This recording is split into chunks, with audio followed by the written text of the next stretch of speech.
Hello, hello, Shagath Unknown here.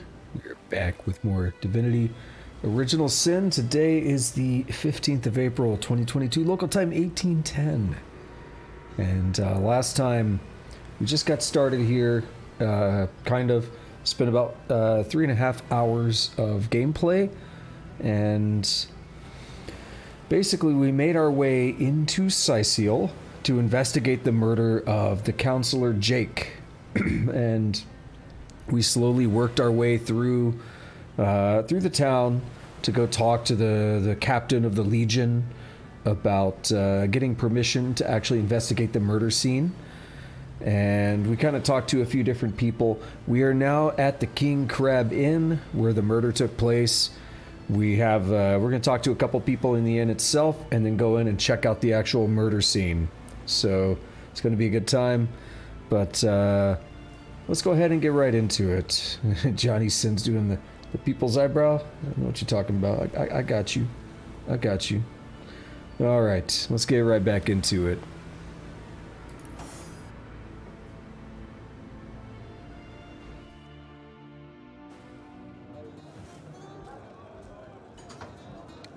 All right, and here we are. So we spoke to the Duke of Farrell, and he hated us. We have Unsinkable Sam here. Let's talk to him. Never saw you in the king crab before. You're welcome to scratch me behind the ears if you like. I won't scratch back. Who are you? I am Unsinkable Sam. At least that's what they call me around here. Used to be a ship's cat, but the clipper I was on sank, and I was the only one to wrestle himself free from the waves. The people here were kind and took me in. Been the king crab's foremost patron ever since. Tell me about the ship you were on. A magnificent ship she was. Used to belong to a pirate, I was told. Unlike me, she didn't prove to be unsinkable, though. We hit the cliffs right neath the lighthouse. Not very apt a name for that building, I must say, for no light was shining from it. The moment I hit the water, I writhed around like I would on a hot tin roof. By some miracle, I managed to reach the beach, covered in kelp and smelling worse than a fish's funeral parlor. But I was alive, and that was more than anybody else could say. You were the only survivor? So I was. What friends I had. They drowned alongside the rats I used to hunt in the galley. And there I was, all alone. Not that I have it bad here, mind you. I've milk and fish aplenty. Most folks will pet me kindly, and when one of the village girls holds me tight against her ample bosom, I purr up a storm. But I do long for a companion of my own kind, and in that regard, there is no one like Maxine. Did this cat just say that he likes human titties? I think he did. So let's talk about Maxine. Also, hey Tusk, I forgot to ask how you're doing. Welcome. Maxine, the mayor's darling pet. So gentle, so fair a feline. The grace of her whiskers, the subtle palette of dyes in her sable coat. She's one of a kind, that cat. She likes me. I know she does. But when I declare my love, she backs away. I don't know why. I have serenaded her and braved many a bucket of water for my efforts. But for some reason, she is not to be swayed. Well, I have some other questions for you. By all means. We're gonna ask the cat what his take on the undead is. People make a fuss about them because they endanger the lands around the city. They never bother me when I'm out for my monthly walk, though. But still, I do detest them. I mean, they're so unnatural, aren't they? Cats can have 9 lives, but humans are only entitled to 1. And tell me more about the orcs. Oh, don't mention orcs to me. Worse than dogs, that lot. Sank Walrus Willie's boat right from under him. Best anchovy fisher in the world he was. A loss to us all. I like the name Walrus Willie. I like that. I like alliteration in general, so Walrus Willie is fun. Fun story, fun fact before we go on. Unsinkable Sam is a real cat. In, I think it was World War II. It could have been the First World War, but I believe it was World War II. There was a cat that I believe sank. There were 3 vessels it was on that sank. I think it was 3 vessels, and 2 of them were British vessels, and one of them was a German vessel. They all sank, and the cat survived every single time. And his name was Unsinkable Sam. So that is a real thing that he's based off of.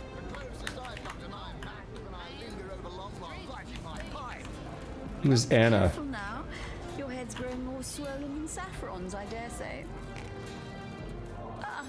What have we here? A source hunter, is it? Well, my day just became rather more stimulating. Oh. Stand still then, if you don't mind. I want to take a good long look at the so-called savior of Sicile. Tall as an elf, strong as an orc, but your face, quite classical, isn't it? Statuesque, some might say. Yes, smooth and sturdy as marble, yet fine as a chisel's edge. I'm pretty sure she wants to bang me. And my word, what passion burns from your eyes. Please forgive my being forward, but I dare say, can it be? You're exactly the person I've been searching for. Tell me more about yourself. I am Anna, jewel in the crown that is the Fabulous Five. Yeah, we joined up with the Fabulous Five at the end of the last session. I've cut 1,000 throats, and baked 1,000 bread rolls, stolen the crown jewels of the Queen of Errata, and, with my pockets full, helped her reach enlightenment. When the day comes that I die, the gods will evacuate the heavens to make space for my formidable collection of designer slippers. I contain multitudes, you see, and I am utterly replete. Except that, much to my dismay, I had as yet to find the companion to whom my heart so clearly calls. I still think she wants to bang me. But then, Source Hunter, you wandered into this tavern, and I am most certain that that companion is you. You've been searching for someone. That I have. For nearly a lifetime, it seems. Well, I'm sure you must know what I mean. Like existence itself lacked a significant component. Like if you could only fill a certain void, could connect with the right body, the right spirit. Together you could uncover new and thrilling vistas. I believe I have found that component, that body, that spirit within you, Source Hunter. Come, if ever we are to be united, we must truly entwine our fates. We must link our causes forevermore. Yes, you must join the Fabulous Five right away, as soon as time permits. Together, as a team, we'll explore the boundless realm before us. We'll uncover fate, inch by inch. Yeah, I've actually already done that, so let's talk about the Fabulous Five. So you've joined up. You've sworn to share in our adversity and our bounty alike. Oh, you've made my heart soar. I can finally offer you our finest adventuring equipment at fantastic in-house rates. Come now, let's trade. That's quite the step down from, connecting our bodies and all that kind of stuff she was saying. Well, you must be thrilled to find yourself a member of a team so widely renowned for its valor and skill. And you must be even more curious about how you yourself can suit up to face such enemies as a member of the Fabulous Five must face. Well, never fear. I have everything you need. Let me do one thing. Just a moment. So you're just hanging around the inn, are you? Waiting for what, exactly?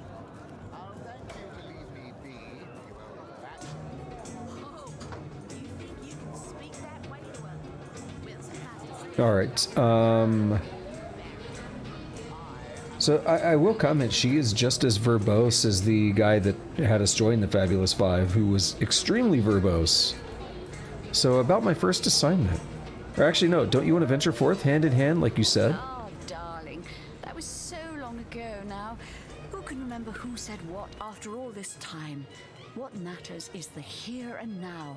And in this moment, I promise to give you the best deals on adventuring equipment you'll find in all Sicile. Cue the no bitches meme. Well, you are a member of the eminent Fabulous Five, after all. Yeah, about my first assignment. I hear you've been tasked with taking out that crazed robot in the northern cave. I'm sure you'd like to equip yourself with the finest possible accoutrement, wouldn't you? Oh, we're getting Come, fancy. I have everything you need. Yeah, so she has a few things. I'm not going to bother with any of that right now. Maybe later. What about Alistair? Sorry, I've run out of signed handkerchiefs. An Alistair keyring, maybe. In any case, make it quick. You're not the only fan who wants some of my time. I assume he's going to be extremely verbose as well. What do you mean? Not actually familiar with you. You expect me to believe you've never heard of Alistair the Almighty? Yeah, that's the case. Why? I'm only the most famous wizard this side of the distance. Although, it'd be worth checking the other side too, just in case. And don't forget, I'm the most eminent member of the Fabulous Five to boot. Surely you already know we've been voted the most influential adventurers guild by SideQuest Monthly. 3 years running. Yeah, that's pretty impressive. Tell me more about the Fabulous Five. Well, well, you're far from my caliber, but who isn't? It's good you're eager, but let me give you a word of warning. Aim for my spots, and your career in the Fabulous Five will meet a most unsavory end. Well, tell me about my first assignment. Ah, you'll be dealing with Arhu's little abomination, will you? I'd go myself, but I'd fear I'd end the fight before anyone else got in their licks. What a nerd. If I don't leave a few crumbs for the newbies once in a while, they'll accuse me of stealing the spotlight, you see. And what do you know about the undead? Those nasty beasts are hardly worth my time. Though I suppose I'll step in if none of the recruits manage to prove adept enough to handle a few skeletons.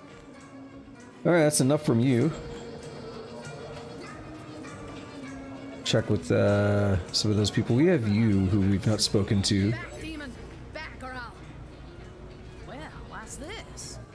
Oh, Madora, you lummox. 1,000 pardons, comrade. This old bear's edgier than a dodecahedron these days. Dodecahedrons kick ass. I'll tell you, it sure does me good to set eyes on another of our order. From Academy West, aren't you?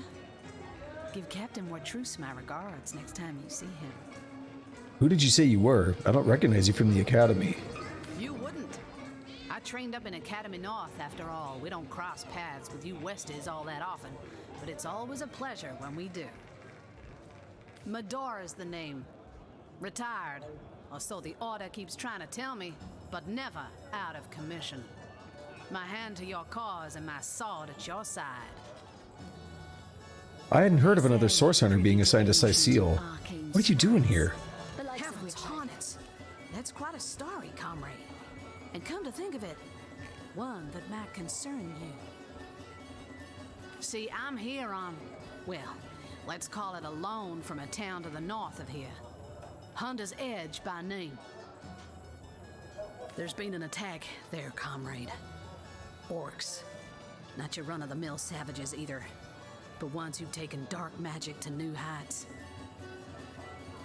What they want in Hunter's Edge, I can't say, but it's my responsibility to send them packing. Preferably with their horns in their suitcases and a knee-knocking fear of ever crossing paths with a sauce hunter again. I came south seeking the Legion's help, only to find it tied here in Cecile. They don't have a spare soldier to send northward, and even in my finest form, I can't clear the place of that many orcs without backup. Orcs attacked your village. How'd you manage to escape? By the skin of my teeth, comrade. The savages were rounding up villagers when one of them activated a tripwire on our village wizard's property. Fortunately for me, that particular wizard has a penchant for things that go boom in the night. She getting fancy too. Penchant. seem like the sort of I managed to wrench free of my captor's grip and flee toward the forest. He pursued me for miles, but I'd lost him before I made it into the Cecile hinterlands. What's your next plan of attack?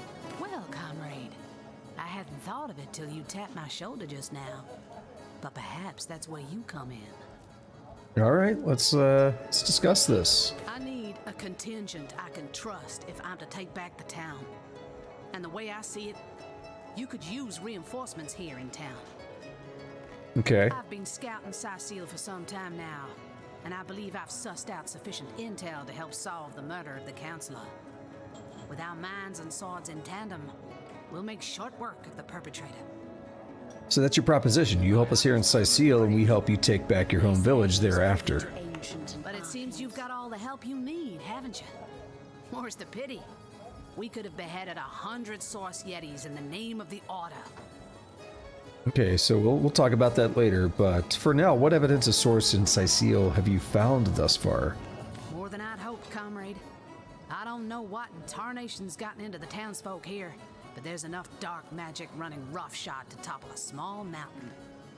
There's Mayor Cecil's doings for one, and the mysteries of our master Thelyron for another. And on top of it all, the feline menace is lurking at every hearth and shadow. All right, so tell me about Mayor Cecil. Now, don't get me wrong. I think the mayor's a decent sort, even if he can't hear farther than the tip of his own nose. But from what I've heard whispered around the docks, the old guy's gotten himself mixed up in something not quite on this side of the law. So this is cool because we got that side quest for the staff of Pergamon last night from the mayor, but this is another way to learn about it. So that and Madora is really easy to stumble across when you come in here because you have to come in here. So that's a nice way to also introduce this side quest. I suspect an illegal source, artifact, or substance is at the root of it, but exactly what or who's given it to him, I can't say.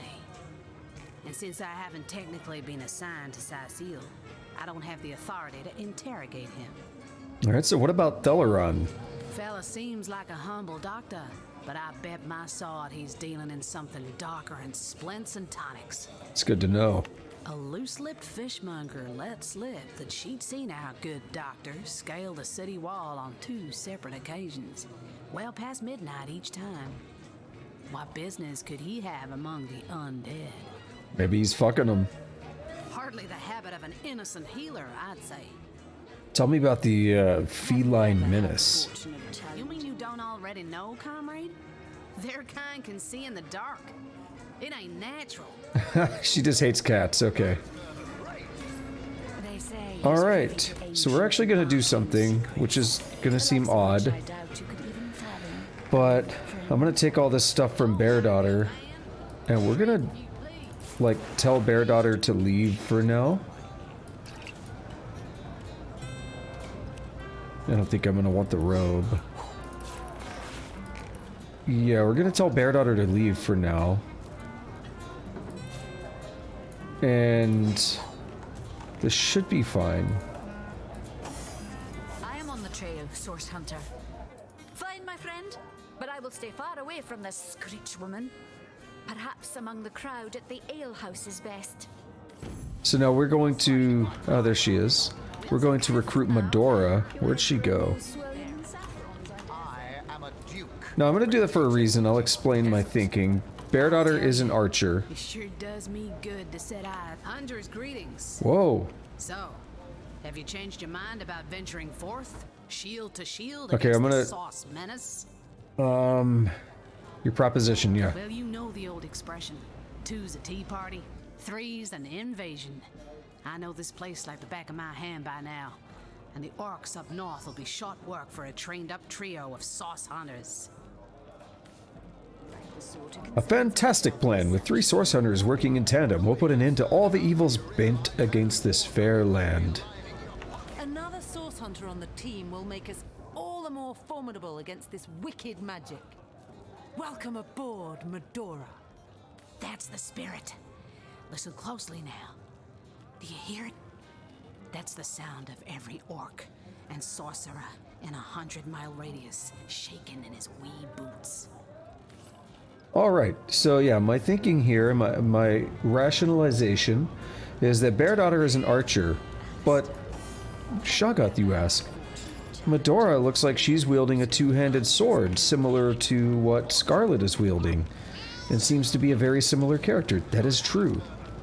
But I find personally more use in having 2 melee characters than 2 ranged characters. Don't get me wrong, ranged characters can be extremely powerful, as we will see, as, you know, I level my character up over time. But I feel like especially in the early game, we're going to want that extra just raw damage output. So it's probably going to be best to go with Madora for now. But we can actually get Bear Daughter back. It's not like a big deal. Alistair. Surely you've met your match once or twice. And there's not much left to do over here, so just as a heads up, there's Francis. Here's where the murder happened, and we can already see there's a lot of blood and stuff in there. So we are working our way to the, oh, the music got all freaky.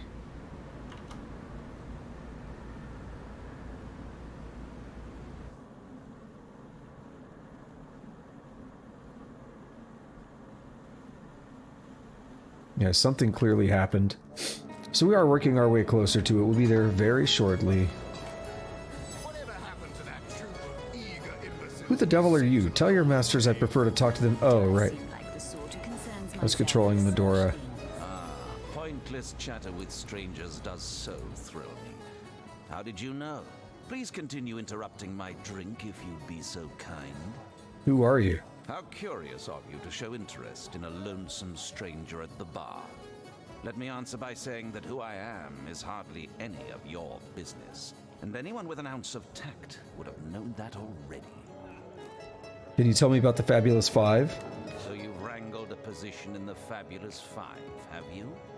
I'm fairly brimming with enthusiasm at the prospect of calling you a partner. You'd better leave me undisturbed, or my emotions might just bubble over. And about my assignment? You've been sent after Arhu's insane robot, I understand. Do you imagine that while you're busy being crushed by that abomination, I'll manage to get through a whole drink, distraction-free? Damn, this guy's an ass. Alright, we'll talk to the barkeep. See what this person's up to. They're doing some weird prayer or something. Greetings, traveler. And may the immaculate Conduit's myriad blessings comfort and cradle you. Tell me, have you yet heard the revelation? Revelation do you mean exactly? You mean you haven't heard? Oh, what fortune that I may share the goddess's salvation with one who has, as yet, been lost. Steel yourself, friend, for your mortal spirit could be forever transformed from this moment forth. The Conduit, our link to the goddess herself, has given us a special gift, and the gift is thus. By following her instructions and becoming initiated into the one way, we can each of us live on for a span greater than the number of stars that twinkle within the goddess's right eye. Okay. So tell me more about the Conduit. She came from on high to we mortals and showed us the path to the goddess, where all living souls are naturally inclined. She showed us that injury and malady need not mark the end of life, but that through her methods we could ascend to greater life in service of the goddess. I just noticed, look at me inside of the door here. Anyway, what do you mean by the one way? For this hallowed information, you must seek an immaculate chapel. Go north, friend, through the forest and into the town of Silverglen, where all may be revealed. There, among her followers and friends, dwells the goddess's ecstasy, her one way. Oh my. Tell me about yourself. What's in a name, dear friend? For we all begin equal in the Conduit's eyes, and only through great deeds may enter into her inner ring. Alright, then I'll take my leave. Go on the path to the righteous, my friend. Forget not that the Conduit has great plans for you. Let's see, is there anything interesting in here? I mean, it's stealing, but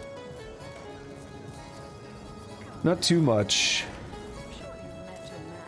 Hey Tusk, I got a surprise. You want to hear it?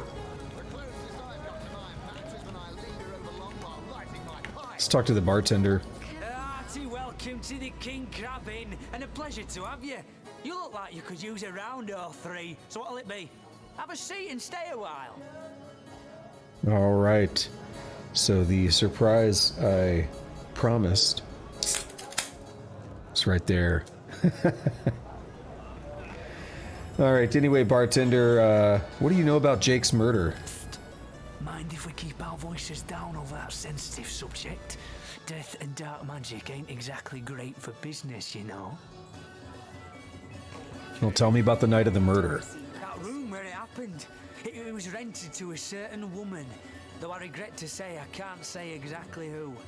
This inn isn't in the business of asking many questions, if you know what I mean. She came heavily cloaked, but paid the full sum in advance. I was used to such transactions after many similar concerning a certain Esmeralda. Figured this were just more at same. Okay, so doesn't know who she is. She was heavily cloaked, paid a bunch of money. I saw one other figure go into the room that night. Someone tall, built broad like a man, but shrouded the same as she. Again, standard practice for Mrs. Counselor and her visitors. So he actually thought it was Esmeralda? Is that what I'm hearing? I was startled awake by a horrendous hubbub shortly after midnight. I jumped up and grabbed me grandpappy's machete, bleary-eyed and awash in fright. By the time I burst into that room, it was horribly silent. There was only Jake on the floor, dead, surrounded by what may as well have been a battlefield.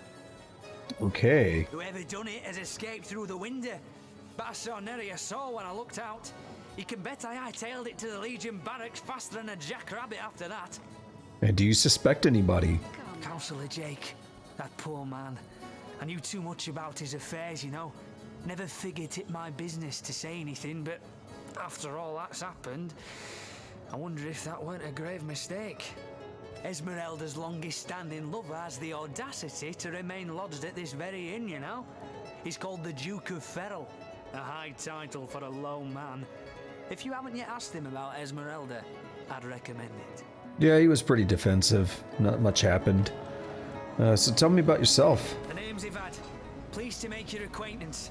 I've been offering the weary travellers of Sicil drink and rest for nearly 2 decades now. But the king crab's older than that by a long shot. All you see before you is the manifestation of my great-grandpappy Horatius Dungeness's noble vision. Beer and naps for everyone. No questions asked. I can appreciate that philosophy. So how's business around here? Well, between you and me, things have been rather slow since the, incident. But with spirits high and liquor flowing like it is tonight, it seems the crab may just come out of that pinch. All right, I'll take my leave. I think that is everybody. So now let's go check out the actual murder scene. Do some real investigation, yeah? Sound like a plan? Let's see.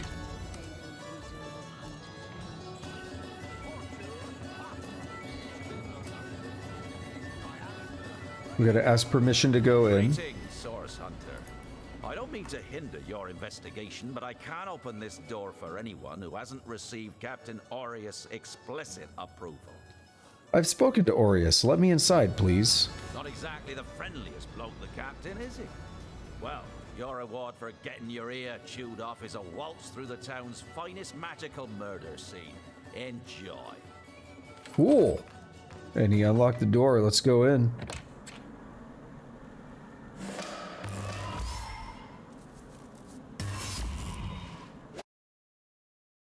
Rip. What happened? Is this a dream? I don't think so. That stone. Somehow it sent us flying into the stars. Yeah, so that happened, huh?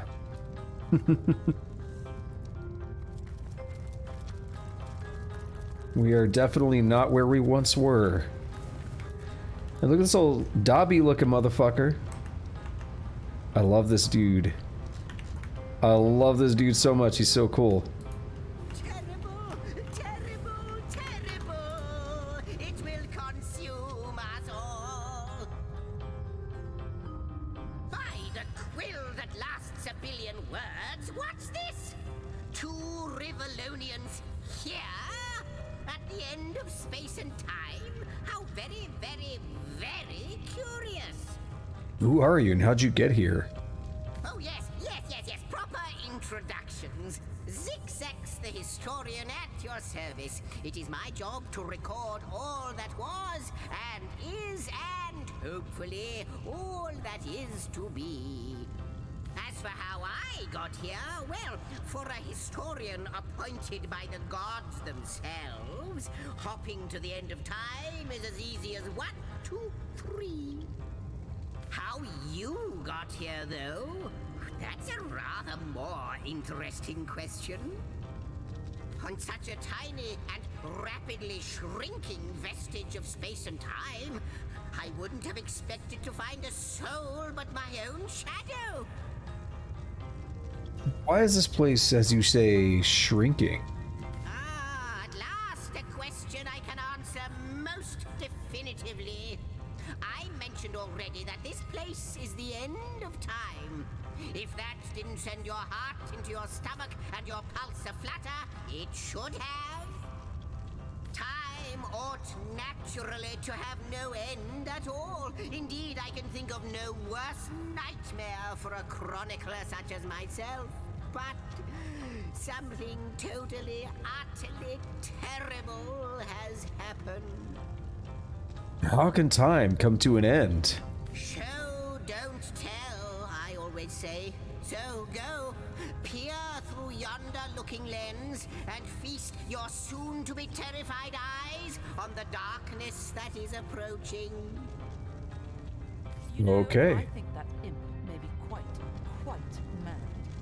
Then we'd better appease him and have a look through the looking lens.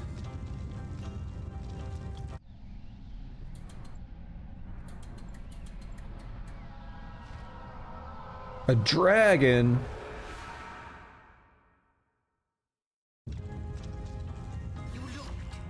You saw. Terrifying, isn't... What's this? The portal. It's... He's so excited. The portal has become active. Fantastic. Astounding. The portal. It's quite sprung to life, just like the long dormant flames that decorate this observatory.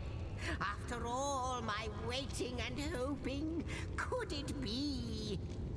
You, dear stranger, you must be the key. Something about your presence here is causing the end of time to grow. The true end itself to move further away. Those torches, a light! This portal active once more! It cannot be coincidence. Can we first discuss what we just witnessed through your looking lens? Goodness me, how right you are. There's so much to take in, I'd nearly forgotten. And what you saw has been haunting my mind since I first discovered it. It is the void itself. The dragon that is devouring creation. When I speak of the end of time, this is exactly what I mean. I can't say for sure where it came from, how or why, but I do know this. It's shrinking our future by the second. And if we don't stop it, it will devour the past and present as well. You believe we're somehow connected to this blade? It's not that I believe, it's that I have seen. Long have I been waiting here, hoping that one day this very portal would ignite.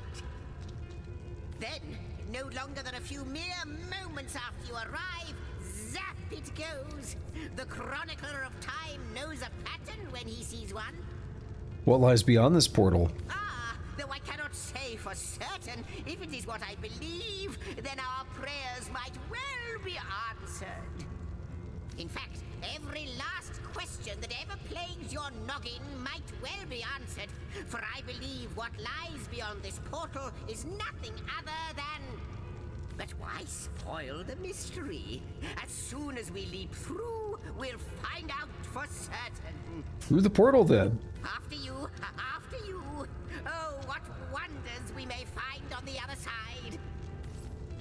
I'm a little perturbed. But don't dilly-dally. I'm a little perturbed that it did not... there's a dialogue option I did not pursue because it kind of forced me down a path. I think it was asking, saying, what are you doing here? What are you doing here, step bro? Onward, forward, through the portal where the fate of time awaits. You first, but don't dilly-dally. This is cool, though.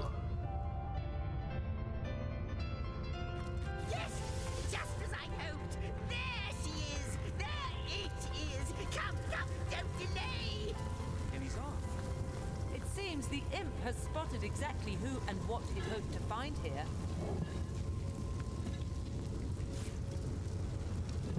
Oh, what do you hear, Tusk?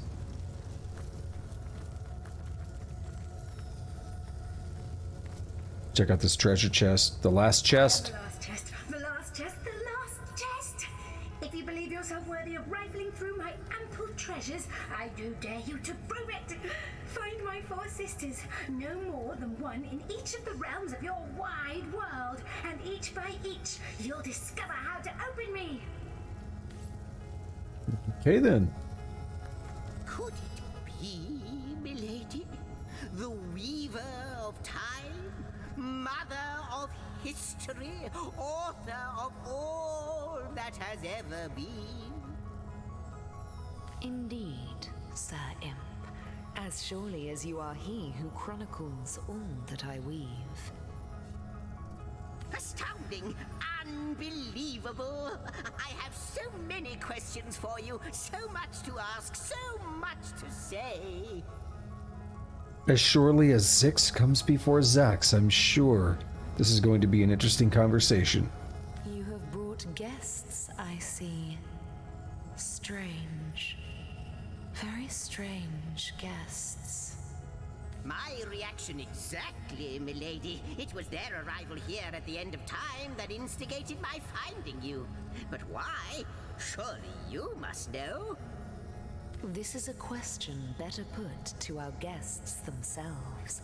Tell us, how did you arrive upon this plane? It was a stone, a strange stone that zapped us from where we stood in Rivellon to this plane among the stars. A stone? So, it was a stone that caused the great shock of energy that brought you here, and it infused you with new life as well. Is that so? Yes, that's just what happened. Have you seen it before? Not like this, no. What happened to you is unique in all my work. Never had I experienced something so contrary to my nature. To weave something I had not seen, had not expected. Life does not simply spring into existence, you see. But yours has. You appeared before me from the moment you came into contact with that stone. Starstone. I now know it to be called. But, Madam Weaver, how is it possible? Do you not see all?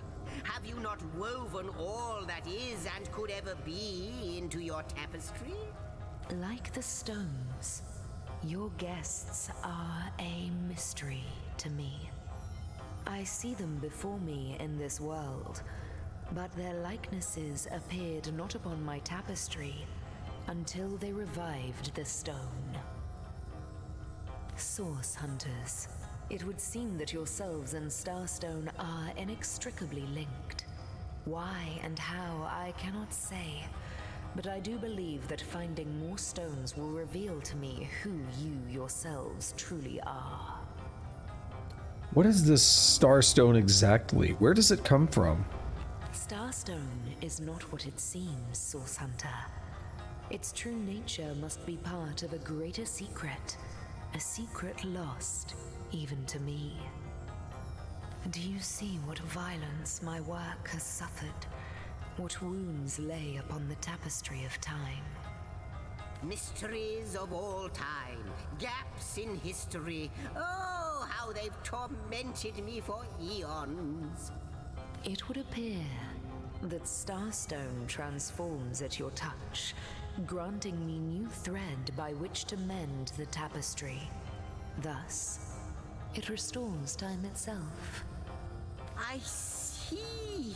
What the void would shrink, Starstone restores. Yes. Though I cannot explain why this Starstone is the antidote to the void's ravishment of our realm. If we do not restore time, if we do not discover the true nature of these stones, the void will consume us all. If these stones can heal history, we must seek them out. Indeed you must, though I may not yet understand why. It seems that you and you alone can unlock the powers within Starstone. Yet we are not the only entities who know these stones to be so much more than pretty gems. Okay. Why, of course, that's what they were doing. I have recorded their doings, you see. Collectors of Starstone, more and more by the day. Now I understand. They'd keep the stones from our reach. They'd prevent the mending of time. Without these stones, Hunter, there will be no Rivellon. The entire tapestry will crumble. Even this plane will fall victim to the void's insatiable hunger. That shall never be, milady. As sure as Zix comes before Zax, we will put a stop to it. First we mend the tapestry, then we stop the void. I love that phrase so much. As sure as Zix comes before Zax. I don't know. I love Zixzax. He's interesting to me. He's funny. He's amusing. He's our most mysterious guest. Are you ready? Are you willing? Will you hunt out the stones? Will you help us restore what has been lost? Yeah, don't worry. I got you, fam. Oh, we gotta talk. Not a moment ago, we were hunting source in Rivellon. And now we're being told that we alone can prevent the end of time by way of some magical stones. What do you make of it? We can't deny a reaction to Starstone. There must be something to all this, as mad as it may seem. Still, it's quite a leap from finding a strange stone to placing the world's salvation on our shoulders. So I got romantic. I forget what that does. So, what do you think? Lucky Charm. That's good. I'll take it. Alright. Alright, let's talk Zixzax. The glint in your gaze and the set of your brow suggest to me that you've not given up on our dear old Rivellon. Not just yet. No, with you searching out Starstone, I believe we'll mend the tapestry in no time. We'll find out just who you are and how exactly to send the void back to wherever it came from. But you'll need a way to travel between Rivellon and this homestead, won't you? Who wouldn't want to see what fantastic changes your search will yield? And who knows what the Weaver might discover about you? Luckily, the power of portals is known to you, so I'll let you in on the little secret of how to transport back and forth from the end of time. Just, you know, don't go sharing it around. Never know who we can trust these days. Now we're cooking with portals. Off you go then. You've Starstone to find, and I've a tapestry to examine. Surely there must be some clue here as to how on earth you're related to the end of time. The Weaver of Time said our finding Starstone helps her weave the tapestry once more. How's that possible? Cross my heart, hope to fade in the void, I honestly don't know. But ask her. If she claims it is so, perhaps she knows why. Well, I have some questions for you. Like the imp said to the ballista operator, shoot! If I'm supposed to search for Starstone, it would be handy to know where to start looking. Wouldn't it just? Would that I had a Starstone sightseeing guide, but alas, such a booklet does not exist. Just like yourselves, Starstones are curiously absent from history, both in my writings and hand on the tapestry of time. From what I can gather, though, they were once cherished by devious sorcerers whose reign ended long ago. The stones are therefore most likely to be found in the ancient places of this world. Ruins, caves, the lairs of long-forgotten evils. Those are the dens you should frequent. 2 more pieces of advice. Don't go unarmed, and consult with my agent. Okay then. Well, I still don't understand how Starstone and the Void Dragon are related. Neither do I, but the mere fact that activated Starstone has set the Weaver of Time weaving again more than implies that it and the Void Dragon are natural enemies. This in turn more than implies that you are the Void's natural enemy, for it is you who is setting new events in motion. You who is handing the Weaver new threads. And that which she is weaving is more than an ornament to decorate the shelter plane. It is both history and future history. It is all of time. We may not understand the how yet, but our aim is clear. We shall save creation from the grip of the Void. Now, isn't that a lovely mission? Oh, it's just brilliant. I love it. You say you're the imp historian, but you seem to be more than a mere imp and more than a mere historian. Oh, I don't know if I'm more than those things per se, but having been given a divine mission does have its perks. Old age can't touch me, that's one. Immortality is mine as long as no one skewers me with a sword, and even then I'll be back in a jiffy. But of course I have a price to pay for something that is priceless. It is my duty to record all of history, and an arduous task that is. Not to mention how much stress that void out there is causing me. The end of time. I'll be out of a job. So, gather those starstones so that we may know the history that was lost. Know so that we must not repeat what leads us to this dangerous precipice, but do better and close the dark eye of the void forever. Close shut the marble jaws of oblivion. Don't you find it somewhat lonesome being the sole chronicler of time? Lonesome observing the frontier of creation, surfing the vibrant tide of the eons, always approaching yet never reaching shore. Lonesome being privy to all that has been and all that is. Well, yes, actually. I don't mean to complain, but one certainly doesn't mind a bit of company now and then. Before you go, Source Hunter, a final word. Once you return to Rivellon, there will be someone waiting for you. My agent, my eyes and ears upon your world.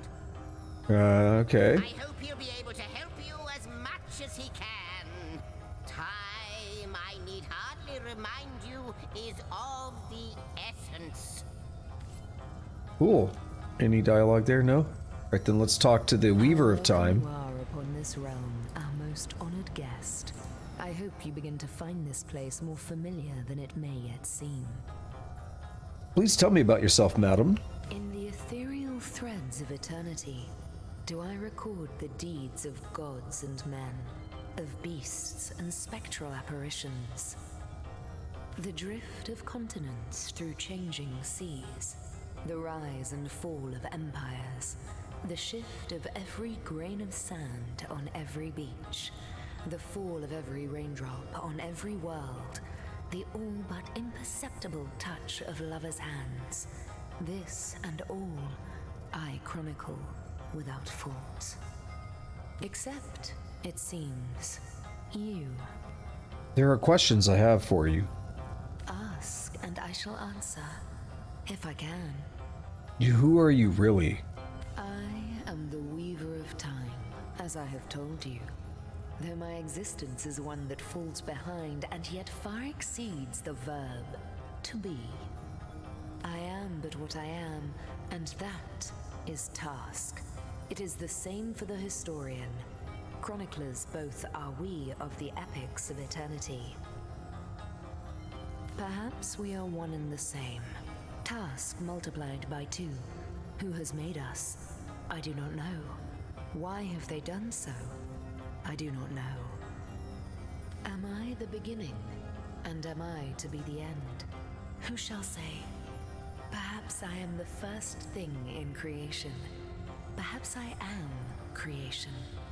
Perhaps I am the creator. Or maybe it is you. You who makes dying stars rekindle. Time alone will tell. Why is Starstone so important, and why does it react to me and my colleague alone? Alas, the answers to those questions still elude me. You and Starstone remain the imperfections upon the tapestry. As yet. A hidden answer lies behind this veil of inscrutability, though. For the link between you and the stones reveals that your destinies are intertwined. I believe that starstones will not lead you to new places of wonder only. No, they will also lead to new knowledge through the restoration of the threads of old. This may sound silly, but aren't you lonely out here? Oh, Hunter, I have no need for company. Like I have no need for air or appetite or affection. All I need and all I am is time. And time is running out unless you remedy its decline. And yet, I do enjoy your companionship, for you may prove to become the cure that will heal my slipping soul. If I understand correctly, I'm not at all featured on the canvas of time. Quite so. Your absence, it should be an impossibility, but no matter where I look, you cannot be found. I do not know you, which makes you my one perennial imperfection, a blind spot in the eye of time. But perchance I may be cured of this blindness. Perchance the blemish may be undone, and time can be redeemed. I've heard this place called the End of Time. Is that what it is? No more, no less? What it is but a seed bereft of sun and water. What it could be, that is what the star stones will tell us. What it is but the end. What it could be is the end of ends. I reside in another realm altogether. But ever since the end of time appeared in these deep dark skies, I materialized here, as if forced to watch the one thing that is unwatchable, unendurable. A thankless task that you may yet free me from forever. How can I redeem time if, as you say, I'm not even a part of it? I think that perhaps you can redeem time, because you create time. Indeed, you have set in motion an event I no longer held possible. Know that no longer I did weave. I sat here at the end of time and watched on as the void frays the fabric of time like a terrified god that fears the offspring of his own creations. But suddenly there was you. You who stirred the life within the stones. These stones, children of stars, they place new ribbons along my fingers like phantoms out of time. New threads emerged, and I began to weave anew. Starstone gives me new strands to braid into the tapestry. And because you give Starstone energy, it seems that you are creating time. It's pretty cool. These starstones, please seek them so that time may yet be mended. Please, for the sake of all that lives and all that loves, seek them so that the void may yet devour itself alone. I'll take my leave. Doesn't Zixzax sell books? See you on the shelter plane. A home away from home, is it not? Like the imp said to the ballista operator. Shoot! Alright, we've done all that, so we are done with the dialogues there for the moment. Just for the moment. Tusk over there trying to do quotes. You can't do that. Well, I'll answer after they're done talking. Two beings that record all of history parallel to one another. That is a good question, Zixzax. One without a conclusive answer, though its resolution may lie in conception. Where you chronicle, I both chronicle and create. Where you arrive at conclusions, I spin origins besides. Yo, this music.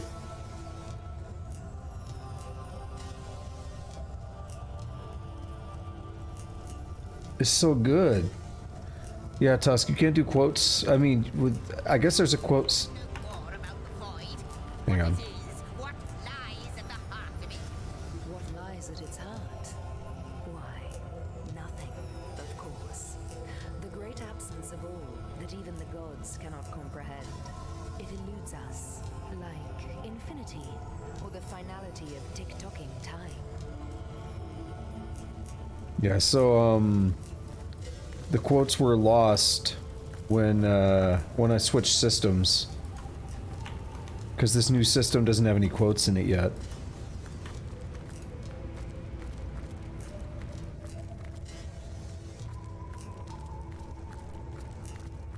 Alright, I don't think there's anything else I can do yet, so we're gonna warp back to Rivellon. But first, so let's recap, because that's a lot of dialogue, but it's a lot of cool, important stuff, and to me it's really interesting, and that's... So, do I give the full version of this? Yeah. So the way... Normally I don't like knowing anything about a game before I go in. I knew a little bit about this game. Not a lot. I mean, probably more than I would have wanted to know, but it's what got me to... This is one of those games that I never would have played had I not been told this, so it worked out. There's a band called... A Finnish progressive death metal band called Perihelion Ship. And they have a song called A Rare Thunderstorm in Spring, and it's like a 20-minute song, and it talks about a few things, but kind of the setup of the story initially. It's been a couple of months since I've heard it, but like the setup of the song is essentially going into like, you know, thousands of years into the, or hundreds or thousands of years into the future. Scientists basically disprove God, and they're trying to like build out all this like crazy technology and everything. Actually, hang on. A rare... Let's see. Oops, I forgot to type lyrics. A Rare Thunderstorm in Spring lyrics. And... yeah, so it says, mankind had reached a point of no return. The wheel that had once been set in motion by the Age of Enlightenment had now been lost in speed. There was no stopping it now. Each scientific discovery propelled the wheel onwards, accelerating the speed of evolution. And the prophets called it beautiful. They were scientists who'd gone mad of the power they now held. For after disproving the existence of God in the year 2359, they saw themselves as immortals. However, the universe was breaking at the seams, and soon the tear in the valve of the cosmos was too great, and the nothingness poured in, drowning the essence. At that point, time, as anyone would ever know it, stopped existing and merged with the nothingness. God machine has been reached. And so this song goes on and talks about like this cosmic beings and everything, all kinds of weird stuff, and how like the end of time is going on. There's a bit later in the song talking about the tapestry of deep space. And a lot of this imagery and everything, I was telling my friend about this song, and we listened to it, and he told me how it reminded him of this game, which he had been playing. And he told me, oh shit, party animal, it's a crab. Crab battle. He has 878 health. Damn. So yeah, my friend was like, whoa, this song is reminding me of Divinity Original Sin. He'd been playing it with his wife, and he kind of told me a bit about the Void and the Weaver of Time and everything here. And I was like, okay, you sold me. I'm gonna play this game. And then like the next week I bought this game and started playing it, and excuse me, yeah, the next week I'd bought this game and started playing it, and never looked back. I love it. So yeah, a lot just happened here. As we went into the murder, the scene where as we went into the room where the murder happened to investigate it, there was a stone in there on the floor, and it knocked us all out, teleported us here to the end of time. And what we've seen is the Void, that dragon, is like eating time itself. And, you know, we came here to see the Weaver of Time after we went through that portal, and we see here the tapestry, and it's got all this missing stuff in it. Right, so whenever we find starstones, we like reactivate those missing pieces of time, and the Weaver can repair the broken tapestry. So that's kind of the role we play. We don't know why we activate or what, like why we react to starstones or anything. We just know that we play some role in it, and that we're kind of a big deal. We're kind of important in that sense. So that's really all we have to go on right now, and that we should probably be seeking out starstones. But there's a lot of interesting information there about how we are missing from the Tapestry of Time. And she's like, yeah, I don't know who you guys are. You just kind of showed up when you found that starstone, like boom, here you are. So there's a lot of interesting stuff here that I'm sure we'll get to unpack as we go. But now we learn the power of teleportation, and if you haven't noticed, this thing on the right of the screen has been just blinking for a long time now. That is rift travel. We can travel to any waypoint shrine or to the end of time. So I'm going to pick the North Gate's not bad. I'm gonna pick the North Gate.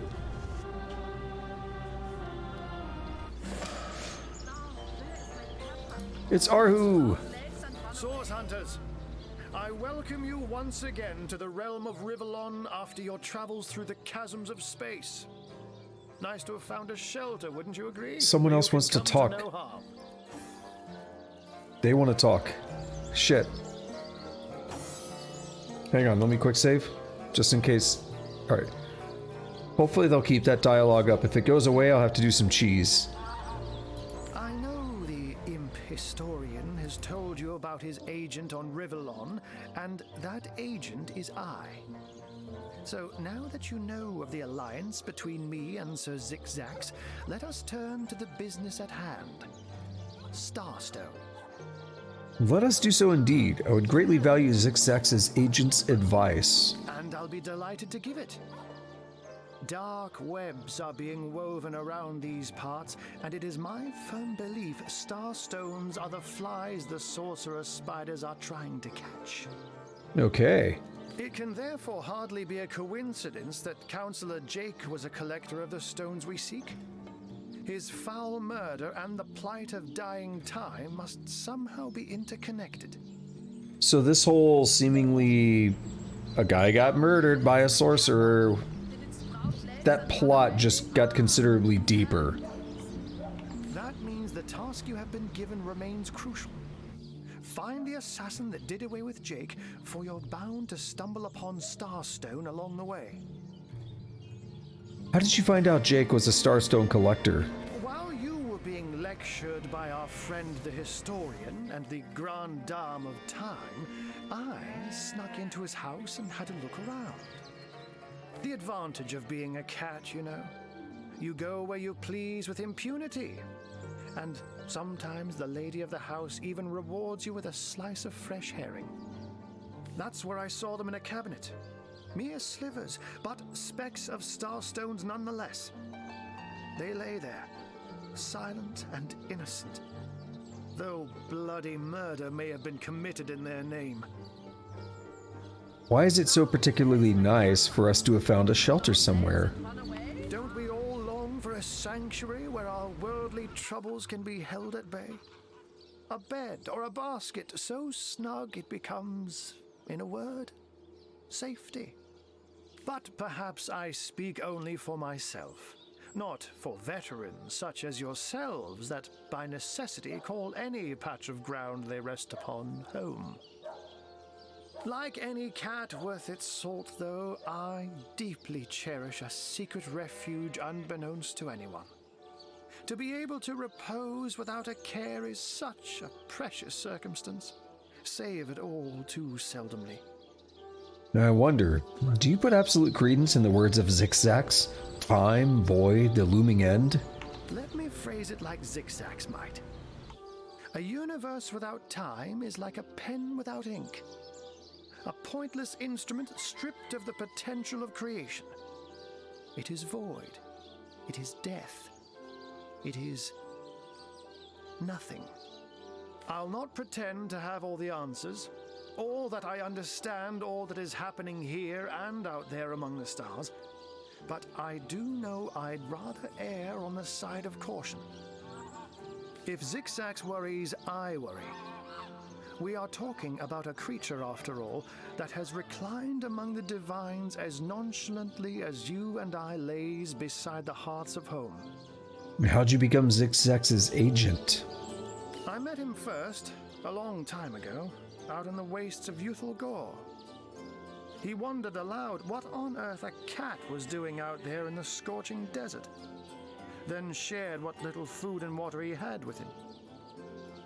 So I told him who I was and showed him my human form.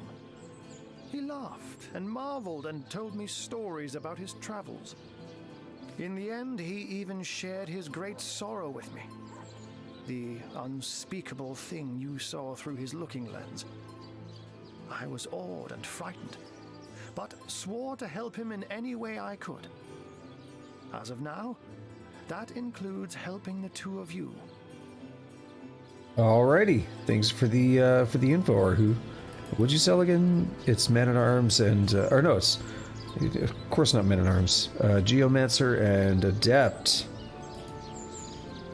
Oh, before you go, here, take this teleporter pyramid. A handy toy indeed that Zixzax asked me to give to you. You'll need the other one too if you want to make use of its powers, but alas, I seem to have misplaced it. Don't worry though. Use this one here and it'll take you straight to its twin. Okay. Now that this matter has been settled, hunters, I shall detain you no longer. But rest assured, I'll do my share of hunting too. So if you spot a white cat during your travels, do stop to say hello. I actually meant to speak to Madora after we recruited her to get more info about her.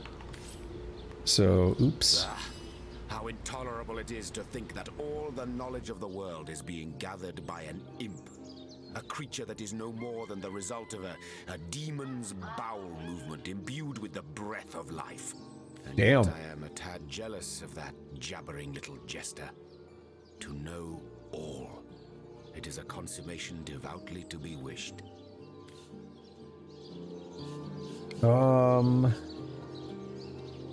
There's no such thing as too much knowledge. We are lucky to have found Zixzax. You are not of the same minds, and therefore one another's weakness. We must be steadfast. We must be firm in our desires for knowledge and power if we are to overcome the foes that would suck the very souls from our fragile frames.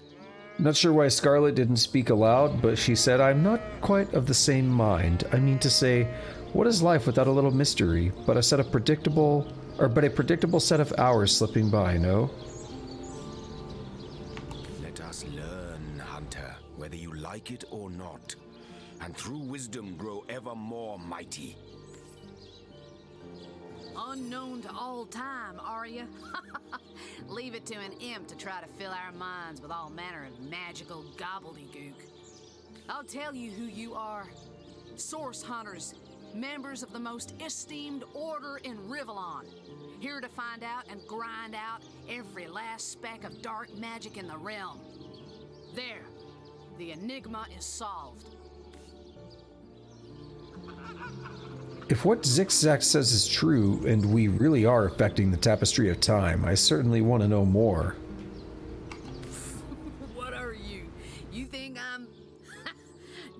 know, comrade, you can keep the honor of being the object of the Space Im's special interest all to yourself. Scarlet here said, there, Madora. Just because you aren't unknown to all time doesn't make you any less special to us. I just hope this fancy of yours doesn't interfere with your real job, or have you forgotten that little detail already? You're a source hunter first, last, and always, comrade. Alright. We're going to use the teleporter pyramid here in just a moment, but first, I'm going to put it on my hotbar. First, I want to talk to Madora and... Oh, we have a little thing about pyramids. Hot topics in pyramid how-to. You can travel from one pyramid to the other. Delightful. Connected parties will follow whoever has initiated travel. You can use the pyramids while holding them, or you can place or throw them on the ground and interact with them. In order to pick up a pyramid once more, you must drag it from wherever it rests into your inventory. And that's it. That's what they say. Oh, shit. Okay, let's see what Madora has to say about herself, then we're going to use the pyramid. It's going to be cool. Ready to advance, ready to defend. What can I do for you, comrade? I have some questions. Ask away, my friend, ask away. Always helps to know a thing or two about who's covering your back against the gnashing hordes, eh? Why are you so suspicious of magic and magicians? Frankly, it surprises me you lot are so eager to work with them. In my experience, they're kinda less reliable than used wagon sales dwarfs from Yuthel Gore. Heed me, comrade. You can't trust a wizard, witch, diviner, conjurer, or seer farther than you can throw them. With your aversion to all things unnatural, why aren't you bothered by your own use of magic? Well, comrade, I've been around long enough, but not that long, mind, to know that little in this world can be split categorically into light and dark. My distrust of magic is instinctive after my years as a source hunter. But I also know that, at times, using the enemy against itself is the only way to make a lick of progress. So toss your cadabra elixirs and your illusion scrolls to high heavens, comrades. As long as I don't see a hint of darkness about you, you've got nothing to fear from old Madora. What evidence of source since I seal have you found thus far? We already asked about that. More than I'd hoped, comrade. There's Mayor Cecil's Yeah. on top of it all, the feline menace Let's is change. lurking at every hearth and shadow. Tell me about Hunter's Edge. It's no coincidence the Order retired me, or tried to anyhow, to such an aptly named little town. Way back when, the settlement was chartered as a stronghold for source hunters to keep watch over the borders of the Phantom Forest. Don't let the name fool you, though. These days, the forest is little more than a smattering of trees and ruins. A perfect posting for an old bull and her dotage like yours truly. In the days of old, though, the forest played host to source devils of every make and kind. Hunter's Edge was a settlement of source hunters tasked with watching over the border of the forest and putting down anything smacking a source that might creep out of it. By now, it's been centuries since anything more dangerous than a badger has come out of those woods. By and by, the source hunters moved out and regular folks set up shop. But the town's charter requires that at least one of our kind remain to keep the watch. What evidence? No, we already. Yeah. Okay, yeah, we're good. I just saw the thing and I was like, it's that. Alright, I'll take my leave. Alrighty, that's a lot of dialogue there. So, back to Rivellon. Cool. So we just got ourselves a cool little teleporter pyramid. We should use it. We have no idea where the second one is at, but this will warp us to it. So it's not really hard to find, right? So let's see where it takes us. I'm sure it won't be anywhere bad. Gods, what is going on here? First I have to shoo away a creeping white tomcat, and now there's a perfect stranger in my bathroom. Get out, will you? Oops. So let's see, we got 3 options. I'm going to read them all aloud. This is going to be a persuasion. So first, I swear I'll murder the creature that sent me here. I'll tear him to shreds, along with anyone else who witnessed this little prank. 2, this is a curious mix-up. No, it'll be quite the story to tell tomorrow. Or 3. Sorry, milady. I came by way of a magical pyramid and I didn't know where I would end up. Reason. So we have Intimidate, Charm, and Reason. I mean, I don't know what the best option to pick truly is. I'm gonna go with Reason. Oof. Oof. That's bad. We're probably gonna lose this. So what we see here is that she has 7 Reason. She has a 5 Charisma bonus and default of 2. I have -1 Context bonus, a 1 Charisma bonus, and a default of 2. So what does it mean that she has 7 and what does it mean that I have 2? Well, we have to play rock, paper, scissors. So she gets 7 points now because she won. If I win, I get 2 points. So if we actually want to do this and succeed, I have to win 5 times to her winning a maximum of once. And we're gonna try another paper. Ah, awful. A magical pyramid, eh? Frivolous and lecherous magic, more like. Leave my house, before the divines punish you for your aberrant ways. She naked. Yeah, we'll leave shortly, but we gotta get this pyramid. Out! No, if you please. Alright, we're working on it. Is private. Town hall bathroom. So we actually saw the teleporter pyramid earlier, and I wonder what would have happened if I would have used it. Well, I saw it and I quickly moved away and I was like, ooh, we're not gonna look at that much more. This is Mayor Cecil's place. We could see Cecil, and I broke into this back room here and I started mousing over this way and I was like, there's a the word teleporter pyramid even popped up on the screen because I briefly moused over it.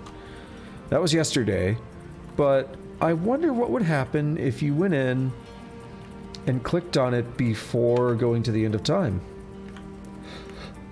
Could be interesting. So let's show you how this works. Put it on the ground, and we just warp to it. It's an actual physical object. I can. Whoa, Jahan didn't like that, did he? Interesting devices, these pygmies among pyramids. They may be small of stature, but their potential is gigantic. Deceivingly clever. It is a trait all demonic machinations share. Yes, demonic. So very obvious to the trained eye. These apparatuses have been forged among the voids of the outer realms, where the light of stars does not reach. You do well to treat them with the utmost care. Perhaps it would even be for the best if you sling them into the reaches of infinity that surround the shelter plane. Better safe than sorry. It is an uncommonly trite thing to say, but it applies to all things demon-dreamt and devised. Okay then. You're looking a gift horse in the mouth, Jahan. These pyramids are a wonder and we'll use them to our advantage as much as possible. Whether you agree with me or not, always remember this, hunters, always, that when demons are in play, you are the hunted, and that it takes stupendous cunning and strength to escape their snares. And Scarlet's answer was, you had better be less trustful of that which is infused with demonic magic. Prudence is a virtue, to use another trite but true expression. The very moment you are certain you have them in your grip, that is the moment their traps spring, and it is their grip that shatters your soul. Dueling with demons is like playing chess against an opponent with queens for pawns. They sit and grin while your pieces slip in the sweaty fear that drops from your beleaguered brow. Now let's see what traits we got from that. Nothing? Okay.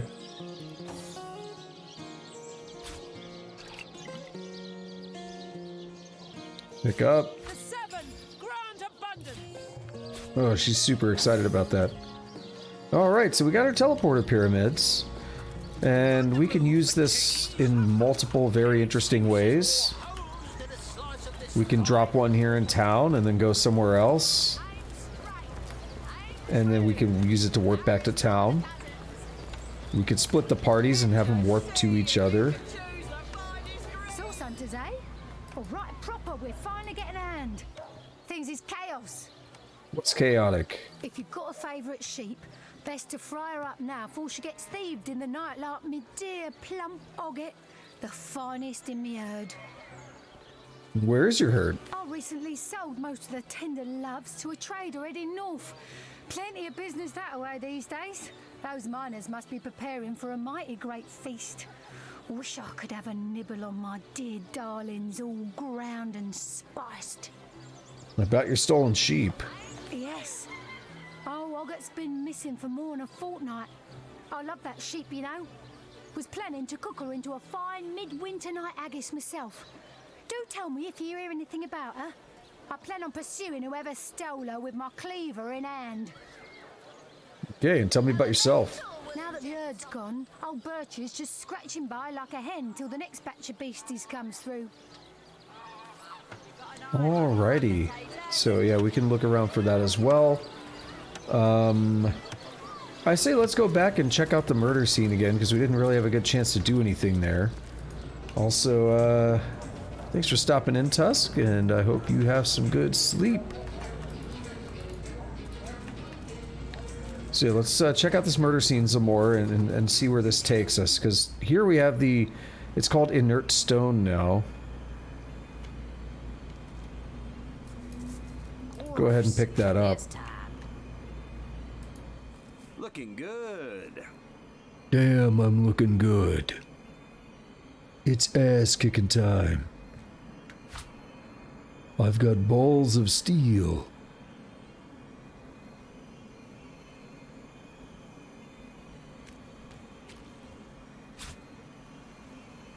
I didn't give her a leech, did I? No, that's the normal effect. Okay, we don't have a clear way to get into that. We can move the chest, though. How strong is it? 502. Lock level of 1. We don't have any picks. So I'm going to give that to Scarlet. She's just going to carry around a chest. Not much to be found in here right now, to be honest. There's some explosive stuff on the wall and the floor. There's a big blood splatter on the floor. That's about it. Can't make much more out of it than that. There is an upstairs we can check out.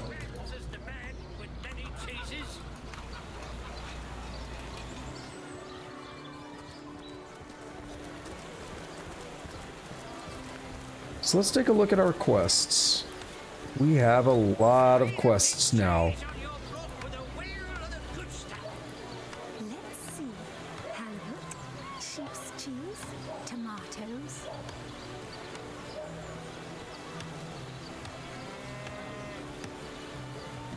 We can start looking into the Undead Scourge a little bit. And that lines up with Expedition, Lighthouse, Burial Mounds, and Church.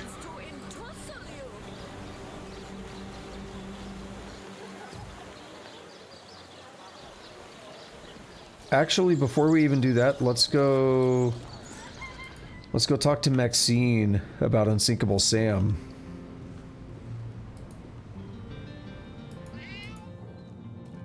Let me click. Oh, you haven't left town yet, have you? Jolly good. Join me, why don't you, for a scandalously milky saucer of feral leaf tea? Probably already heard this, but let's ask about her. I'm the mayor's Yeah. cat, don't you know? About Unsinkable Sam. Oh, he's a darling old Tom, isn't he? Paws over tails in love with me, and who can blame him? The feeling's, well, it's rather mutual, actually.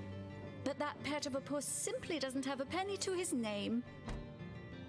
At the risk of sounding as shallow as a spaniel, I can't but admit my love does not come unconditionally. What if we were to have kittens, he and I? They'd jolly well starve, wouldn't they? With an alley cat for a papa? Oh dear Sam, he's such a good old bean. But he does rather reside at the bottom of the scratching pole, doesn't he? And dear me, one must have at least a mite of standards. Alrighty then. So... Cats. Such beauty, such grace they have. Magnificence incarnate. Slinking charlatans, more like. I wouldn't trust a cat as far as I could throw it. And I'm a world lead cat tosser. Yeah, he loves cats, she hates cats. That's interesting. Jahan's like, cats kick ass. So... I don't know if we should take this to Sam. We'll try it.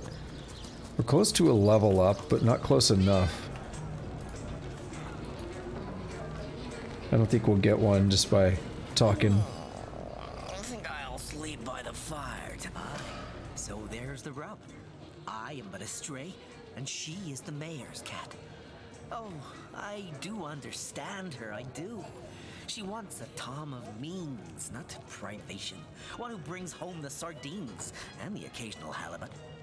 Would that I still had my collar. Such a marvel it was, as bejeweled as the night sky with precious stones, said to have once been worn by a far-off Maharaja's best hunting cheater. Like the king of all cats I looked when I wore it. A gift bestowed upon me by a princess whom I had kept company during a long and perilous voyage. A precious band of gemstones, lost as I was tossed around by the waves like a ball in a game of catch. Among the waves it remains, I imagine. Worn perhaps by a crab who fancies himself a Caesar with it.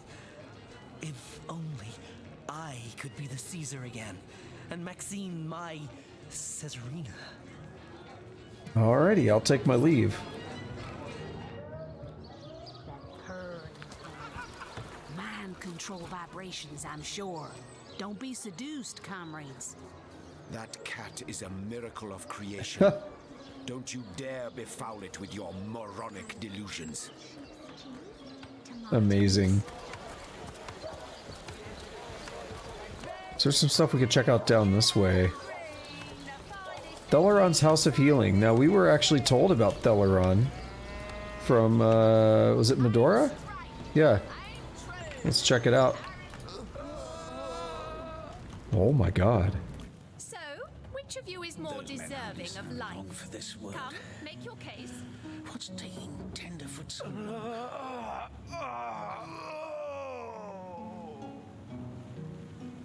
But if one were to reduce the quantity of skull dust by a percentage of 2, perhaps the stability could be increased by as much as 3-fold. Oh, a source hunter. Imagine that. Quite a bit more petite than the last of your kind I encountered, aren't you? Yes, by nearly 20 centimeters of tibia, as my memory serves. That's very specific. Tibia? No matter. Even if it couldn't spare its heartiest specimen, I'm sure the order sent the individual with the next highest probability of success. Yeah? Tell me about yourself. Me? Why, I'm more than a little surprised you haven't heard of me. Perhaps I can jog your memory. It was I who cured the Duchess of Arata of her unslakable thirst. A simple pinch of Atropa belladonna in her morning tea. I who discovered that aging itself can be halted by a single application of Cicuta du Glacier on the tongue. Not to mention that it's been my guidance that has permitted my apprentice Evelyn to make quite a name for herself around Sicile of late. So your apprentice has enjoyed some success. Yes. If that's how we're referring to the secretive use of a revolutionary healing method she refuses to share with her own master. All right. She's in the other room as we speak. Perhaps you can prevail upon her to offer a demonstration. A revolutionary healing method. Can you elaborate? She's gotten hold of a stone, supposedly capable of fantastic feats of healing, but she won't let me take the briefest look at it. Okay. But she claims to have gotten the relic from a little northern town, Silverglen by name, and that an abbot there blessed it with the power to heal. Utter rubbish, I say. But with these blasted undead haunting the travel routes, I can hardly march up to Silverglen to learn the truth myself. Okay, so let's talk more about Evelyn. Well, she certainly possesses a critical eye and an exacting manner when it comes to making difficult medical decisions. I expect she'll be a very successful healer in her own right when the time comes. She is learning from the best, after all. Let me ask you about the affairs around Cecile. Certainly, what would you like to know? Do you know anything about Jake's murder? The counselor, terrible loss that.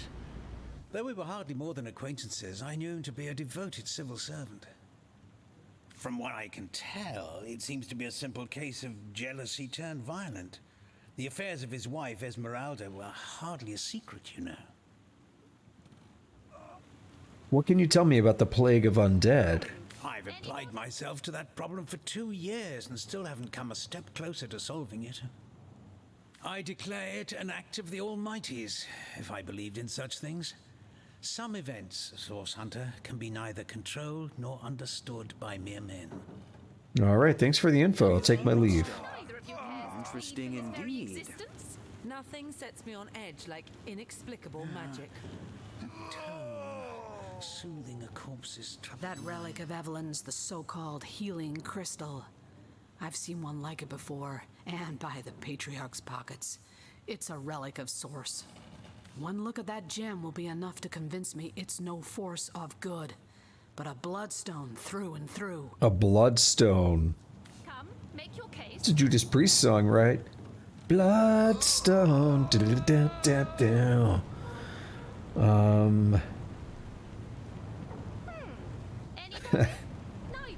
Number 2 is kind of mean, given Madora's penchant for spotting Source in Cecile's every harmless cranny. Such an accusation holds little weight.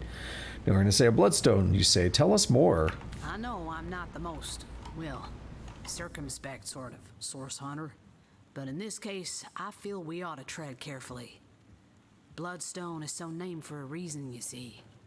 What starts as a pretty gem is corrupted by 6 sorcerers who infuse it with the blood of the slain. Well, so Scarlet's response was basically the one I did not pick. Come on now. If we kept an eye on each of Madora's Source villains, we'd never have made it out of the tavern.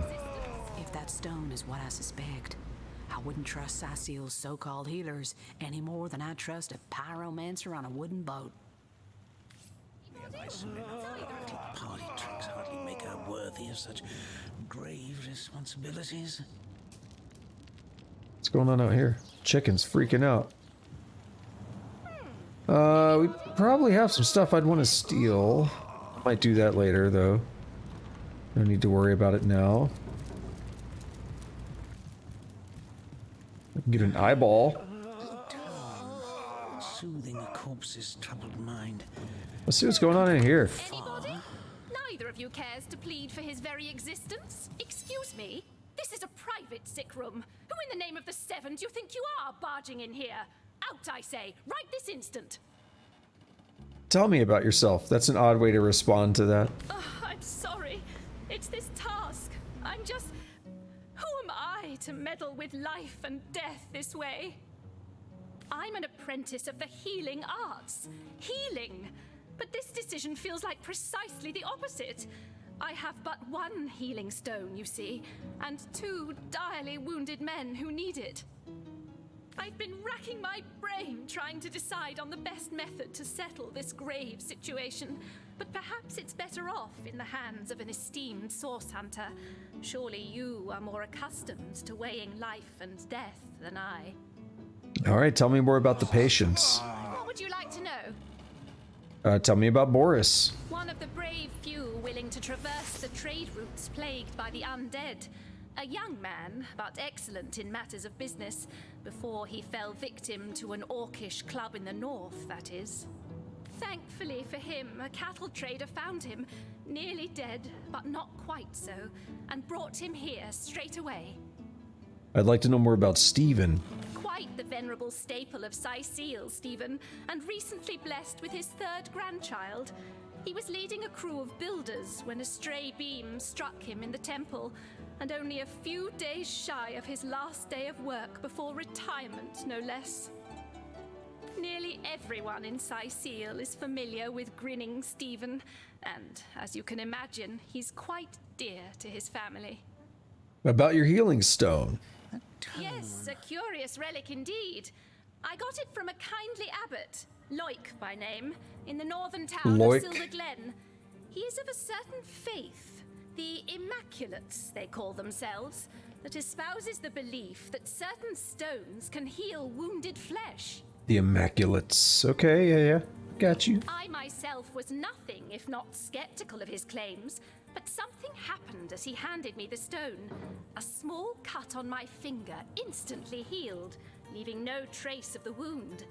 Needless to say, I was astounded. But it's strange.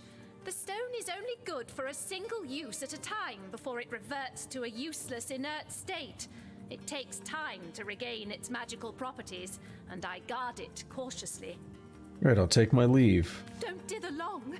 These men are slipping ever closer toward the edge with each passing minute. Can I talk to him? No. Thank goodness the Source Hunter is here. I'm in desperate need of some insight. Alright, well, I hate making a decision like this, but I'm gonna go with key to his back room. Oh, nice. Might have to get my hands on that. Hang on. Wait, what?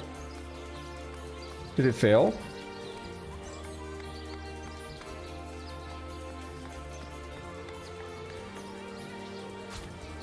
Okay. I stole it anyway. Both good men. How can I choose but one? So anyway, what I was saying is, I feel bad about making any decision like this because it's a little bit like a trolley. It's not really like the trolley problem. It's like if the trolley problem were doing multi-track drifting, and then we interfered to only make it kill one person, rather than the typical trolley problem. It's tough because Stephen's had a good long life. He's got a new grandkid. Everyone in town loves him. I don't like the idea of punishing somebody per se just because they're old, right? Just because he's older does not mean he doesn't deserve life. On the other hand, though, the argument for Boris is that he is young. He has a potentially long life ahead of him. Potentially, he's also brave enough to go out into the, leave the town, and that's why he was injured, but he hits up the trade routes and everything, so he's definitely doing important work too.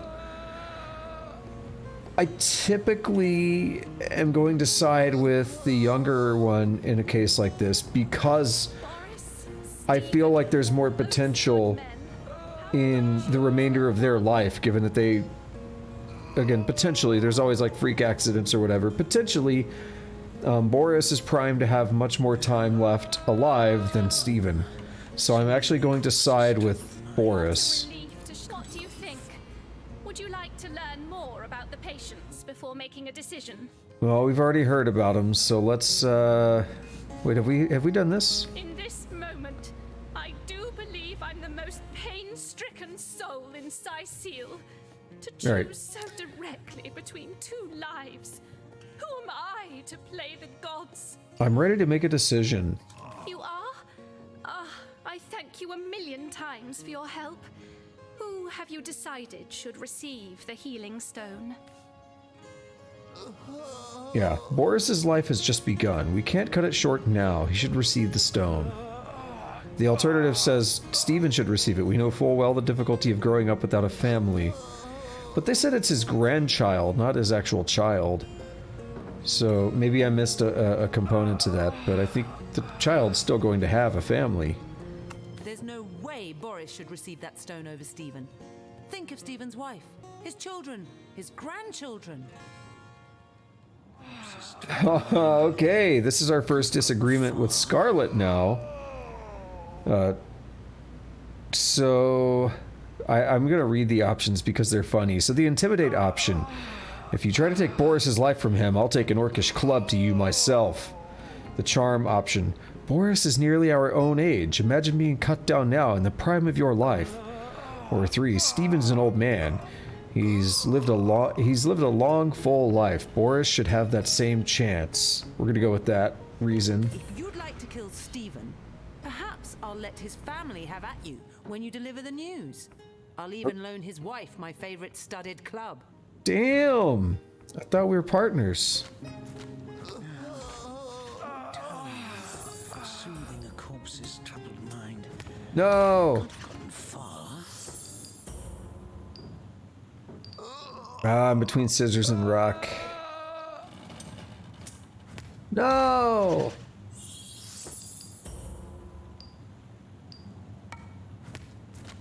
Oh, you bitch. Those men hardly sound long for this world. What? What's taking Tenderfoot so long? Yo, they do be cheating. Oh my god. All right, we'll do it your way. Stephen, it is? Yes, I'll deliver the stone. I'm glad we'll get to save one man, but my heart breaks for the other. No, this is highly What is this? Lightning! Pleasure in bidding you farewell, friend. That happened. The Bloodstone turned into a Starstone, which then turned into an Inert Stone. Leave me. I don't want to spend my final moments with the devil who snatched my life away from me. Dude, I didn't do it. And I curse your every footstep. This is the kind of thing that I would normally just load until I get the outcome I want, but nope, we're gonna go with it. Yo, Steven's not even voice acted. What the fuck?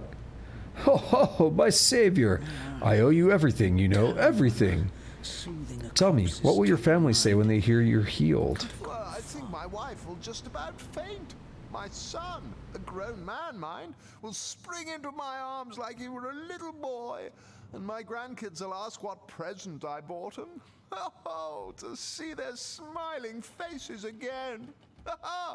I'm giddy as a school kid. Goodbye then, my hero. I didn't want to ruin this particular batch of Thank you eternally for your help. Though your reaction to the healing stone, I have no idea what to make of it. About your healing stone. That strange reaction you caused. Blue lightning from a healing stone. I've never seen anything like it. And the stone looks different now, too. Like it's devoid of life. I begin to wonder if its magical properties survived your little reaction.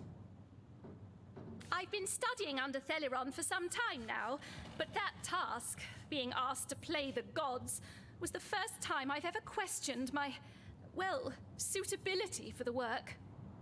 I've a passion for this work, you see.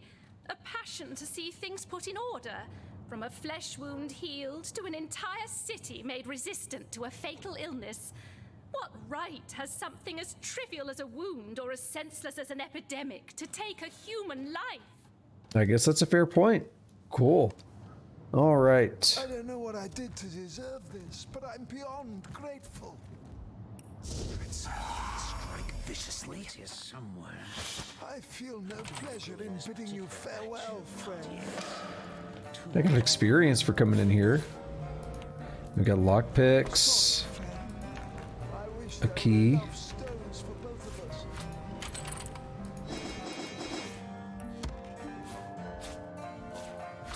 Doctor's skill book.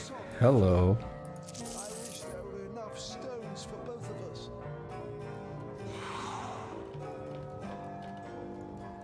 I feel no pleasure in bidding you farewell, friend.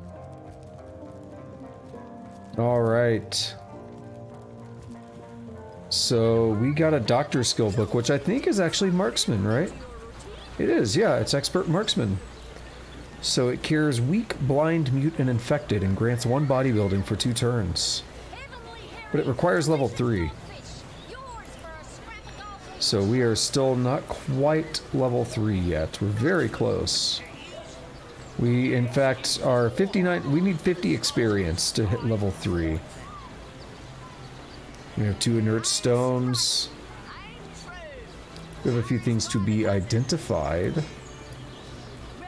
I'm going to pass those on to Scarlet there. Pass those cups on. That bow is not as good.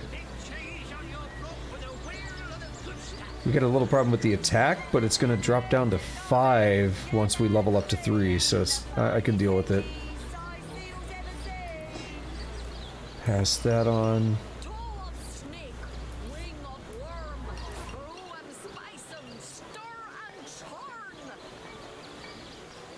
Alright, sort that inventory. And we got a lot of stuff we could sell here. How lovely to see you again, Haver of the He has money. shaped shoulders. Damn. I have a cheaper couple. Get rid of the 291. Put the 59.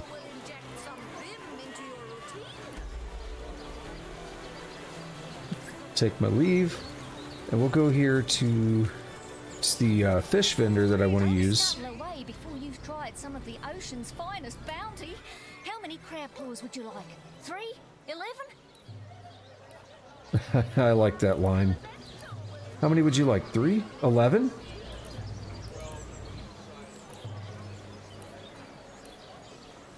Alright, we'll probably want to take a look at some of this stuff, but I don't think I'm going to be using this. You saw the paintings as well, there's no need to... Oh yeah, that gets expensive really fast, damn.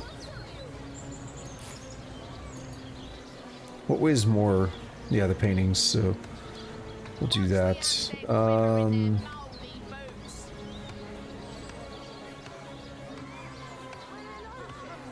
This dagger does air damage. That's like shocking, hence its name, Shocking Old Push Dagger of Desecration.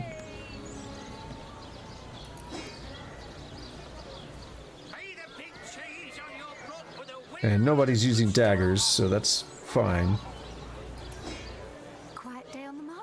Now this is good. Slightly worse movement, but it gives earth resistance and some health. So I definitely want that. And a one-handed axe is not going to be used anytime soon. And that's basically all her money. It leaves her with 3 gold.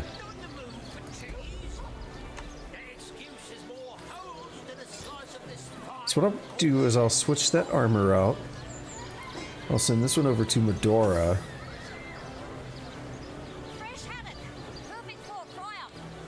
Now that Madora armor gives her initiative, but I don't know, this is significantly better.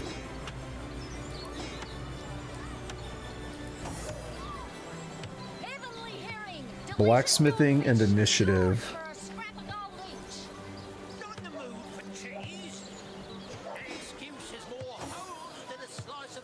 Fine, Borgabet.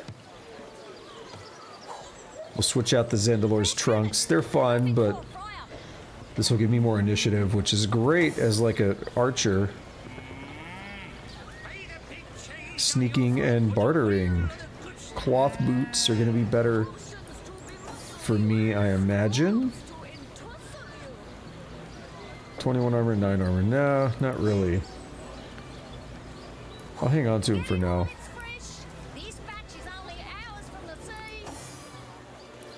Sort that.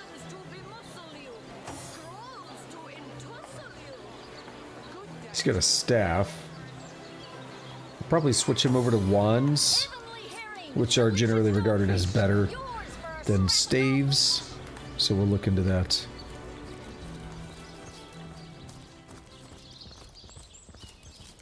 Hey, we do have sheep here. We have a tombstone. Is that a cow? Hell yeah. The creature says something. Oh, I'm controlling the wrong person.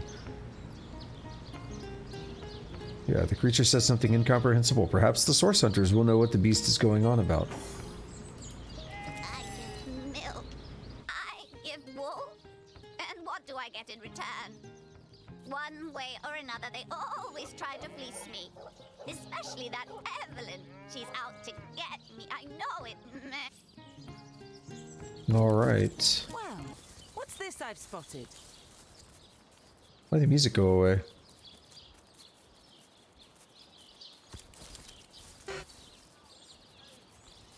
The earth here seems to have been freshly fertilized and aerated. Obviously, someone has taken great care to maintain this gravesite. Are you sure you want to disturb it?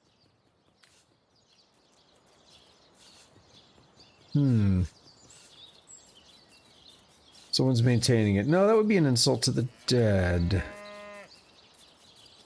Or do it. I mean, here's the problem. My gamer instinct says I gotta do it. We most certainly will not. We'll respect this gravesite by leaving it be. I'll not only dig up this grave, but bury you inside it too. Come now, I bet a thrilling mystery awaits us inside. Or whoever's buried here won't notice that we've disturbed the dirt above them. You'll leave that grave alone, or I'll dig you your own alongside it. Oh my god.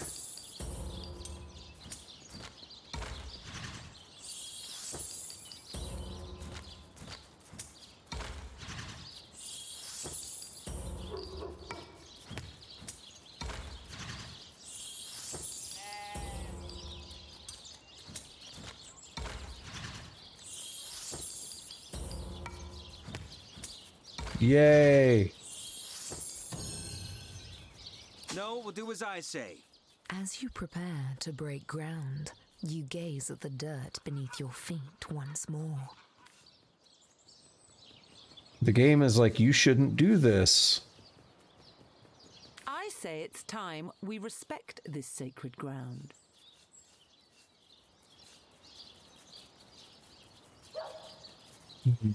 Nothing will be lost by our digging up this patch of earth. Are you sure you want to waste your last breath on this gruesome suggestion? It gave me a heartless point, which I don't like.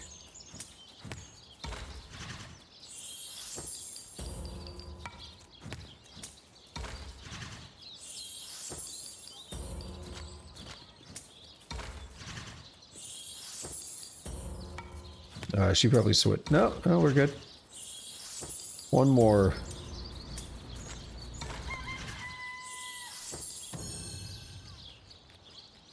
No, we'll do as I say. You plunge your shovel into the earth. Go away, chicken. Wouldn't want something bad to happen to you when I dig the grave up. Like taking 36,518 damage.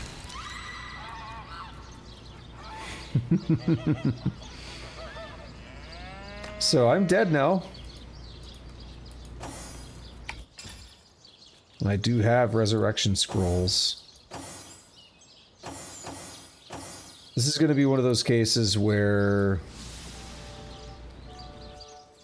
Well, let's see. Compassionate gives you critical chance. Heartless gives you bonus when backstabbing.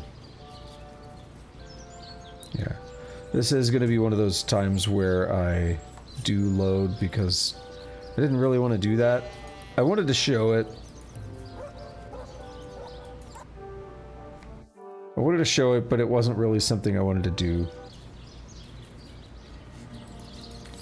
So my rules around that are generally, if something happens that I didn't want to happen, that's kind of where I'm drawing the line. Like, oh no, I messed up that persuasion check on the lady in the bathtub. I'm not gonna save and load to do that.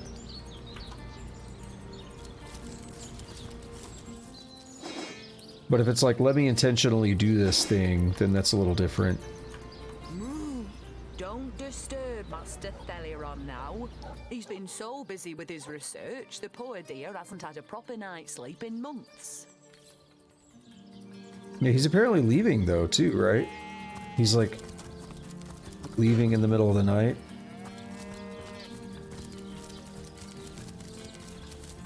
So that could be interesting. The one problem I did have with that scenario there, Reginald's spare key, interesting. The one problem I had with that scenario, though, of me loading, is that I definitely would have done that. If you think black sheep are weird, try were sheep. Where sheep? The Great Sigurd and his rainbow of war machines. Alright, we'll check that out in a bit. Yeah, that is something I definitely would have done. That would have caught me. That super would have caught me for real, because I can't resist something like that. So I did meta knowledge that one a little bit. We're in Reginald's house. Good thing we just got a key. Some orange juice. I'll take it. Aha. Aha. Reginald's house cellar. Fake arrows and daggers. Some juggling oranges. Sometimes when I see the chat moving here in game, I think it's my Twitch chat. It's weird. A headless arrow for acting. A fake dagger for acting. Juggling maces.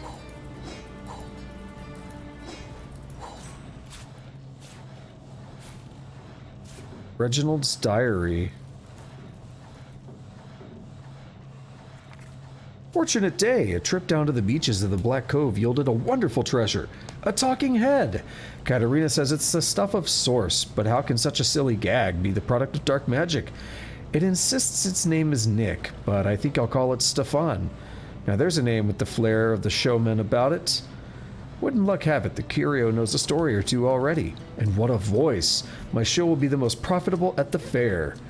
I fairly bulge with joy when I think of the sad sack look on Cedric's face. Does that mean he gets an erection? He bulges with joy? Level up! Eyes on the prize. Everything we do seems to fortify your abilities. Let's see... It's easy enough to gain new strength when one is carrying an entire team on one's shoulders. No, I suppose your examples inspired me to reach heights I never before envisioned. I suppose your example has inspired me to reach heights I never before envisioned. That inspiration hardly flows one way, my friend. That inspiration hardly flows one way, my friend. They're gonna bang. Alright, so we get a new talent now, and all skilled up gives you 2 extra ability points to spend. Probably gonna go with that. I mentioned yesterday that I knew what my next one would be. That's pretty much gonna be it. I can't imagine why I would do anything else right now.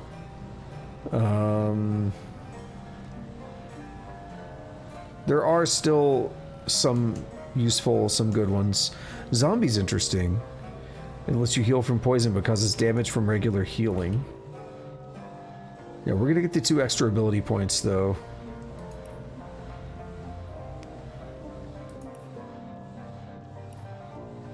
So now we have 4 points here for abilities. And I can do...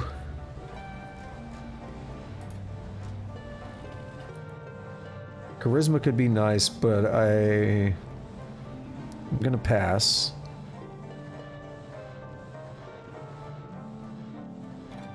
I'm gonna say Expert Marksman.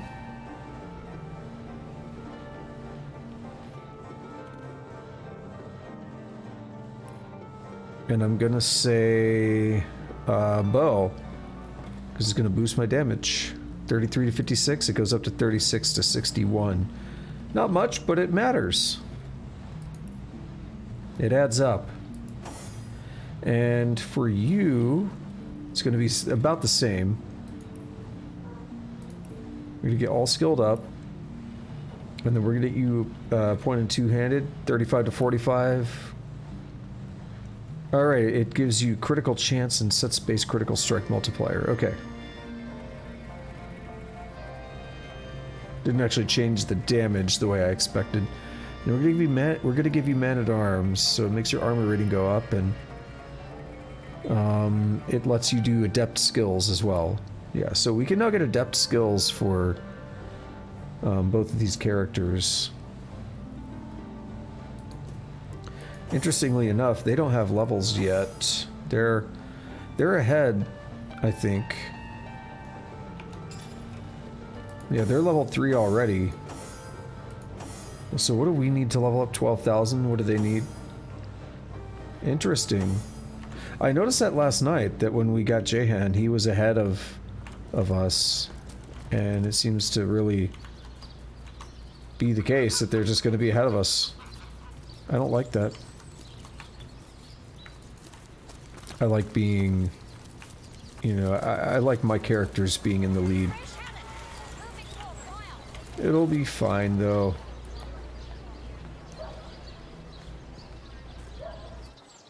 One thing that bothers me, so we have our marker here. If I quick save, they lose it and they stop moving.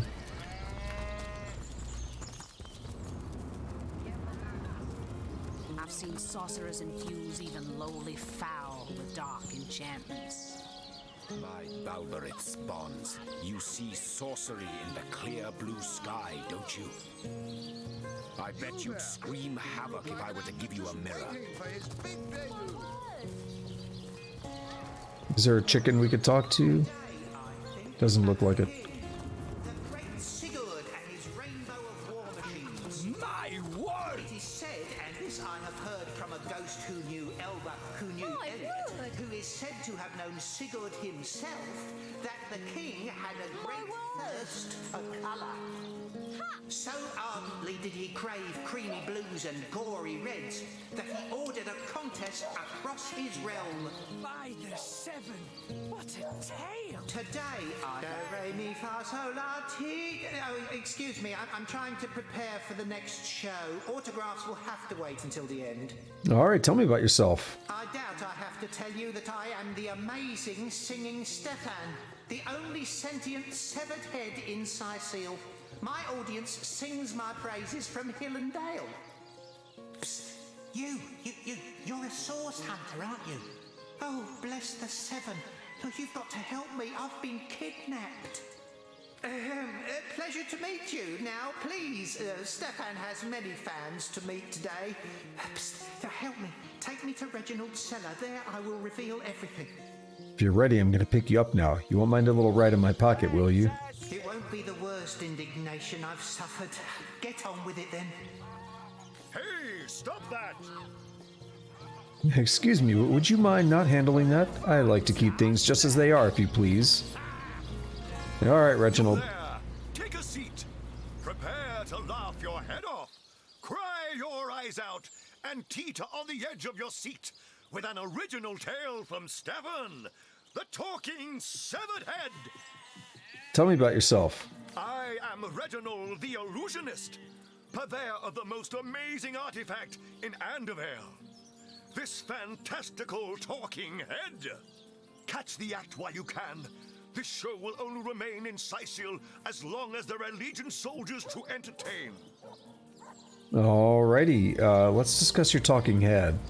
I think you've gotten quite familiar enough by now, thanks. Keep your paws in your pockets, if you please. Alright, so how are we gonna do this? I want to pick you up, but I can't with all these watchful eyes about. A source hunter who finds a way to draw a crowd away from where he or she would like to perform a clandestine operation. A resourceful hunter. Come now, it can't be that hard to find something to draw off the attention of this bleating herd.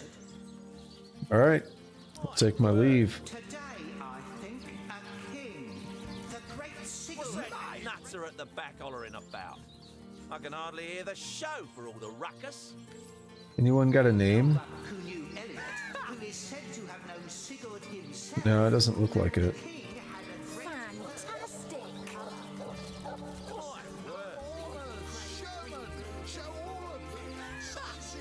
Zombie ate your dog? Orc sunk your ship? No matter!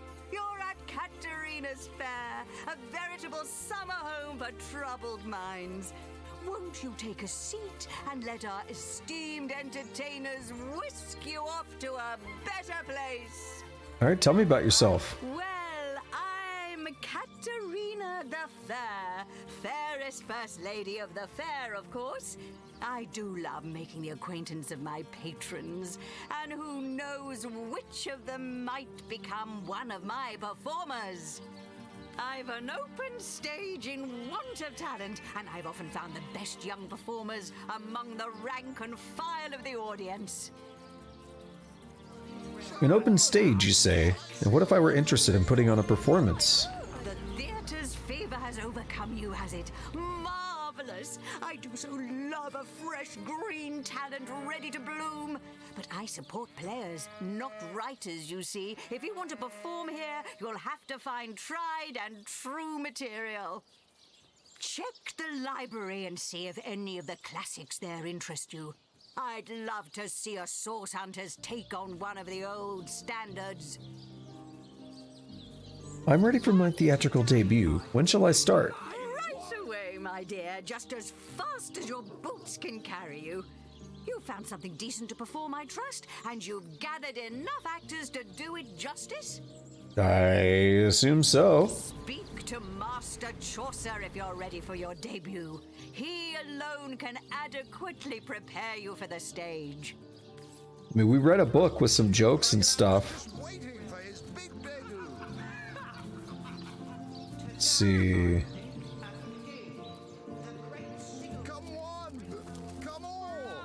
This man's drunk.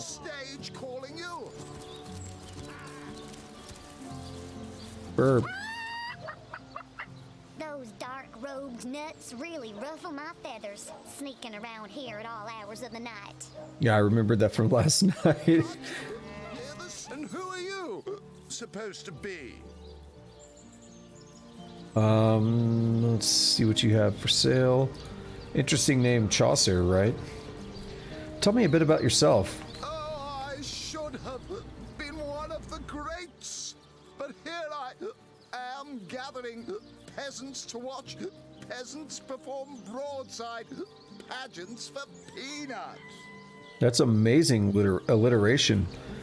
Peasants to watch peasants perform broadside pageants for peanuts. You've got a pretty bad case of the hiccups there. Really? I hadn't noticed. If not for this ridiculous condition, you'd know me as the king's favorite thespian. Let's see, where can I find material to perform? Don't you have an impressive library here in Sicil? I'm sure that beast of a librarian could rustle something up for you.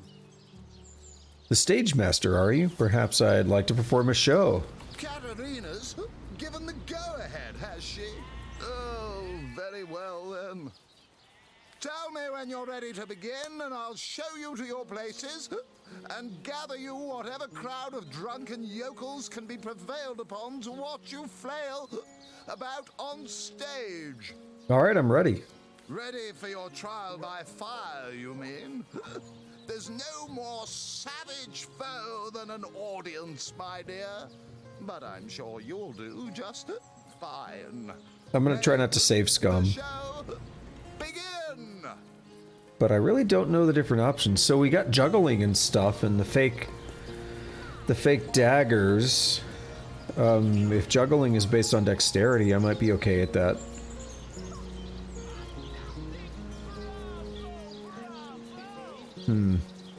I'll try a one-man show. Not planning on playing to an empty audience, are you? Wait until I've gathered some victims to witness the spectacle, and then you can begin. Any last words? You hear distant mutterings of curiosity as a small crowd shuffles toward your stage. A few moments longer, and everyone will be seated. I don't know if I have to actually wait. I'm going to. Yeah, they're moving closer. I can hear them and see the shadows and stuff coming on screen.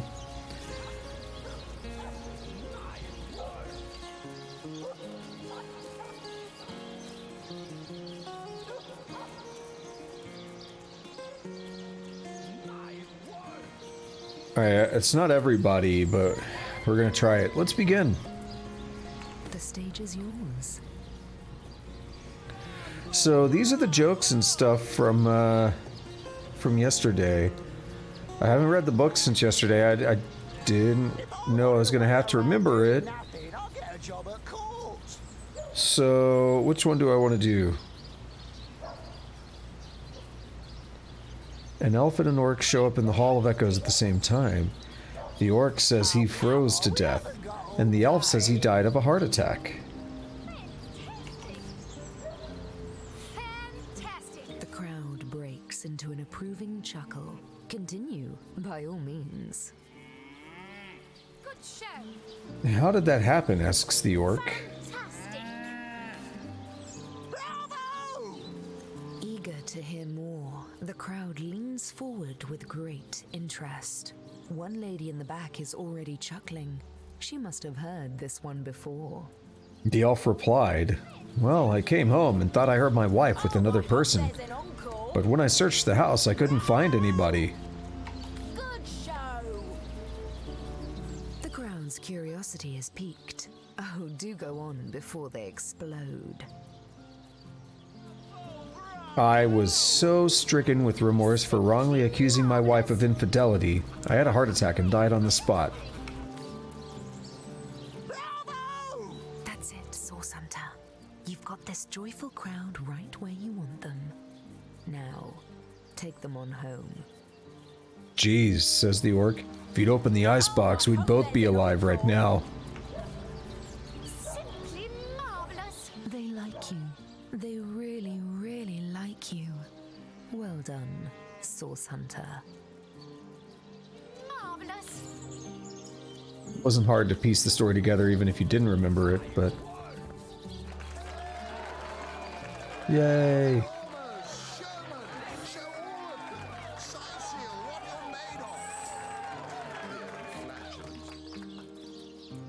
I haven't seen a show like that in years. I'm all up. Come on! Come all! Can't you? My word. You want me to do another performance, I guess? What is it this time? Let's try another one. Oh, here we go. Again. Not Two-man planning on show. playing to an You hear distant mutterings of curiosity as a small crowd shuffles toward your stage. A few moments longer, and everyone will be seated. Good show! My word. I wonder if we can attract more people here now.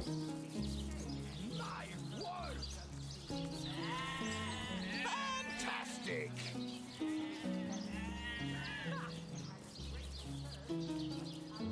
My word. Fantastic! Oh, come on. We haven't got all day. Alright, let's go. Let's see what happens. The stage is yours. Oh no. I remember reading this. What was it? Oh, there's an encore. Bravo! Good show! Enough, Cyrus. I can't take another moment aboard this death barge. I'm starving and I'm sick. Will we find no safe refuge from our travails? The crowd seems to know the tale. They wholly approve of your beginning. My gods. Could it be? There, look. Simply marvelous. The crowd is thrilled. Whatever will happen next is sure to excite them. What is it? Are we out of fresh water? Is there a leak in the hull? Oh, I hope there's an encore. The crowd seem quite impressed with your delivery. Keep it up. Look, Celia. There, beyond the mist. It's... Fantastic. The crowd gasps. They're on the edge of their seats. Go on. Push them over. Land! Bravo! Gasps ring out across the audience. They must know how it ends. They simply must. Land, my sweet. Land at last. And we shall call it... Sicil. The crowd explodes into applause and appreciation. You've woven them a tale of desperation and hope, and they're alive with the thrill of it. Yay! I haven't seen a show like that in years. I'm all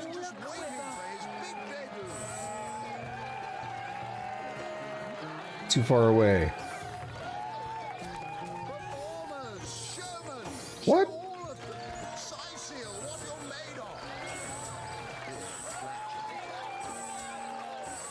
Alright, something weird was going on, but we fixed it.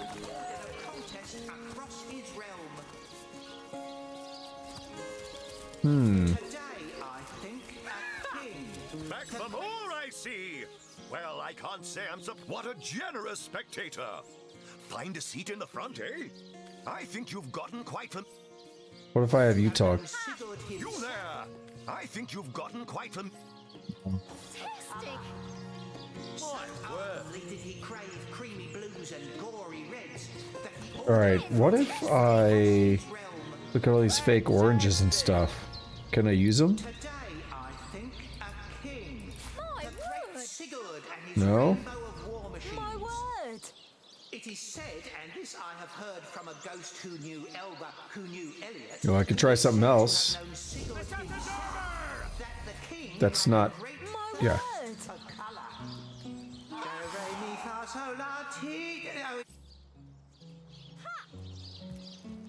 Tricks of a kids? This here Yeah. is the greatest illusion in Andorel. I'm gonna try it. It's... I don't know the other way to do it. Excuse me, I'm trying to... What do you call a source? A resourceful hunter. Come now, it can't be that... Well, we'll talk to her again. That happened last time, it didn't talk. Enjoying the fair, aren't you? Of course you are. So we'll just say flatulence. Oh, what if I do this? You there! Sit! Stay a while! Right in front. I'll excite you. I'll delight you. I'll beguile you. I'll besmile you. I'm Cedric the Sensational, and I'm playing to an empty audience. Yeah, we'll get you an audience. Tell me about yourself. Don't pity me. No, sir. Just a few years ago, I was the all-singing, all-dancing, all-sensational darling of the town. People came from far and wide just to witness my amazing act. When Reginald came, he brought some fantastic prop with him. Now, have you seen it? A talking head. Now, I never expected a silly gimmick like that to be my main competition. Tell me about the competition between you and Reginald. It seems even my usually choosy audience has been taken in by that hack's little gizmo. I'm a man of skill, sleight of hand, feats of wit, and pure entertainment. This curio is ruining what used to be an art. And even when there's no crowd to speak of, old Reggie still has at least one fan calling bravo and hee-haw. Sure as the sun sets, that one devotee attracts 5 more, and those 5 more all curious about the commotion. I don't know how he inspires such loyalty with less talent contained between his hat and his boots than I've in my crusty handkerchief. Okay. Performers, showmen, show all of them. So he wants to attract a crowd. I mean, again, we can. Is it this time?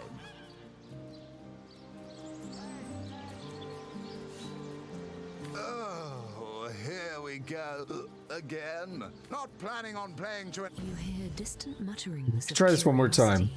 As a small crowd shuffles toward your stage. A few moments longer, and everyone will be seated.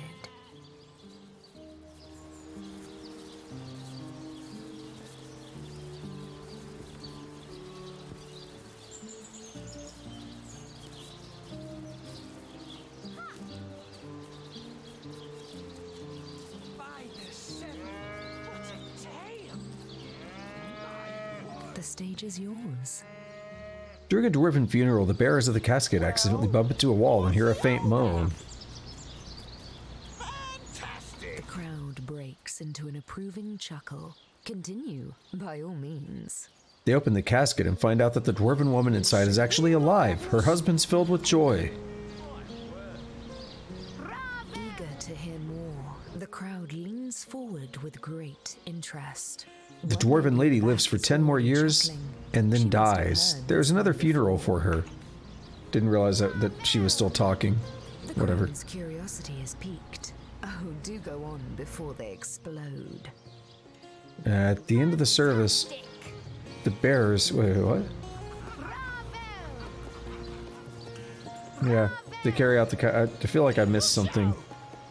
I went on autopilot for a second. That's it, Source Hunter. You've got this joyful crowd right where you want them. Now, take them on home. As they're walking out, the husband cries out, "Watch out for the wall!"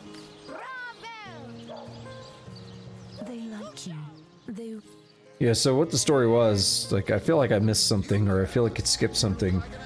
But I do remember the story, and it was like, the joke was that, like, I guess when she really died, the next time, he was like, "Don't let her revive again, watch out, don't hit the wall."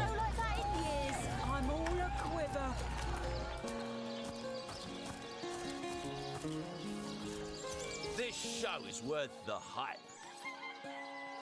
What's that nutter in the back hollering at? It's you. What are you looking at me for? There's a great show going on right in front of you. And look, there stands the world-famous Reginald the Entertainer.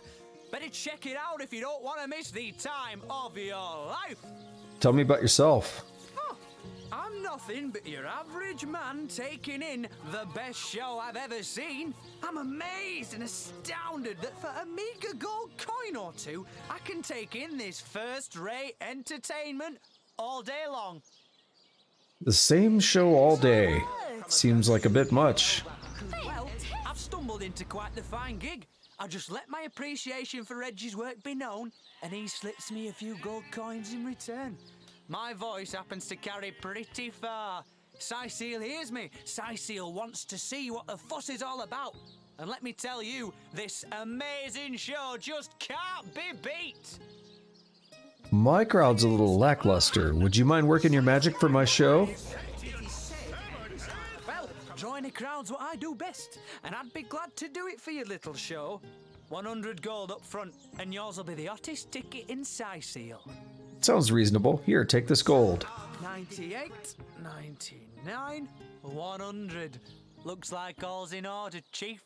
So, ready for a bigger crowd than you can shake a stick at? Stand back and watch this. My word! It is said, and this I have heard from a ghost who knew. So his dialogue definitely did not match the subtitles, if you want to call them that. He says, "When you start your show, wait a little and I'll come by with a crowd that'll blow you right out of your stockings." You look like an actor just waiting for his big debut.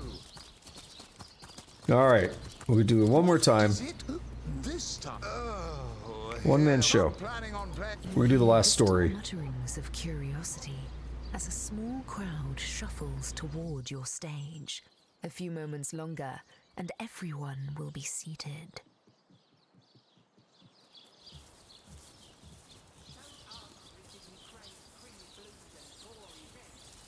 That's him, all right. Oh, we got a lot of people now.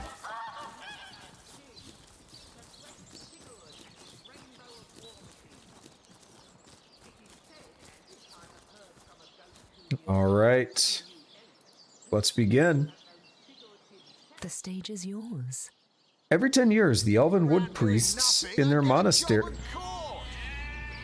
Stop heckling. Every 10 years, the Elven Wood Priests in their monastery are allowed to break their vow of silence to speak 2 words. All right, Frank West. Breaks into an approving chuckle. Continue. 10 years go by, and it's one priest's first chance. He thinks for a second before saying food bad. Eager to hear more, the crowd leans forward with great interest. One lady in the back is already chuckling. She must have heard this one before. 10 years later, he says, bad hard. The crowd's curiosity is piqued. Oh, do go on before they explode. It's the big day. A decade later, he gives the head priest a long stare and says, I quit. That's it, Source Hunter. You've got this joyful crowd right where you want them. Now, take them on home. I'm not surprised, the Elven High Priest says. You've been complaining ever since you got here. They like you. They really, really like you. Well done, Source Hunter. Okay.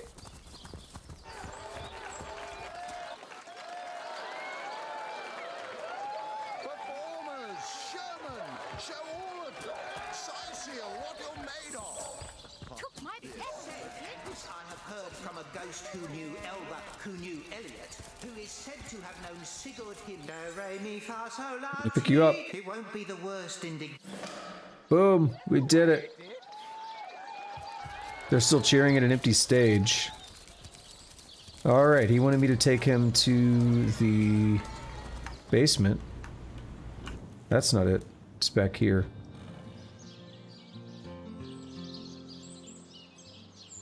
What is this?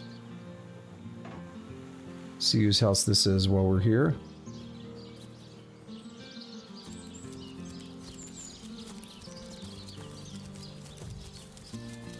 Evelyn's house. It'd be good to check on. Ooh, this music is good.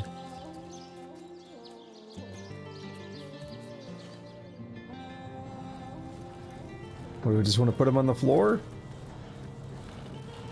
Put him on a table? Like, what are we supposed to do with him? Come, I've a sordid tale for you, Source Hunter. Ah, a little privacy at last. Out of earshot of that contemptible jester, we can finally speak freely. Where shall we begin? Tell me about yourself. My true name is Nick. In life, I was an entertainer aboard the ship of the famed Pontius Pirate. I once dared to defy him, and he savagely beheaded me for the attempt. Little did I know the abuse was only beginning. A wandering sorcerer, mad as the day is long, found my severed head on the beach and resurrected me. I spent months in his company listening to him blather on about his every inane opinion. When I asked him to return my head to my body, it must be in the Black Cove still, he became enraged and tossed my head into the sea. Reginald stumbled upon me some days later and consigned me into his horrid little show. I know not how long I've been entertaining slack-jawed imbeciles at the Sightseer Fair. All I know is I just can't take it anymore. Oh no. You want to be reunited with your body then? More than anything. But the chances are so slim with the Black Cove utterly infested with Pontius's undead cronies. My poor lost body is among them. sightless and silent in their vile company. For all I know, they're using it as a coat rack. Traveller, if there were any way you would brave the cove's depths and reunite me with myself, you'd be doing me the only kindness I'd have received in as long as my poor memory serves. What do you know about Reginald? That charlatan doesn't have a lick of his own talent, so he begs, borrows, and beats it from those of us with a real vision for the stage. What I wouldn't give to give old Reggie a swift kick in the jugglers. Oh, to have legs again. If you're ready, I'm going to pick you up now. You won't mind a little ride in my pocket, will you? It won't be the worst indignation I've suffered. Get on with it then. Alrighty. What's going on, Copperbeard? Good to see you here. And, yes indeed, I am. I'm going webcamless for the playthrough, basically. I think it works better for a game like this. And just because you asked so nicely by the highlighted message. Ball stretcher. Yeah, I feel like it works better for a game like this. There's so much going on the screen. I mean, I guess the webcam kind of fits right here, but I don't know. I just feel like it takes away a little bit from a game like this. Oh wait, Evelyn's place. Is it locked? Yeah, I don't think we got a key, did we? Wait. That door's fine, but this door is stealing. Interesting. Is there a key like in... Yeah. Spoiler alert game. Actually, you could see it. Secure lockbox key. Wait a minute. Wait a minute, hang on. I just remembered two things. One, there was... I don't think... It's not called a secure lockbox, but... What about this thing? No. Someone... We got a lockpick from somewhere. I mean, we could bash it. I guess someone else got here first. Secure lockbox key. It might be inside. That's a secure lockbox, alright, yeah. So we just gotta be able to get inside. We'll worry about that at some point. Secrets of the Scroll book. Yeah, we got a shit ton of experience from that Reginald stuff.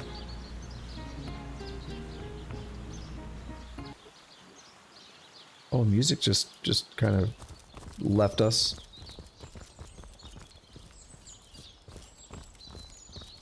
The thing is, though, I mean, we know she's not home, so walking up to her door like that's not a problem. Alright, I'm gonna go ahead and use meta knowledge to say we're not going out there that way to the cove because it's a higher level quest. We'll get stomped by the enemies that way. It's not worth it. General store closed indefinitely. A level 10 door. There's a rat in there going nuts.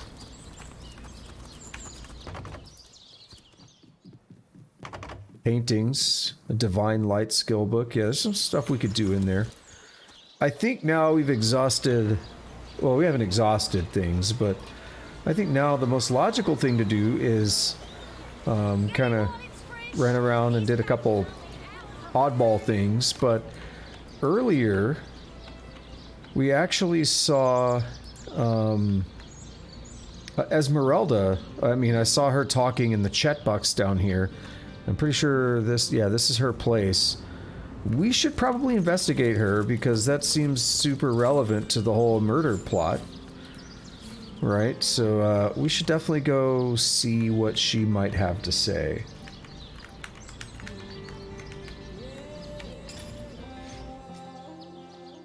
Listen to this music. Did you see that cock? There's a huge cock just running around. I do like that Copperbeard one. Yo, what? Jaeger with the raid out of nowhere. Okay. I do like that, I do like that thing, Copperbeard, where, some games don't always play music, but it has to be done right. And what happened there is the music just kind of cut off very abruptly, so it's a little weird. Dough, the happy child of water and wheat, serves as the base for many a hearty and filling meal. With a lump of dough in one hand and either apples, cheese, fish, or tomato sauce in the other, supper is sure to delight. What's going on, Jaeger? Thank you for the raid. What are you doing? What are you up to? Oh, that just popped up? I don't know. Okay. That one startled me. Yeah, thank you so much for that. Excuse me. Welcome to Esmeralda's shop. Everything from panties to potions. Hello. Yo, let's talk to the cock. Oh, that's not the cock. Never mind. I'll figure out who murdered Jake before the day's through. Just you wait. Detective Kip is on the case. Holy shit. There's the cock. Liberté, equality, and brotherhood for all will turn the wicked cleaver of decapitation upon you. Revolution is coming. Your wife or sweetheart be compensated by the Legion should tragedy befall you on the battlefield? I suppose so, maybe. But seeing that I'm neither married, engaged, or attached in any way, I've never bothered to inquire. Polite, handsome, and single. Don't go anywhere tonight, Legionnaire. I'd be afraid alone in the dark. So let's just recap. A lot of people in town suspect Esmeralda here of committing the murder. We just walked in and she asks Septimus, if anything were to happen to you in the battlefield, would your wife or sweetheart or anything get any kind of compensation? Probably, yeah. Handsome, sweet, single. It's like, yo, not painting a great picture for yourself there. Just saying. Let's talk to Esmeralda. Are they going to talk first? Nope. Okay, let's talk to Esmeralda. Grant me patience. You're a source hunter, aren't you? Here because you think I killed my husband. How many times do I need to state and restate my complete innocence in the matter? Who are you? As if we don't know. I am Esmeralda, wife of Jake, and now, alas, his widow. Poor man. We were both so young when we married. He so rich and I so poor, but his one and only princess just the same. Let's discuss your husband's murder. Like I told just about every Legionnaire in town, I don't know anything about poor Jake's murder. I want his killer found and tried, but everyone suspects me of this evil deed. And you're no different, are you? I'm just trying to, gather information. Calm down. So what happened? Some of them tittle-tattling crab chasers down the pub call me a murderous gold digger and you believe them? These insinuations truly go beyond the pale. Oh, I think I'm getting one of my headaches. I've been told your husband collected something called Starstone. Care to elaborate? Starstone? I've never heard of such a thing. Dear Jake had a mineral collection, yes. As far as I knew, it was one of his pastimes, nothing more. Okay. Do you mean to imply he collected something dangerous? Something that may have gotten him into trouble? Oh, this is all too much. I feel like I'm drifting from nightmare into nightmare. Alright, calm down. Can you tell me more about this place? Well, what do you want to know? About Sicil. Never imagined that finding a quarter pound of mouldy, moth-eaten flour would be a cause for celebration in this city. How things have changed. Tell me about the undead. They came out of nowhere. Must have been, 2 years ago now? The very heart of winter. I smelt them before I saw them in the night. Torchlight reflected in their eyes like it does in predators. But these were no wolves. These were our ancestors, come to devour their offspring. Alright then, I'll go ahead and take my leave. She seems to be quite adamant about her innocence. We'll need to look for evidence if we want to prove she actually did the evil deed. Yeah, we'll do just that. My, what a strong and handsome officer you are, kind Septimus. You must have fought many a battle, am I right? In fact, I bet you're a real war hero. Oh, I'm no hero, Esmeralda, dearest. I'm just doing my duty, for the Legion. Well, you certainly are my hero. The rock upon which I may rest my weary soul in these trying and troubled times. Never fear, milady. As long as I'm around, no hair on your haloed head shall be harmed. You have light gold cups, those are worth a lot of money. Alrighty. So we're gonna do some investigation. She's coming on very strong. I mean, we were told she's a bit of a flirt, is some of the wording that was used. So we'll have to check that out. We'll see if I can get in there. I don't know if I can. I might have to take... Can I go in the back? Might have to check out upstairs first. So what is this game that you guys are talking about, Tunic? I have never heard of it, I don't think.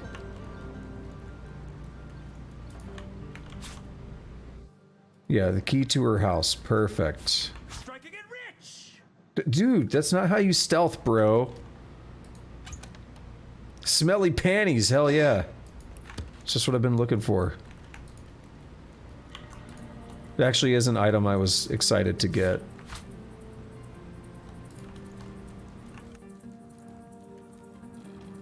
Looking good. I don't care so much about the folded shirts.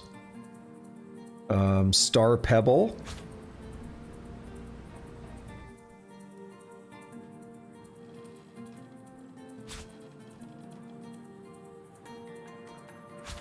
Wonder if we can combine them into a full Starstone.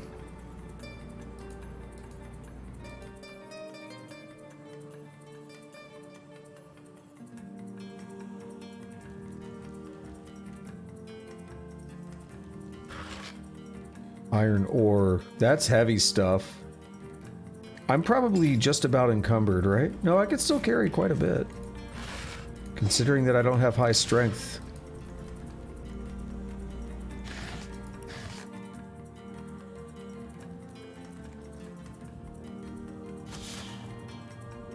Alright, now I'm gonna head around back. We're gonna go in her back door. Sometimes it's better to go in the back door like this. We have a key to her house.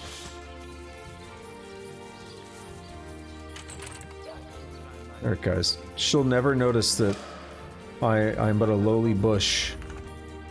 Alright, they got the experience too, perfect.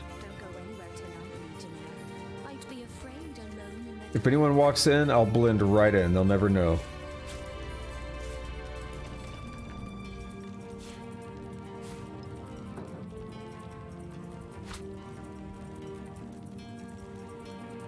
I said bush. We have a book called The Perfect Murder.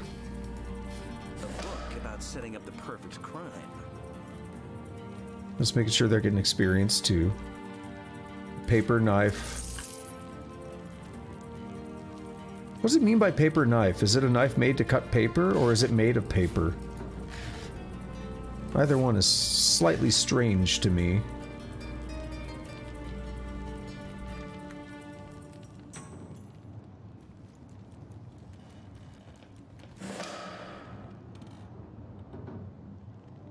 We're getting experience every time I move around a little bit, so you know I'm doing the stuff correctly. In chest key. That's interesting, because we're not at the inn.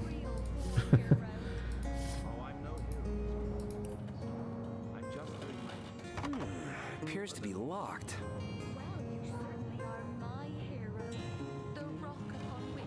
Alright, we can get the others in here pretty simply by doing this. I'll link everyone back up. Leaving target groups too far away. That happened earlier. Why? They're right here. There's something weird's going on with that. We're gonna get this chest to Scarlet. Another one for the collection. She's actually correct. She has more than one chest. That can be taken in different ways, can't it?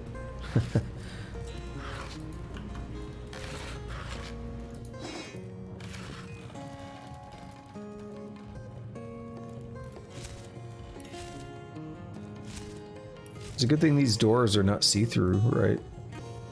There actually is a bit of translucency on it. A little bit of transparency.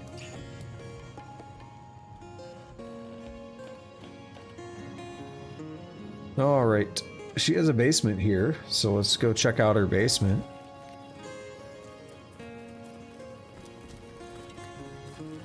The ham and stuff is really heavy, I think. It's not too bad.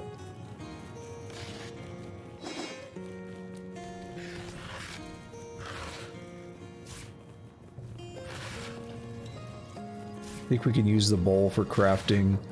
Almost everything in the game can be used for crafting or something. Like, I don't think there's much junk in the game that isn't used. Esmeralda's a funny character. She's always got ham on the brain. I've never been inside her secret room, but I bet it's full of hams too. I'd go in and see if I were tall enough to reach the button. Say! Alrighty. Where's Jake? Did he finally run off with that white-haired woman? What was her name? Candice? Interesting. Yeah, we were told that Jake was having affairs and stuff. Let's see. So we have 2 books that I haven't read yet. Why the Gods Left Rivellon. Did the gods ever exist, or are they mere boogeymen created by fanatics and priests? Many have sought an answer, but I ask whether discovering the truth is worthwhile. I say we do not need gods in our daily life, for if these supernatural beings exist, who is to stop them from enslaving us if ever they should deign to return? And next up, the perfect murder. Kicking Another's Bucket, Planning the Perfect Murder by M.R. Giggles.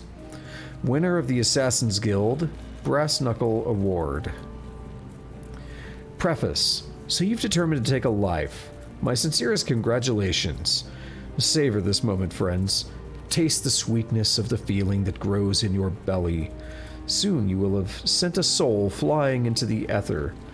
Your hand alone will have caused the fabric of existence to have undergone a permanent and undeniable change. You are preparing to undertake the most exquisite endeavor of your life, and you'd be remiss not to luxuriate in every surrounding moment. Chapter the 1st, Selecting Your Target. There are several questions to consider when determining which life is best to seize. The following are but a few to consider. Is the head of your intended victim sufficiently round and symmetrical to make an impressive mounted trophy? Does he or she have hair of sufficient length and health to spin into a lovely yarn for darning socks or throw rugs? Will his or her hide provide for supple shoes, bags, and belts of a color that suits your eyes? Chapter the 2nd, Choosing a Modus Operandi. It's interesting that they know Latin in this game, by the way.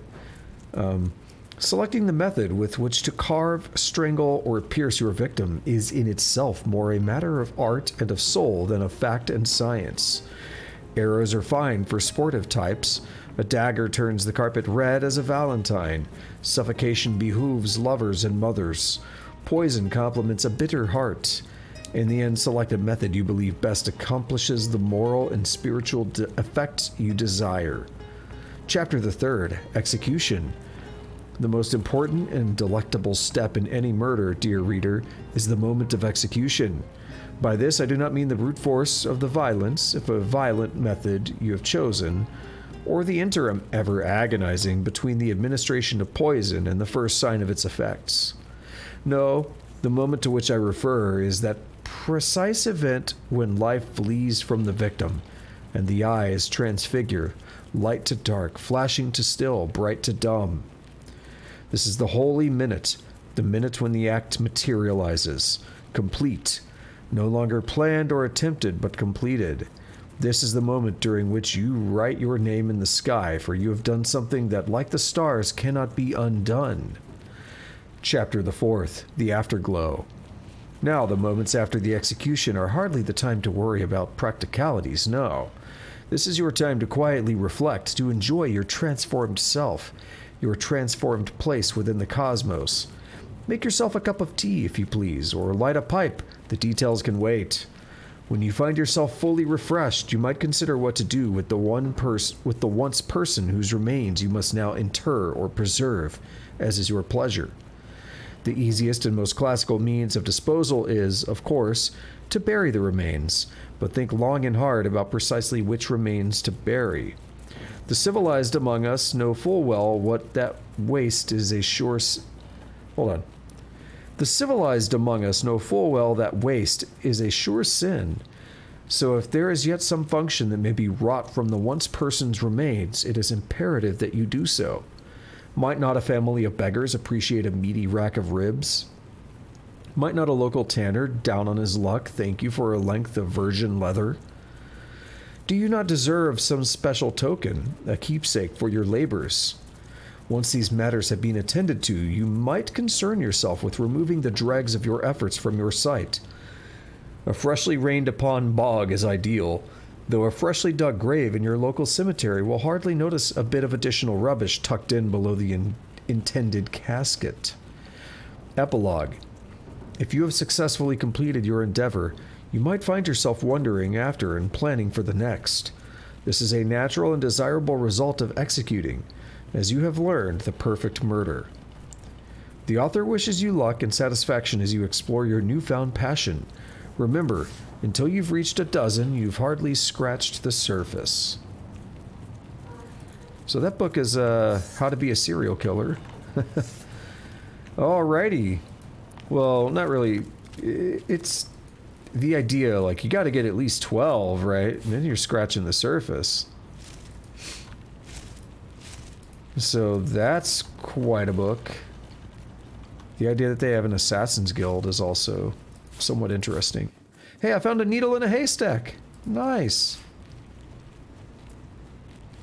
Well, I might as well just quit the game now. I'm never going to top that.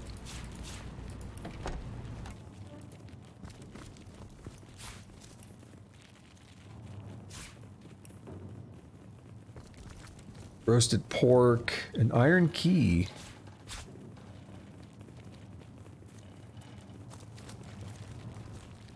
So there is like a gate over here. This is an example, by the way, of when, well, now there's music, but I was going to say, there was no music there, and it seemed great. It seemed very atmospheric.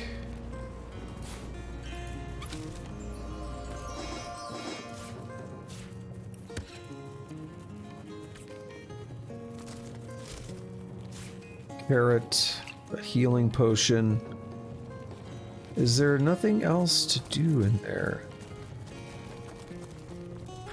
Thought we might find something else.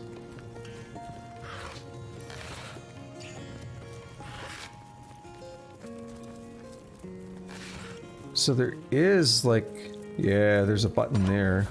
So that's what that did. The rats were hinting at it. You just have to get lucky and find it otherwise.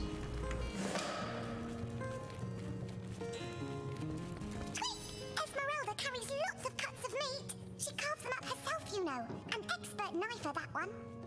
So she's really good at using knives, huh? All these light gold cups. That's so much money.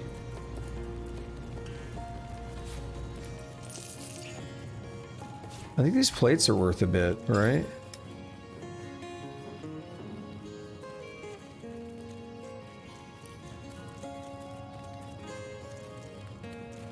Where is it? Oh, there it is. I'm dumb. Yeah, it's worth 162.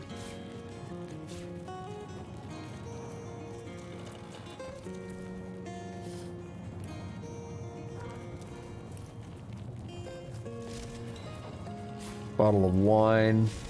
No, I want that.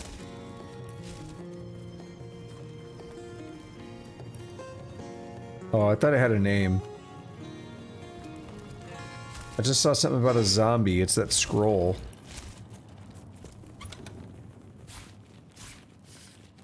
A resurrection scroll. That's nice. Fire arrows. Let's see. Healing potion. Some gold. I just saw something interesting up there. Empty potion bottle. Zombie painting. And bloody dagger. Bloody dagger. Could this have been involved in the crime? It It certainly piques one's interest, doesn't it? It sure does. Let's take a look at that zombie painting. Does it do anything? No. Interesting. So we found a book about committing murders. We found a bloody knife.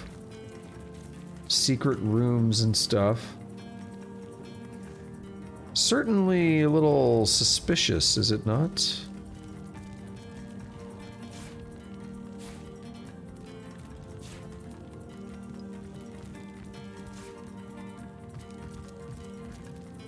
Yeah, we're gonna be able to make a bunch of money.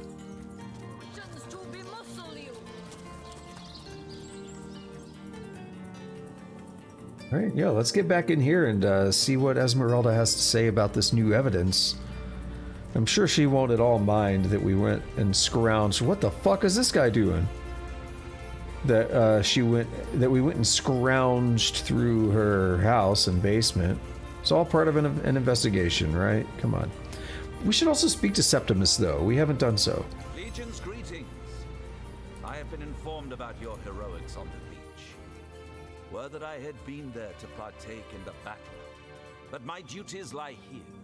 Sworn as I am to protect Lady Esmeralda from the rabble that would enforce summary justice on her.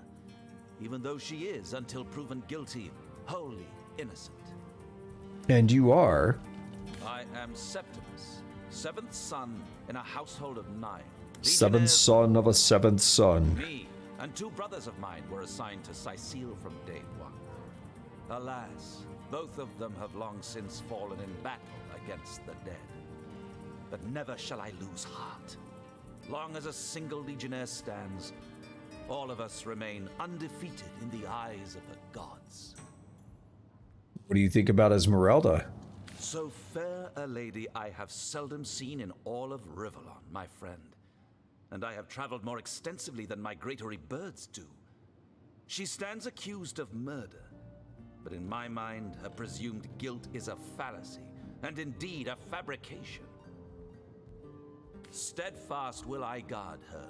Never will I waver unless absolute proof of her culpability should be brought before me. And I hold no such proof exists. Let's discuss Jake's death. Jake's murder is, in a word, a tragedy. He was well loved in all of Sicile. The Council of 7 couldn't have wished for a better ambassador. That he of all people should have braved the undead siege for so long, only to be felled by foul sorcery, is heartrending. You claim to possess evidence that implicates Lady Esmeralda in the murder of her husband? Well, let's have it then. Okay, I found a bloody knife downstairs. A dagger caked in dried blood. Found in the cellar of this very house, you say?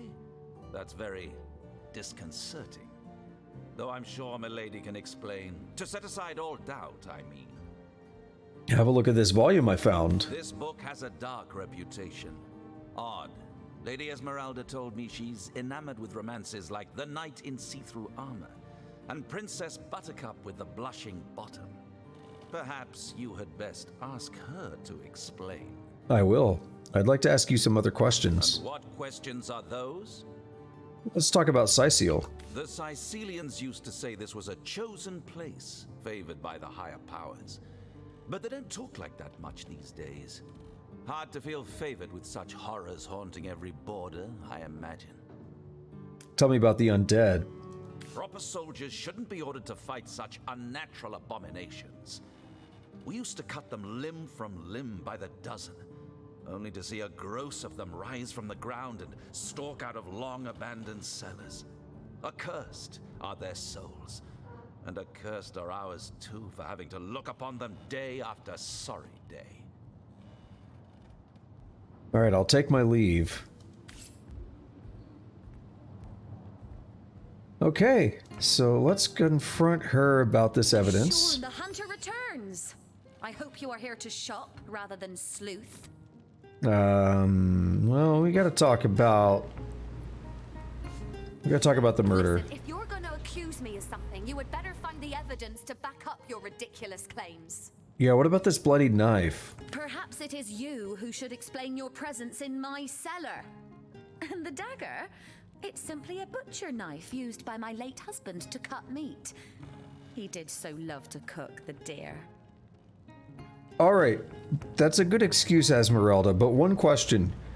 How do you explain the fact that the rats told me that you cut meat? What'll you think of next? Accusing me of bashing him over the head with a frying pan? Well, I also found a book about planning the perfect murder. Oh, that horrid tome of ill repute. It isn't mine, it was Jake's. He was a politician, don't you see? Always on the lookout for plotting rivals. Always trying to be one step ahead.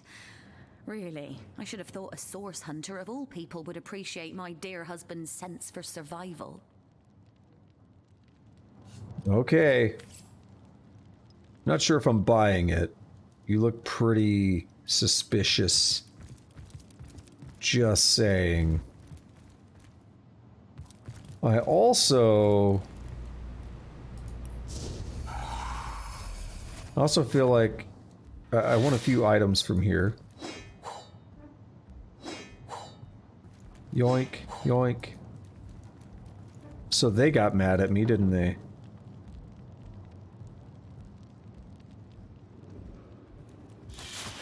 Or no.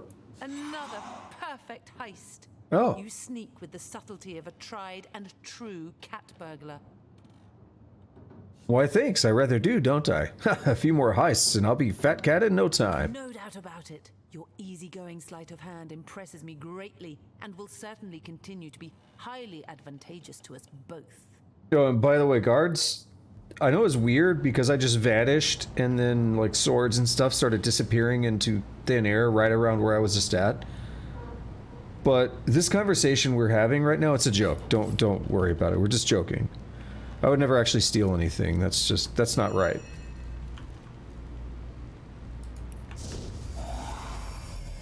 So yeah, definitely don't pay any mind to that conversation we just had right by you.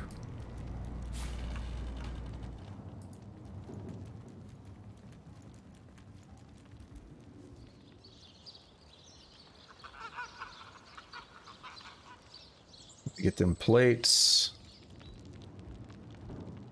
Well, here I come, I'm dropping plates on your ass. Well, here I come, I'm dropping plates on your ass. There are some shields or something. Let's see. They're okay, but I'm not... it's not worth it. Alrighty. That's that. Yeah, she's got answers for everything, but it doesn't look good for her. I can kind of buy the knife, but there's a problem with it.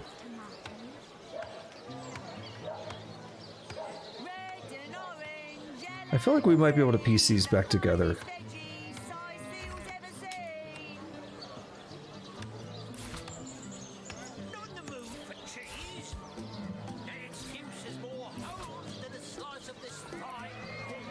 No, I don't think we can split it. We might find something out. What was I saying about it? So, the knife makes a little bit of sense because there was clearly a lot of meat and everything down there. A lot of ham and boar and stuff like that. There's a trophy, so I could kind of buy that, except the fact that there was a hidden button and like a secret chamber there. That's a little harder to accept. It goes to and fro, the city's youth. They hustle and bustle, while I sit here stagnantly and watch it all go by. The book, on the other hand, really... it's hard to accept. I can... It's a good excuse on her part, but that one's hard to accept. Nice it is of you, the very picture of youth, to break the monotony of an elder's day, wild away on this hardwood bench. Pray, let me be forward with you, O sapling rose, O leaf of spring, for my weary mind is troubled, and would highly prize thy gentle-handed assistance, thy kind ministrations. Well, before we get to that, tell me a little bit about yourself. I am but an aged elf that has seen the years parade in long succession. Gladly shall I tell you more. Will I regale thee, O whelp of men, with my tale? But not here, where the winds may steal my words. All right, well, what about that assistance you asked of me? You would listen to my grievances, guide me towards untroubled realms. Oh, you are truly a wonder, oh budding flower of the morn. Yet, that which I would tell you is of a rather private nature. So let us escape both the chill and the eye of public scrutiny. He wants me to fillet him. Hot spiced wine and a snug little room awaits us on the King Crab's first floor. Let us go there so that we can warm our bones, yet make shiver our hearts with a tale of loss and sorrow. And now he walks incredibly slowly to the inn.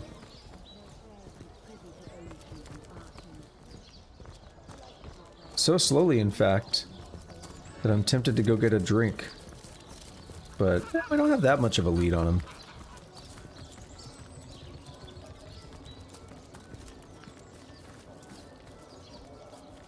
If I weren't wearing my monitors and if I wasn't worried about the camera, the webcam shutting off, I would do it. Now, why does that matter? Because when I do my intermissions and when I do my outro, I want the webcam on. And yes, I know how to fix it now, but it's a pain in the dick to have to worry about that.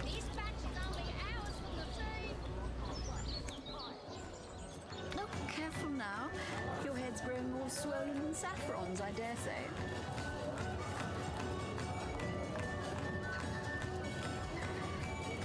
Nope, not there. You said first floor. This is the first floor. I feel like I said that strangely. First floor. You're going up to the second floor. What's up, bro? He did say first floor, did he not?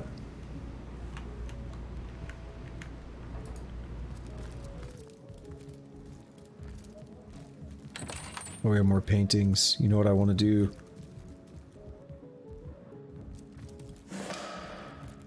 Experience. Ah, you have come. Yes, that is most satisfactory. Begone, brittle mask of age. Hear me now repeat the words of Brittletooth, the child snatcher of Carador. Come, play with me, for I'm hungry. Come, play, play, play. What the fuck is this man talking about? My name is Eglandaer Twil Selanar, elf of the House of Gandavum, the slaughtered house of Gandavum. But by the twin blades of the Shadow Vixen, I shall have my revenge. The walls of memory are stained with blood, and I would see them bloodier still. What about that assistance you asked of me? The game, yes! A game of blood and brutality, of death and dexterity. Fun as herring the horror harlequin. But, like the serpentine stalker hisses before the stab, hush now. Darkness, darling. Hush, hush, and listen to my tale. The elves of Gandavum, they lived in peace. Oh, yes. But one night, when the moon had hid her face, the orcs of the tribe of Kazuldagar beset our city. They cooked and ate and burned every last one of us. the light of dawn never saw an elf of Gandavum no more. All undone, every last one of us, except for me, the midnight rambler, away from the city. I was very old back then already, though indeed I whisper of many years hence. But death shall not find me. Oh no, not until every beast of Khazaldgar has been bled. I may be frail, a withered grey, but the wealth of kings is mine. Countless assassins have ministered to the vengeance that is my want, and now is almost over. By Kala, Lady of the Last Gaze, I swear it is almost done. Only the very last one of the Khazaldgar still eludes me. The crowning kill that would seal its fate and mine alike. I have tracked her down by the curse of the spine spear I have. She does not know her ill-shapen sun is setting fast. Color the dusk red, O sword of youth. Bloody the day with the bramble sap that runs through the veins of Victoria. Bring me the amulet that clings to her flesh, soon to fade. And yours shall be the bounty of vindication. Mine shall be its sanguine satisfaction after long, long last. Yeah, I don't know about all that. So, my target would be Victoria, a girl orc. Yes, Victoria. She is the one whose heart must be held in hand. The heart around which the fingers of that hand must clench and tighten until its choking flesh bulges with blood and its beat slowly breaks. This man sure is eccentric. The orcs of Khazaldgar, they knew my name. Oh yes. By the bite of the roving rattler, they knew my design. And so they sought to save their last, an infant, she who was to be queen. To no avail, oh no. Years, how many I know not. Years I searched, and now she has been found. Her name is that of a woman, her employment that of a civilized being. But by the fork of Barbara Man-Eater, she is nothing but an orc, a cyst of nature, one of a misbegotten litter dragged into life from the tumoured womb of a filthy, coarse-haired beast that was humped like a dog in the darkness of a stinking hollow. Okay. Victoria, librarian, daughter, adopted child of Cecil, Mayor of Sicile. There is bloodlust in you. I can feel it. Let it out. Set it free. Undo the last of the Khazaldgar. By the breasts of Sishara Goatsuckler, give me my revenge! This guy's more long-winded than a Darkside Phil pre-stream. Alright, there's our quest. And our characters want to talk about it. That was quite the radical change we witnessed.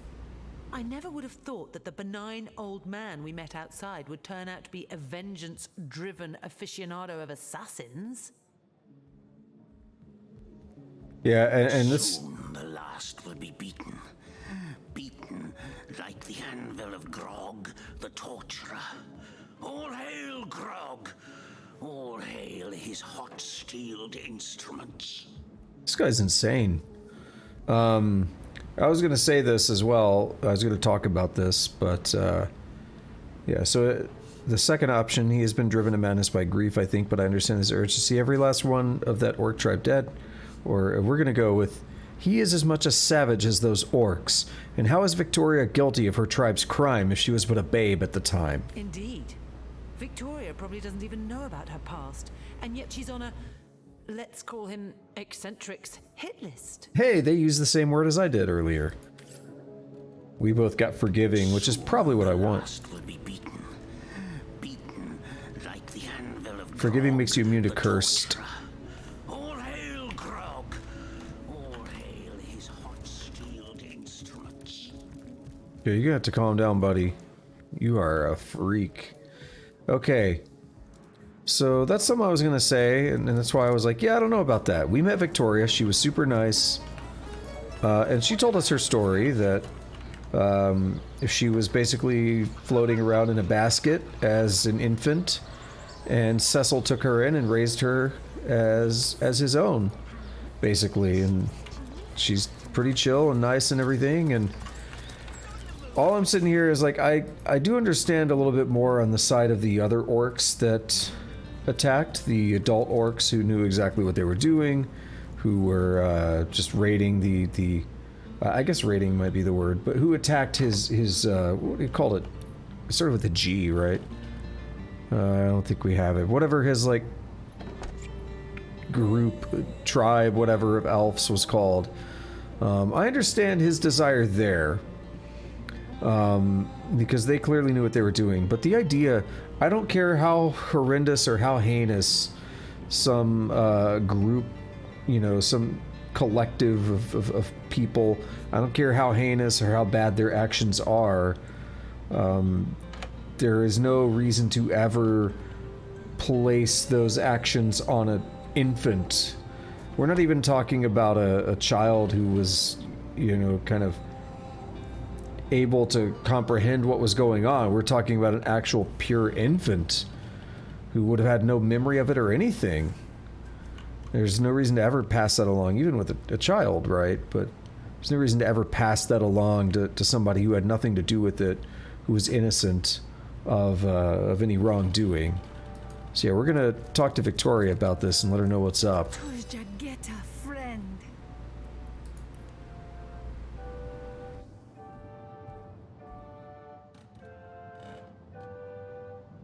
Okay, so let's discuss Eglandaer the elf. Oh, do pardon my language, my friend, but that is quite the startling revelation. So much sadness, so much anguish. Eglandaer's tale is heartrending, though it seems that in the pursuit of retribution, he has himself become as great a ghoul as those that wronged him. Does he not see that I am now the one who is to be wronged? Why, oh why must he make me, of all gentle-minded and life-loving creatures, why must he make me the target of his imperishable hate? Whom have I ever harmed? I live for books, not brutality. So, let us approach the situation with reason and ask ourselves, where do we go from here? Though, first let me say this. From my heart, I thank you for warning me. I thank you and I trust you. So pray, let me pose the question. What do you advise we should do? It is but your amulet the elf wants as proof of your death, so why not give it to me? My amulet? But it is Haxmagi, a sacred token that houses the presence of my ancestors. No, I cannot part with my talisman, the keepsake of my soul. Is a keepsake, no matter how precious, worth your life? Crap. Let's change the subject.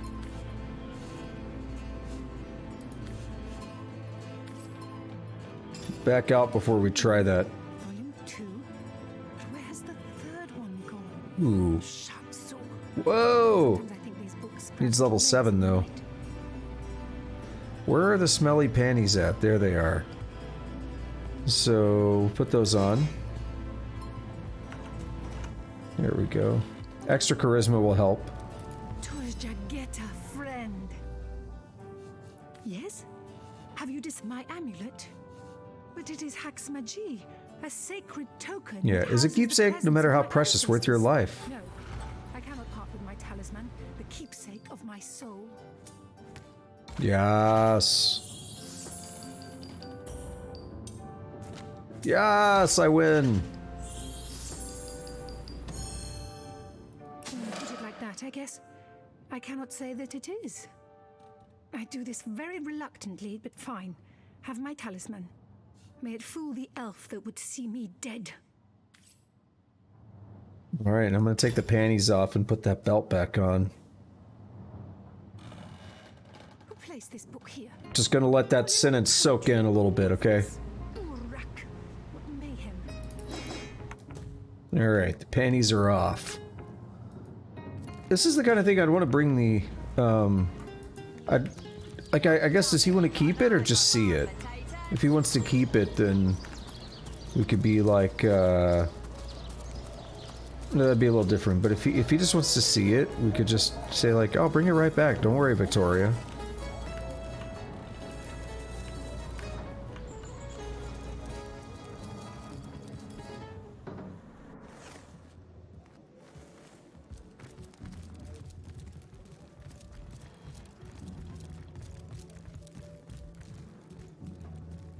Here I wait for thee in the dark, but the stab shall bring the light, minister to death.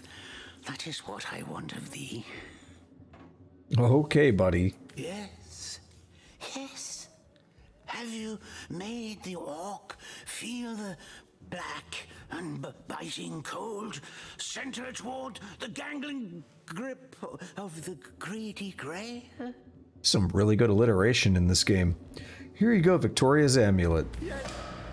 So it is. So it is. Holy shit. My Angus Impaler's favourite steak, you've done well by me. Oh, Ravager of Gazaldagar, the last of their line is dead. The House of Gandavon has been avenged. Sweet flowing blood. The quest of decay is at an end. My wealth is yours. My life is death's. By the hollow sockets of the Voidwood Eye Gouger, I bid thee thanks and fond farewell. All right. Hold on.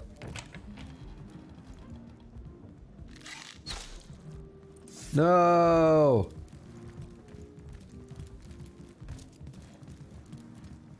Now we're in a bit of a bind, aren't we? I don't want to fight the others. Ooh. That's a problem, isn't it? What if we don't? Damn it.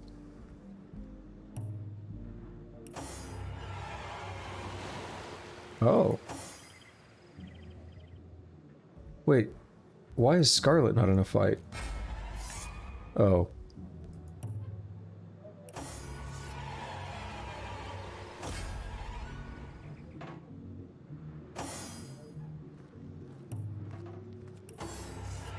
What happens if we go back?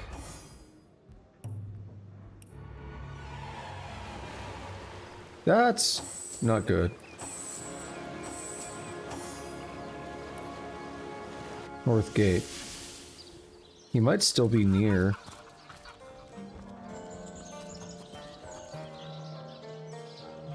He would have walked up this way if he went back to his old spot. Where did he go?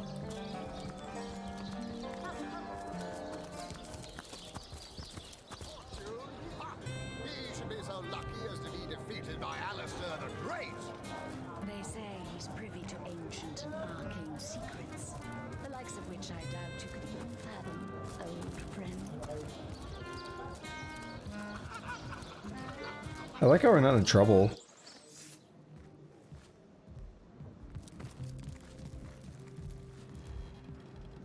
No one seems to care. All I wanted to do was kill that crazy fuck.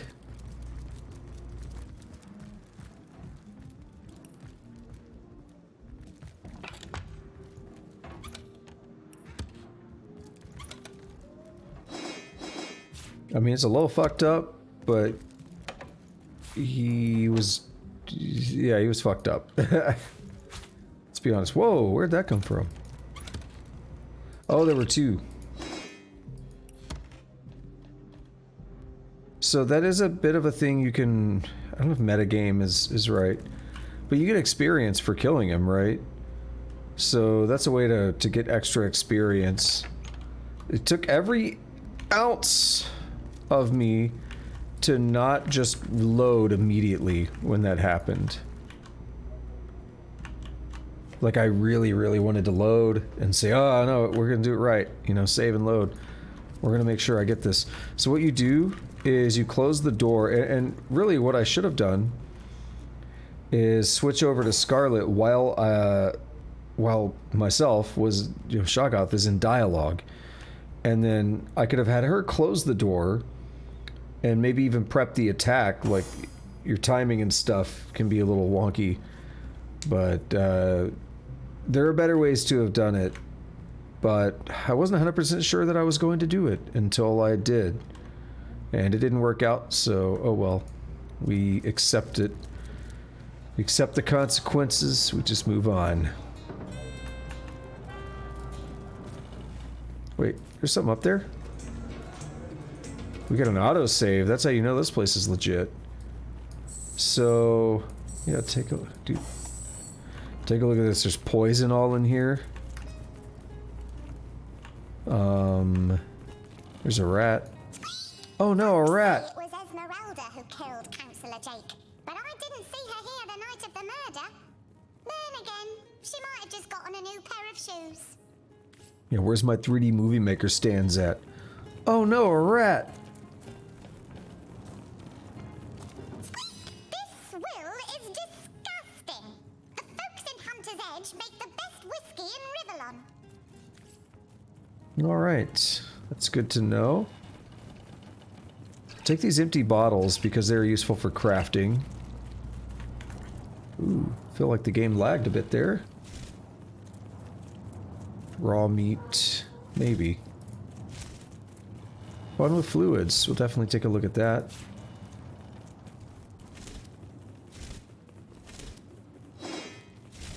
It's a steam cloud arrowhead. Whoa. Yeah, rotating gets a little funky, it seems.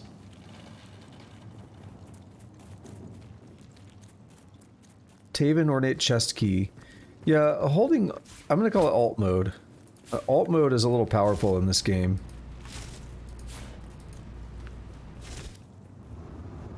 Whoa, what's that noise? Why is it so loud?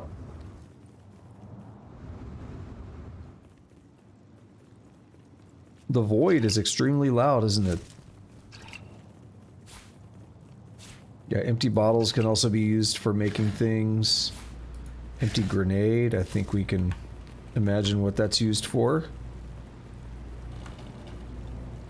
I don't know what that is.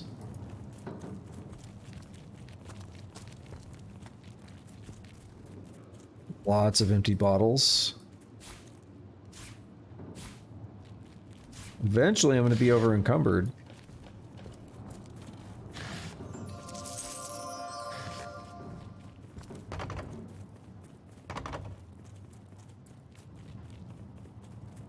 We don't have any way in there yet.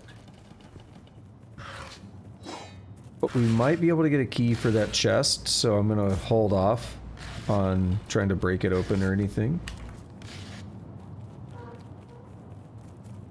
I don't think I need a fishing rod.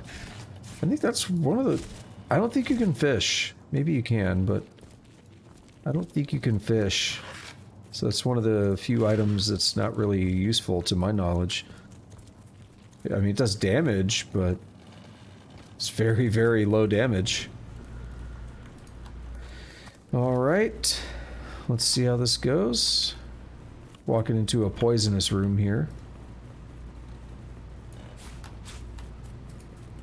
But venom churns within me!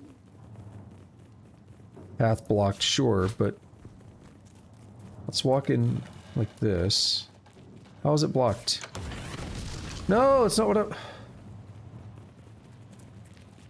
No. There's not a switch there, though.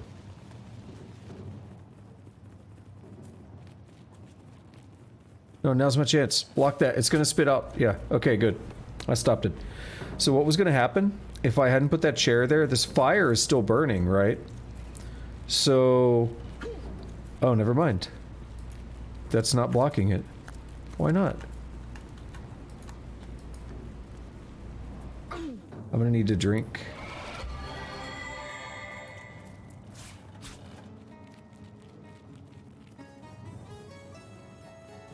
Come on, work. The seven call me home. The seven call me home. No. Heal him. Good. Oh, it's so hard to walk around this thing. I really am thinking about save scumming that because it's like it's there and you can walk around it, but it's difficult. It's one of those things where it is a bit of a fault of the controls at that point. Oh, we have a key there. And this is why I opted not to go for that other chest, because to break that other chest, because I thought we might get a key. So anyway, what I was gonna say with that chair is that it should have blocked the poison. I thought it would have. Maybe I just didn't place it in the right spot. But if the fire were still in place when that poison came back, it would have blown up and caused more problems. Not fun. You don't want to deal with that.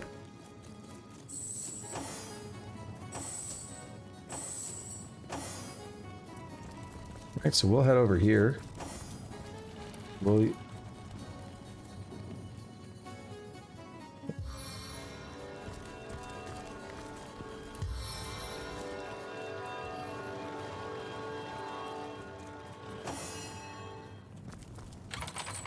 Already healed up.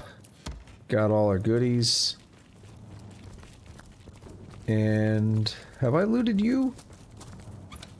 No. I have too much to carry. Did he get another ore? Is that what that was? Another iron ore? Silver ore, close enough. Now she's encumbered. Probably because of the chests.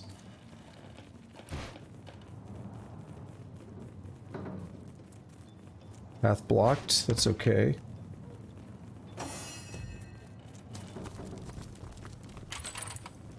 We had a key for it somehow. Letter from the Duke of Farrell. Dearest Esme, your lips are as red as emeralds, your hair is as black as birch, your love is like cholesterol, and oh, my heart it hurts.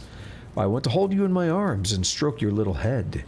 And all this would be easier if Counselor Jake were dead. Forever yours, the D of F. It's official. The Duke of Farrell is the worst poet in Rivellon. In his defense, not much rhymes with murder. And so we meet yet another adulterous harpy. No doubt she's guilty as sin. Another? I don't know which Cecile you've been turned through, buddy, but this one ain't exactly an adulterous harpy nesting ground. It's a bit of interesting information we got there, isn't it? The Duke of Farrell is basically saying, hey, wouldn't it be nice if your husband were dead? So that we could fuck? Fastened tighter than the treasury. I mean, they already fucked anyway, right? They were having an affair. But... I don't know. That's pretty incriminating. I mean, Jahan wants to blame Esmeralda for that, but he's the one that said, wouldn't it be great if your husband were dead? Well, let's see if he has anything to say. Hello. I suppose you're here to viciously interrogate me for information I don't have, like our noble Captain Aureus before you. Well, let's talk about this love letter you wrote to Esmeralda. Which one? I've written Esmeralda more works of lyrical mastery than I can count. All that letter proves is my devotion to my lady, not any actual intention to do away with Jake. I don't know about that. You could argue it's true, just by saying, I mean, it is a fact, like, man, it would be easier if he were dead. Doesn't necessarily mean you want him to die. That's a weird argument. I don't know. I don't think we asked him about this before. I think he got mad after we asked about after we said I've heard quite the story. So let's ask him what he knows about the murder. It's very tragic news. I won't posture and say that the Counselor and I were anything near allies, but I truly never wish the man harm. Alright, good to know. I don't think we ever checked up here. There's some paintings. Alright. Well, that was an interesting little detour. I think it's time to pay Esmeralda a visit, yes. Let's see if she has anything to say about this here letter that we found. I don't know why I left these empty bottles earlier. Another piece of trash. No, we could use the bottles. If you're making like potions and stuff, they need to go in containers. The hunter returns. I hope you are here to shop rather than sleuth. I think we can actually make beer and stuff too. I might be wrong. Let's see. Let's discuss. So, what piece of irrefutable evidence are you about to present me with this time? Well, this love letter seems kind of incriminating. Oh, don't put stock in the hastily scribbled words of a lovelorn fool. This letter, it was a show of passion. A poorly worded passion I did not echo in the least. The Duke, he's like a spoiled child. He's not a man. He's not like Septimus. Hey, you sure moved on quick, though. I mean, you're having affairs and stuff. It didn't seem like the most love-filled marriage. But we found so much evidence against you. Had you not better confess? But all of it is circumstantial. I've a perfectly logical explanation for every piece of so-called evidence against me, and yet you've been trailing me like a bloodhound.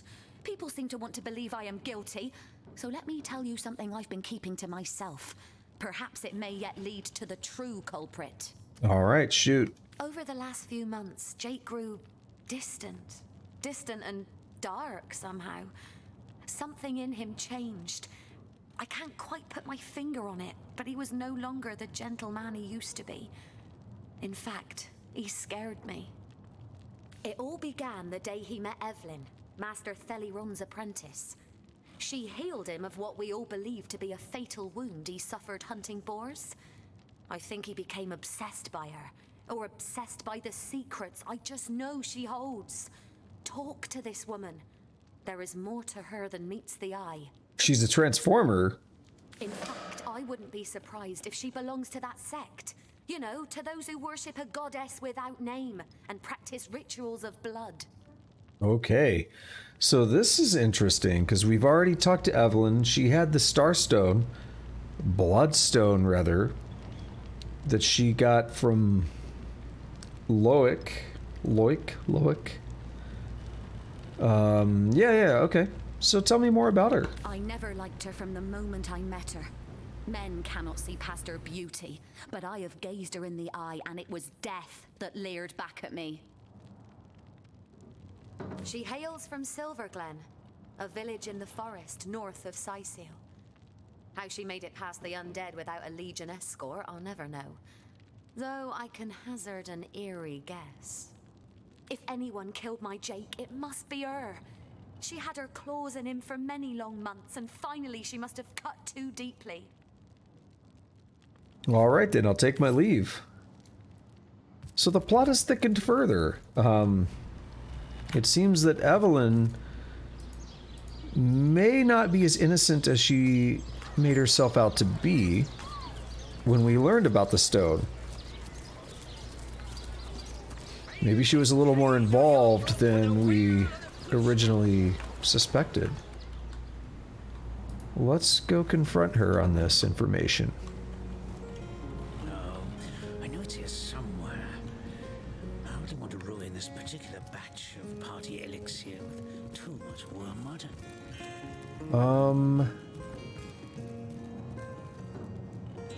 She seems to be missing? Evelyn's backpack. Let's ask him about Evelyn first. Both the bodies are gone. What do I owe the repeated pleasure, Source Hunter? Let's discuss the patients Evelyn was attending to. Another family restored, thanks to the healing arts.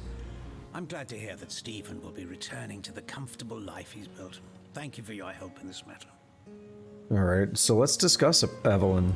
Far be it from her to tell her master what in the seven's name she's up to. The girl flew from here like she just heard the location of the Philosopher's Stone. She even left her pouch unattended in the next room. Most unlike her, to be sure. What about her pouch? She usually keeps it within sight at all times. Very strange she'd leave it behind. It's in the next room if you'd like to take a look. Where do you think she could have run off to? I'd try her house for starters. It's not far from here.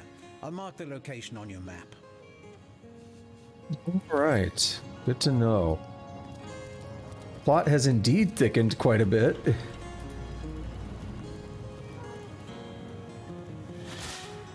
I'm gonna scooch around here and grab some stuff while we're at it.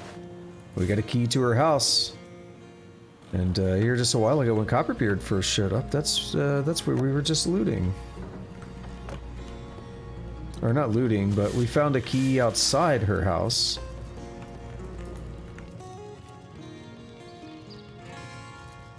And we never went inside because I didn't want to bash the doors. So this would be it. Let's see what's going on at her house.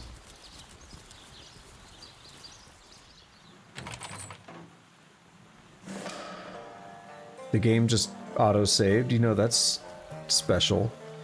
We have 2 letters. A letter from the Conduit, which we've heard about the Conduit. Somebody in the inn was telling us about the Conduit, right? We also have her diary. Yeah, we're in reading mode now. Let's look at the curious parchment. Reanimation serum. Boil the last mint sprouts of the season within a sludge made of 1 part crow's eye jelly to 4 parts sour holy water. Add the tear of a blind beetle and let stand for 2 moons. There are 2 hastily scribbled notes at the bottom of the parchment. The first reads, King Crab Inn, Mortician, evening. The second reads, Esmeralda, evening visit. Alright. This certainly does make it sound like Esmeralda is involved. King Crab Inn, where it happened. Mortician is interesting, however. That's a new person being thrown into the plot here. And yeah, Esmeralda evening visit. Okay. So we might have to check in with the Mortician. Let's read the letter from the Conduit. Evelyn, T tells me the hour is nigh. The king will live again. When the stone is secured, I will be unstoppable. Surely you've heard about my sister already. Gone forever. There is so little that stands in our way now. Redouble your devotion, for the rewards are inconceivable. We shall meet again soon. Signed the Conduit. Through blood her power flows. Through blood her triumph grows. Yeah, there's some shit happening, isn't there? And let's take the... reveal spell. Interesting. A curious glow, nearly indiscernible to the eye, emanates from this parchment. Spotless save a series of measured words inscribed by a careful hand. Let's take a look at her diary.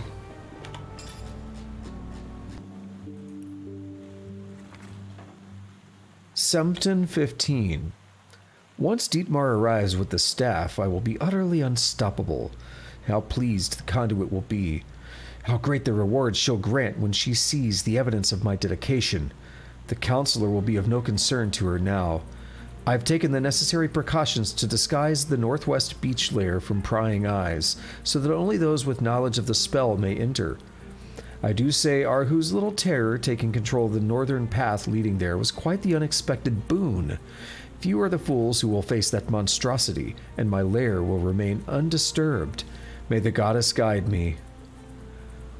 Octavianus I. I've word that the Conduit has done away with the so-called White Witch. Good riddance. She haunts Lucala Forest like an ill phantom, wailing over the natural order. Without her meddling, the strong will rise and the weak will fall, as is their nature. The Immaculate Way will flourish. So Madame Evelyn has a hideout somewhere along the northwestern beach. Seems to me that should be the next stop in our investigation. Yeah, it sounds like it could be a good place to go. Empty cups I don't think are actually that worth it. I'm gonna pass on them. I do want Secrets of the Scroll Volume 1. And I feel like I didn't read that potion book a little while ago. Maybe I did, we'll double check. Secrets of the Scroll, special, dust to dust. One of the major ingredients the aspiring enchanter and potion mixer should master is bone dust. In this case, success depends on the proper use of tools.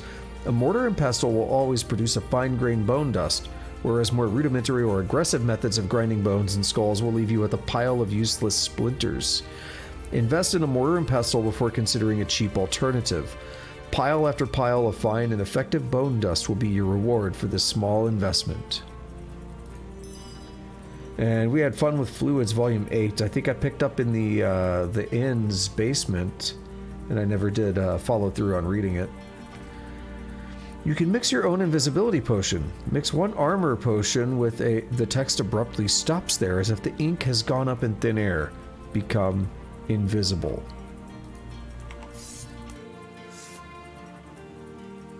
Sometimes you see me get my weapon out, that's because I hit tab sometimes to close the menu. Unidentified plate armor, an old spear. Pass that cup along. And I was just thinking about, it seems like it would be a good time to... Yeah, it seems like it'd be a good time to see if the stores have refreshed. I think they take 1 or 2 hours of real time to refresh. I don't quite remember. So, a fun fact, the last time I played this game was with a friend.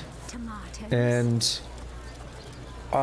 there's some stuff you can do with crafting, and the stores will reset certain ingredients, and the stores will also reset their money every however long it is. I think it's real time, 1 or 2 hours.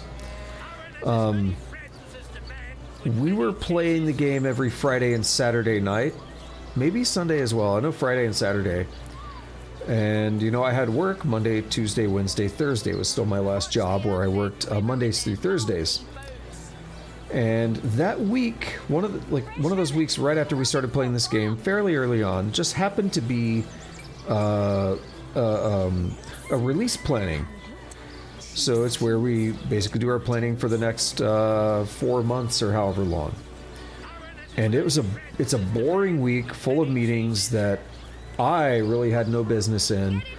It's not anything that I ever had a say in or I really needed to be in. So I literally sat there with this game up the entire time because I was just working from home. This was 2020. This was still like right around early summer of 2020. So I was working from home.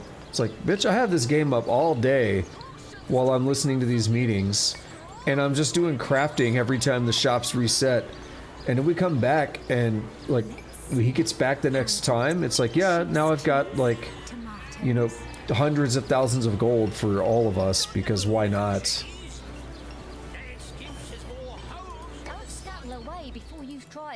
So you can really kind of cheese the system a bit with the crafting.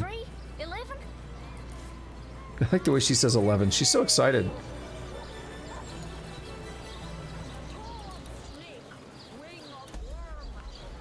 So we do have a decent amount of money building up slowly, but it's going to be easy to burn that.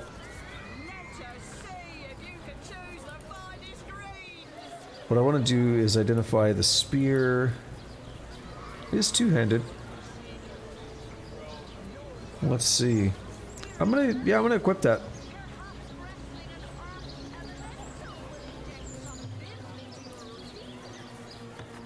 And aqua plate of everlasting. Maybe. Want to check Madora's stuff. We can actually do that from here. Not really. Oh, we can see equipped, yeah. 50 armor rating, just base. Yeah, okay.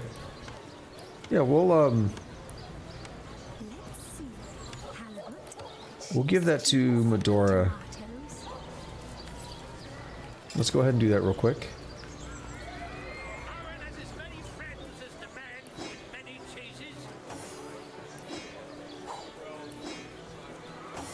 Okay, that's a nice little quick trade. And I want to keep the ore. We'll be able to do stuff with that. Wait a minute. Oh shit, did I ever read the orders? I read the stuff that came with my character, but I don't think... Unless I passed these on earlier. Your orders are to investigate. I don't know if I did read this. That sucks. I would have loved to have read this at the start of the game, but I only checked my character. I didn't check Scarlet. Source Hunters, your orders are to investigate the recent murder of Counselor Jake and inspect the city of Syciel for evidence of source magic. Your liaison in Syciel will be a wizard called Arhu, who is anxiously awaiting your arrival. Due to the nature of your mission, we've put at your disposal some of the most powerful spells and magics known to the Order, but treat them with caution and tread with care. Scrolls such as these are very rare. We'd advise you not to blow through your entire arsenal at once. Good luck and Godspeed. Signed, Captain Wattress. So, it didn't give too much more info than what we actually got. But it would have been useful to have read that. What we actually got at the beginning of the game, through the dialogue, the actual intro little movie, that told us a lot of that same info about the murder and everything, so it's fine. Oh, okay, so we want to go this way now. Yeah, see the coffins? This is the Mortician's place. We should loot these boxes when they come into view. So, yeah, Scarlet's suggestion was that our next stop should be looking for Evelyn's like secret what do they call it? I'm trying to use the word that the game used. Hidden lair. Yeah, we should be looking for the hidden lair. But we also saw in her note that it said something about the Mortician. And so, Syciel Mortuary, peace upon all who enter here. Let's check it out. The Corpse Compendium. I don't know where he's at. The Second Life, Death, Rites, and Rituals Among the Seven Races. Volume 1, Imps and Orcs by Temrin Gusk. Chapter 1, Imps. In all cases, the disposal or preservation of imp corpses is left to the discretion of their masters. Typically, imps are simply burned with the evening's refuse or buried alongside the dead pets of the master they served. In rare cases, especially obedient or well-loved imps will be given traditional death rites according to the imp master's race. In the case of embalming, imps pose no special problems. In fact, they require rather less formaldehyde than a typical man, elf, or dwarf. That's sad and fucked up. God, they're treated like shit. Chapter 2, Orcs. Though their practices may appear savage to the untrained eye, death inspires a complex and sometimes beautiful aspect of Orcish culture. According to the common Orcish religion, Amun-Hor, the All-Mother, receives the souls of the dead. Thus, death is typically celebrated, not mourned. The dead's corpse is buried immediately, and beautiful totems or other relics are erected atop the grave. These are meant to please the All-Mother when she comes for the spirit of the dead. Next, tribe members from toddlers to elders, the queen included, form a great ring and each by each relate a cherished memory of the deceased. Thus the life and the passing of the deceased are recalled with joy, and of the deceased are recalled with joy and excitement. Wait, what? Yeah, okay. However, if any are caught mourning the dead, in word or by tears, the punishment is death. For surely any who would mourn the passing of a soul to the All-Mother is a traitor and a disbeliever.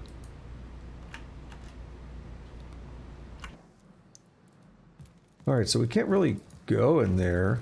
I mean, it's red. We can.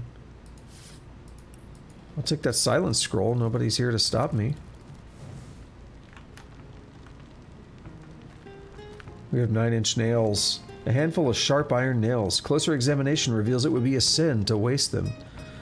I think there is a 9-inch nails song called Sin or something. As a reference. I don't really like industrial music. Never been my thing, so I don't quite know. We have some boots, shield, a dagger, whatever that is. That's it. What do you think you're doing? My bad. 3, 2. Wait, who's talking? Hey, you think you can do whatever you please and waltz out of here unchecked? Well, unfortunately for you, I'm a firm believer in summary justice. No! We're gonna flee.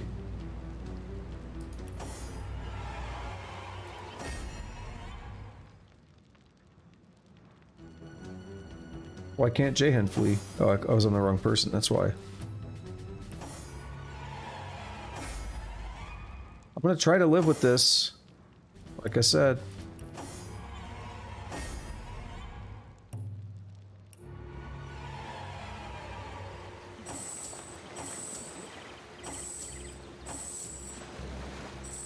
I'm gonna try to just accept things that happen.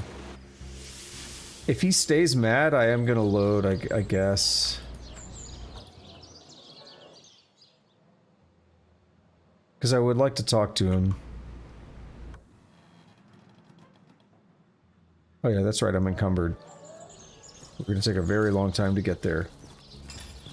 Let's pass along the boots and the shield at...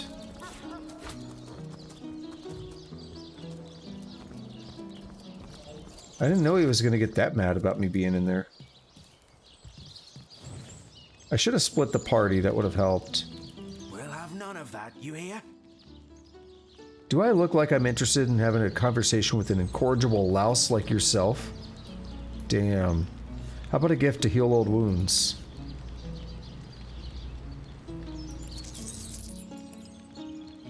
$100. I don't need it.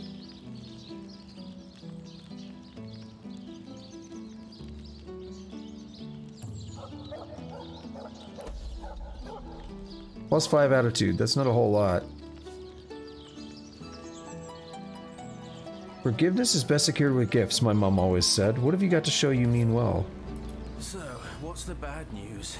More orcs rampaging through the docks? Or have those infernal statues sent another soul flying to his death? Tell me about yourself. This here's my family business. Yes, there's been a Roberts escorting stiffs into the next life since the foundation of Seal itself. They don't write epics about morticians, but I'm proud of my work nonetheless. What can you tell me about Jake's murder? Sad story, that. Though if I'm speaking plainly, the sentimental aspect of it all doesn't make much of an impression on an undertaker. Especially not these days, with so many laid low by the orcs and such like. I just concern myself with giving the remains a respectable exit from life. We set him to rest in the northern graveyard. Perhaps he can finally get a little peace. About Jake's body. What about it? Didn't I just say we gave it a respectable send-off? Why are you giving me the 3rd degree? Now, if you don't mind, I'm trying to run a business here. Alright, bro. Okay, so we made it through that. Cost us a little bit of money. The Northern Graveyard. This is actually not it, but it leads us close enough to it. Actually, it is. There's another way there, that's what I was thinking of.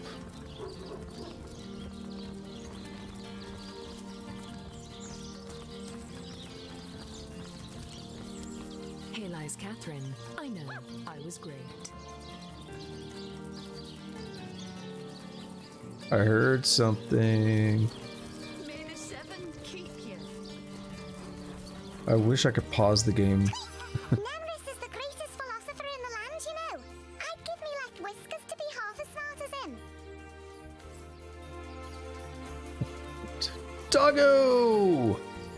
I love this dude. Looks like Hey, wow! I was wondering where that awesome sweaty boot smell was coming from. And here you are. Wow! This is great! I'm Murphy, Jake's dog. Wow, you smell great! Have you been rolling around on dead things all day? That's my favourite hobby too. Tell me about yourself, boy. You know who I miss? Jake. Sometimes he'd just sit there being awesome. And I'd give him this look like, you smell great. And he'd give me this look like, you do too, Murphy. And he was my best friend. I came here so I could smell Jake again.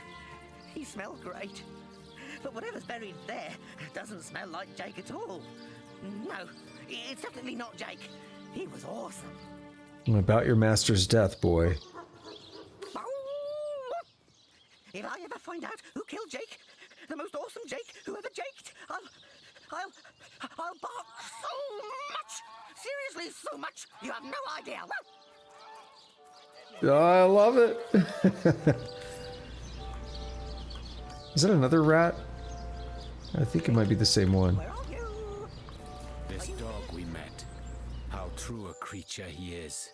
How loyal and unwavering in its affections. His master is dead, but not even this, not even nature's great betrayal of life, stops his warm-heartedness from beating. Animals, dog and deer, elk and eagle. We burden and butcher them, wretches that we are. These pillars of creation, we topple them, though their spirits are so very pure. They do not scheme, they do not deceive. Perfidy, that is the human condition. This kind, this trusty beast, he is man's best friend, though man does not deserve one. Lamb chops.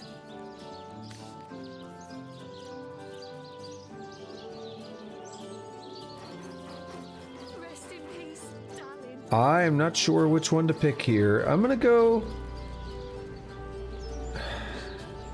I smell rotten lamb chops. Damn. I know this is gonna have an effect on my character.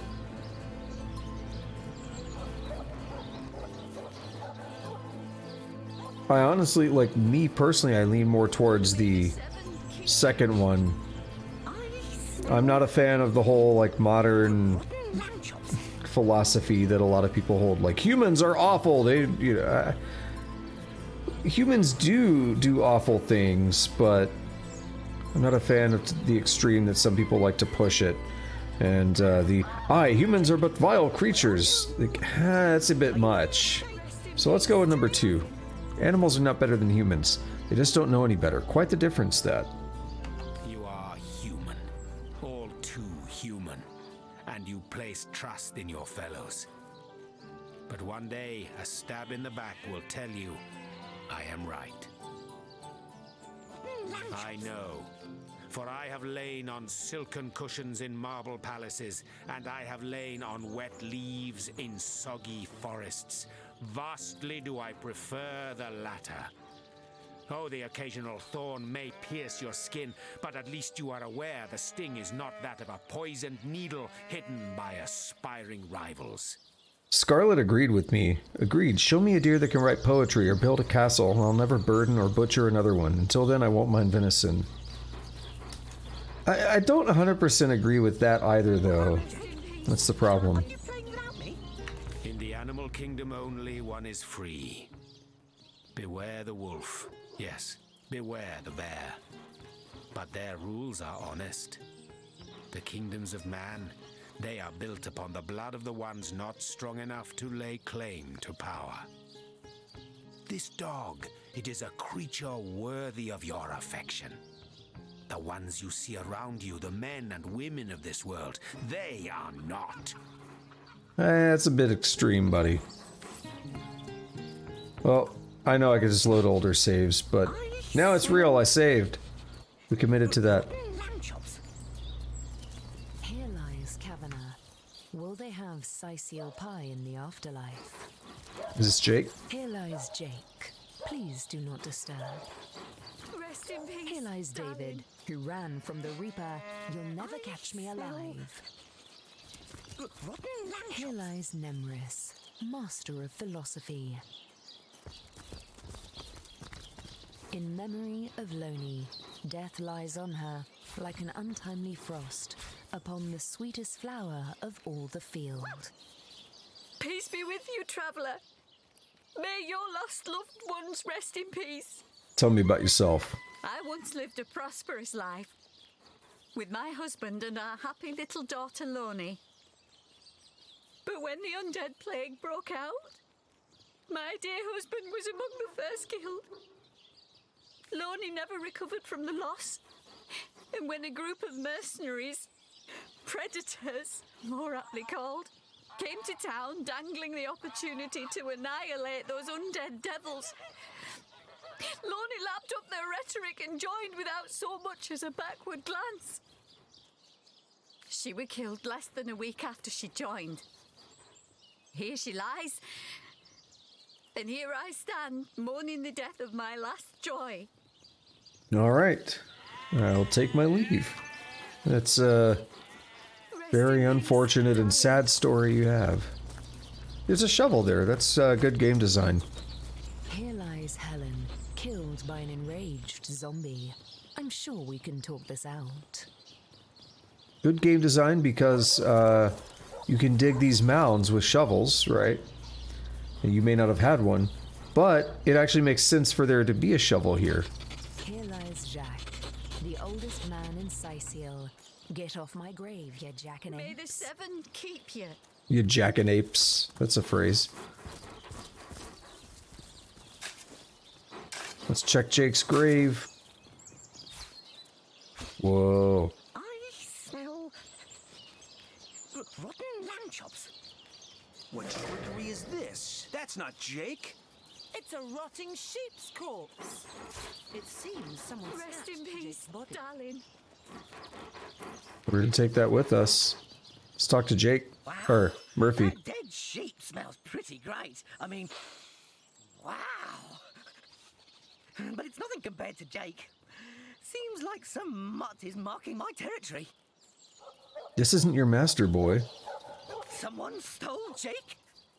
Jake stole my ball once, but then he threw it far, and I went and I got it. And Jake was awesome. Dogs are so cool. Dogs are pure. Listen, if you go around town and find someone who you think might have done it, bring me a really stinky something of theirs. And I'll see if I can smell Jake on it. An awesome smell. I couldn't mistake it. I have smelly panties. If I ever find out who killed Jake, the most awesome Jake who ever jaked, I'll bark so much. Seriously, so much. You have no idea. Do you think you could smell whoever killed Jake? Esmeralda? Ugh, terrible smell. Like flowers and soap. Not awesome. Ugh, hated her. Aureus is kind of awesome. Evelyn, too. They both have a sweaty, dead thingy smell. Cecil, he's alright, I guess. Mostly, he smells like old books, which is neither awesome nor non-awesome. Bring me anything of theirs, and I'll be able to tell you if I can sniff out Jake's smell on them. Okay.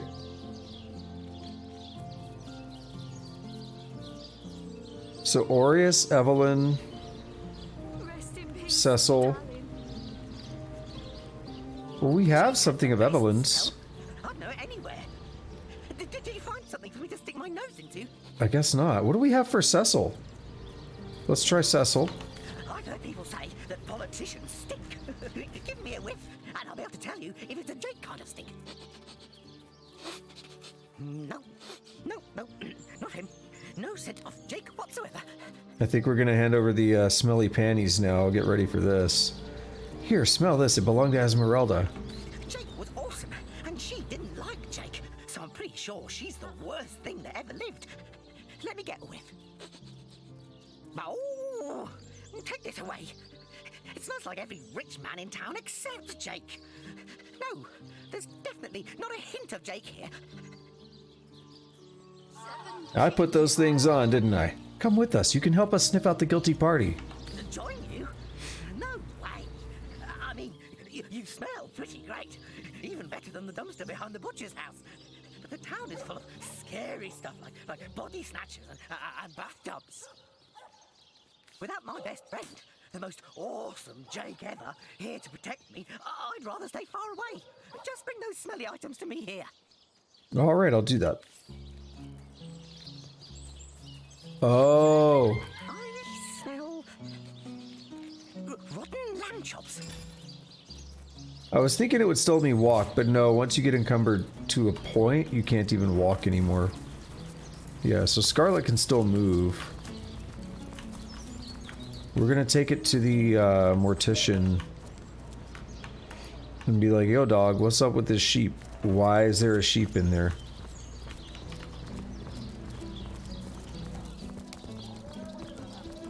Or should we take it? Hang on. I don't know who to take it to first. Because the lady over here wanted to know about her sheep that was missing, right? Let's go to her first and then go to the Mortician. Even though it's a longer walk. Also, I don't know if you noticed, but we had some level ups happen. They hit level 4. We are getting pretty close to level 4. We might hit it.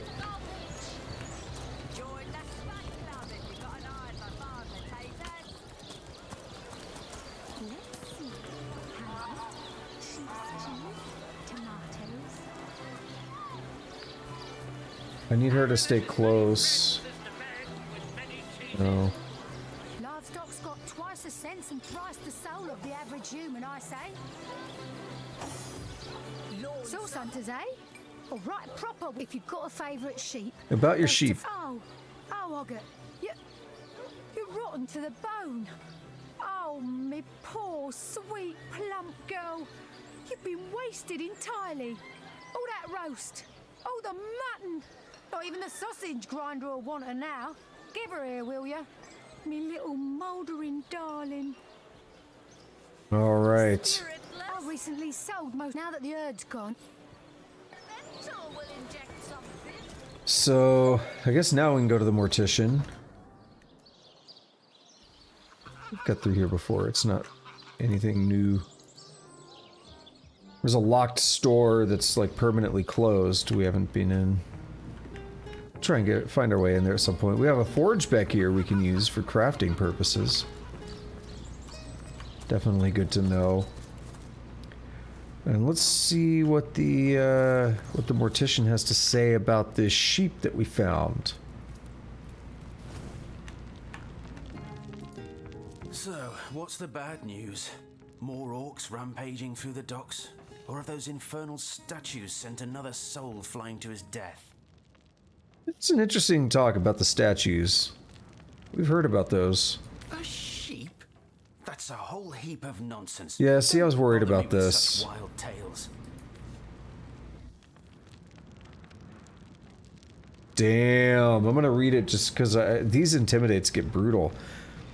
You tell me the truth about that sheep and I won't bother burying you alongside it. Or charm. I've heard that you're a good man. Now's your chance to help your community. Come clean and whoever's responsible for taking the body could be brought to justice. Or 3. Look, it's clear I'm only a few steps away from solving this mystery. If you don't tell me the truth, I'll simply find it another way. Why delay the inevitable? Let's go charm. Oh no, I'm in bad shape here. Oh my god, really?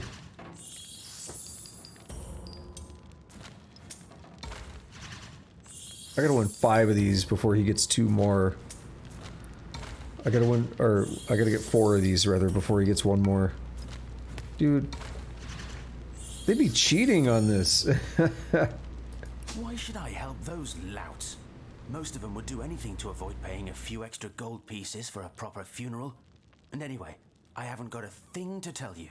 Enough of that bloody business. If you're just going to bother me about finished matters, I'd consider it a favor if you'd leave me be. What? Alright, I'm gonna try something. I want to see what happens if we would have brought this to him earlier. Because that's what I was torn between. So I really do want to see what would happen if we would have just brought it to him outright.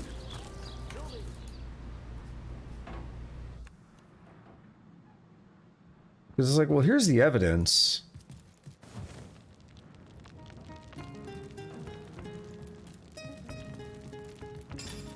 But I thought we'd still just be able to go along anyway. So, what's the bad news? A sheep? No, he still wants this. Well, that sucks.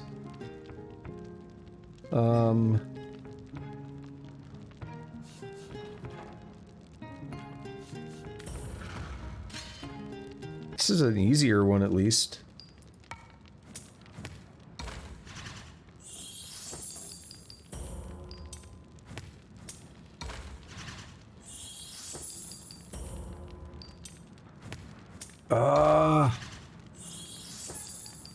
Come on. Dude. I swear they cheat.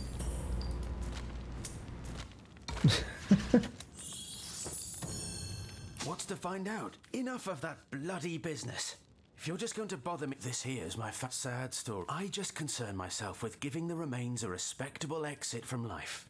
We set him to rest in the northern graveyard. Perhaps he can finally... So he just wants to fight us. I really wanted to do this, though. I know I want to try to avoid the safe scumming and all that. But that's not even the right one.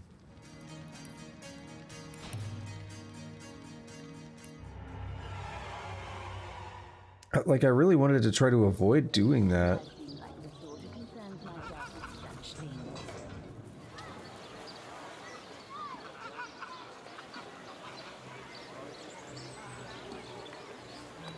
All right, we're gonna try this one more time. I'm gonna just hand the sheep over. We're gonna go for it. Whatever happens, happens. How does he not say, like, oh, here's the sheep, you have the evidence, and just that's the end of it?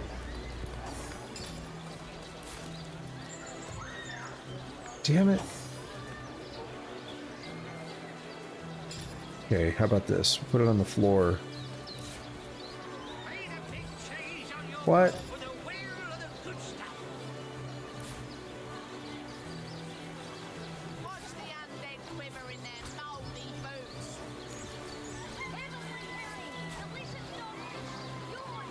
Can't move it very far.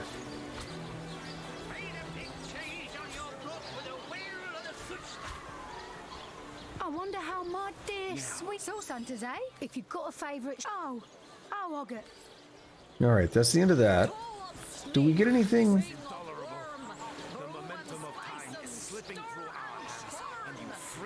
Yeah.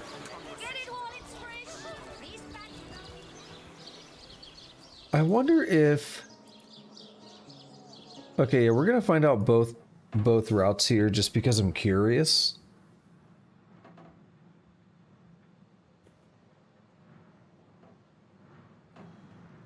Have to wait till we actually get over here.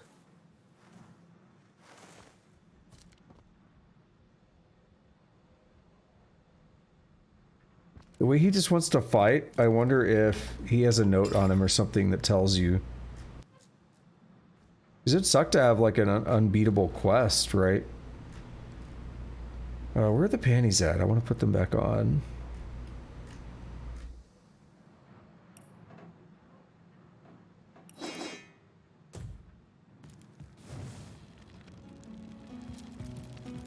Let's give this a try. So, what's the bad news? More orcs run a sheep? Wait, now we're doing worse? Why did I have an advantage earlier?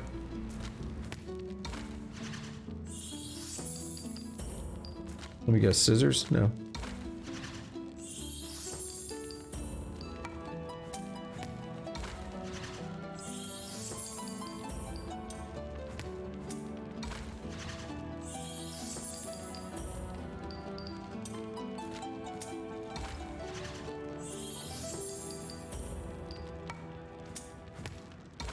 All right, we did it.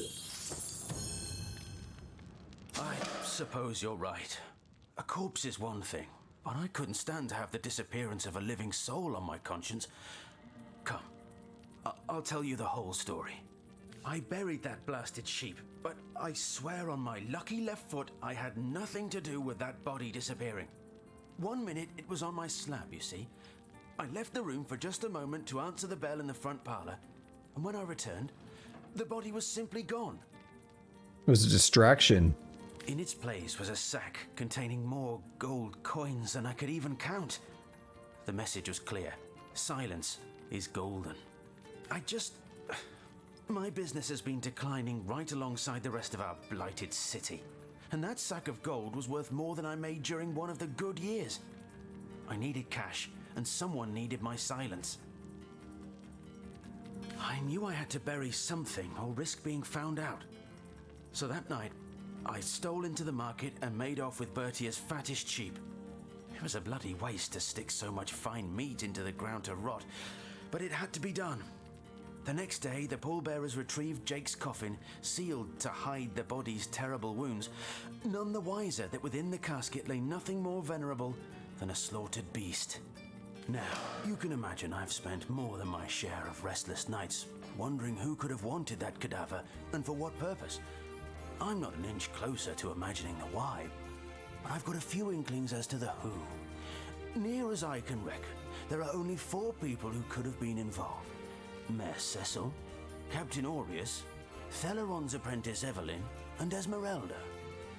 All right, why do you expect Cecil? Plenty of us shopkeepers entrust the mayor with the spare keys to our businesses, you know. And he's the only person in town with a second copy of the key to the mortuary. Okay. He could have used it to sidle in without a peep, if he were so inclined. And Aureus? Aureus himself paid me a visit the night the body was delivered. Came rapping at my door in the frosty morning before the sun had even started peeping, and told me to tell him, and only him, if I noticed anything strange or suspicious about the remains. Can't see why he'd bothered to go through all that trouble, unless he knew something the rest of us don't. And Evelyn? I know it sounds strange suspecting the doctor's apprentice of something so ghoulish as this, but there's few in this city could manage to transport a corpse without raising eyebrows.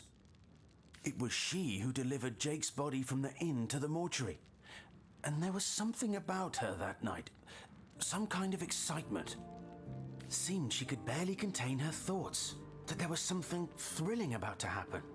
I can't quite settle it in my mind how a young medical professional would have such a strange reaction to an occasion such as that.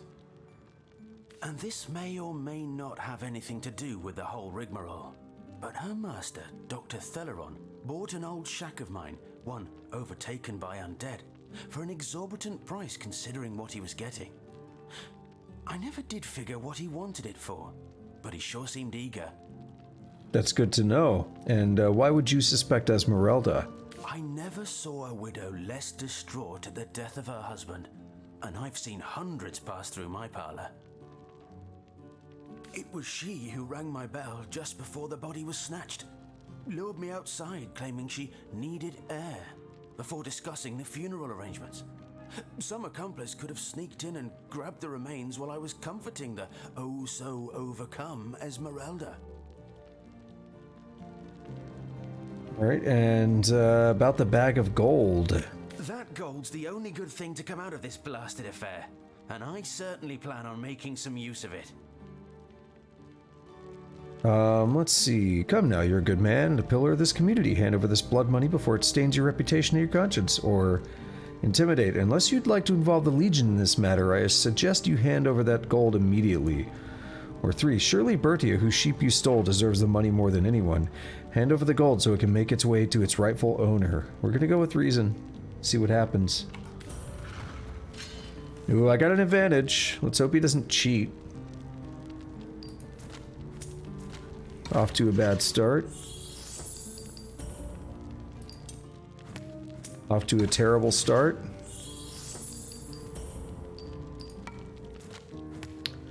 Yo, what is this? Oh, come on. No, I'm not doing it. Pillar of the community? Half this city doesn't know my name, and the other half regards... The persuasion is so frustrating.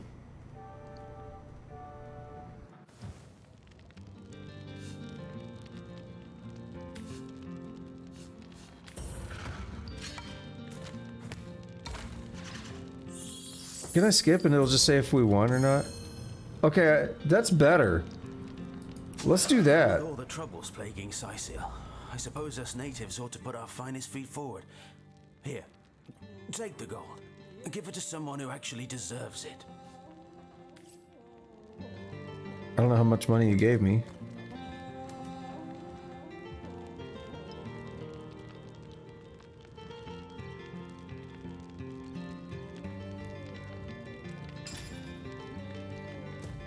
Okay, whatever. Alright, that was weird. I'm gonna try not to do that too much. There's a bit of extra saving and stuff there. But now, what I want to do is go back to this where he wanted to fight. I want to see what happens. Oh, this is not the right one.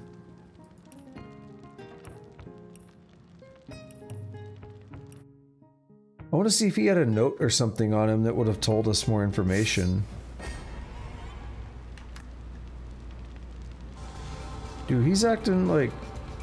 He's acting all tough, but he's the one that started this. Cut it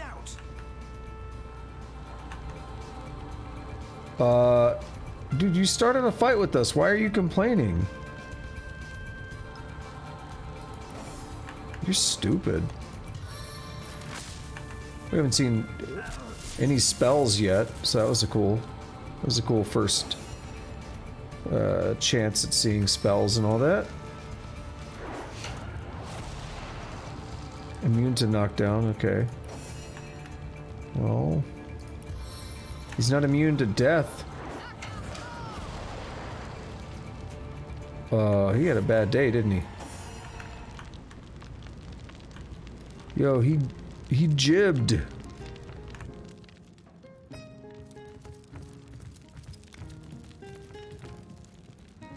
He totally jibbed.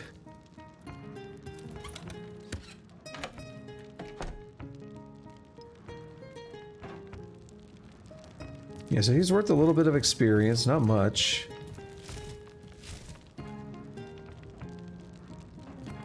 Anything in the wood pile? Actual wood. And then...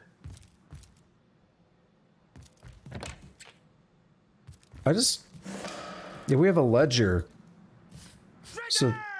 Oh my god. So that's how we could have figured it out.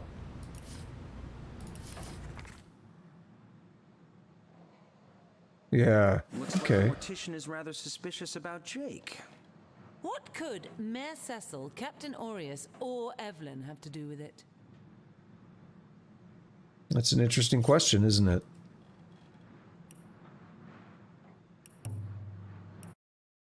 So this is after we persuaded him now. There's no reason we couldn't have done this before, and I probably should have.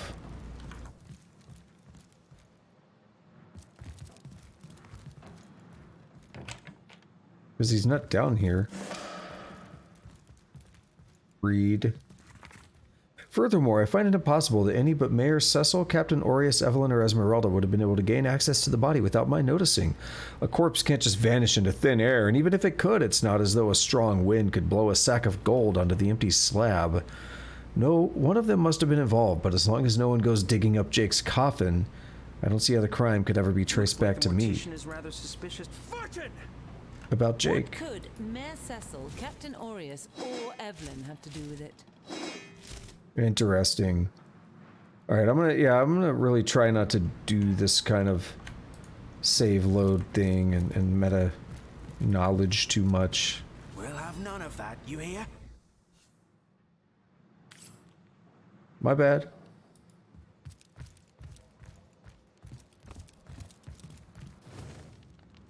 What do you think you're doing? Here's a gift. Give you like 42. I'll give you like 86.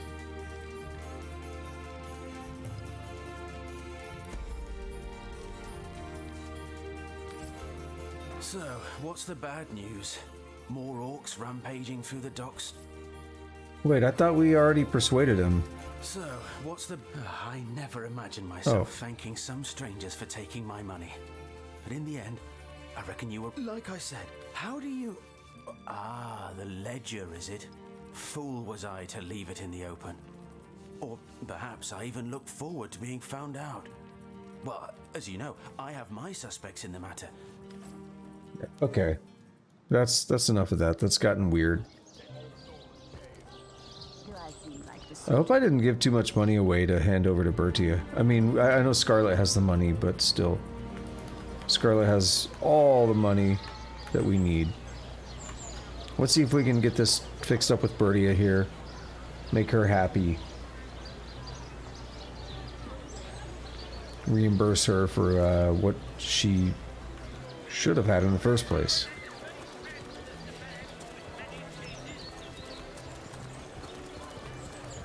Sauce hunters, eh? If you've got a favourite sheep, that louse. Did he even bother grilling a single luscious chop? I bet he wasted every last morsel. Captain Aureus will have a thing or two to say about this.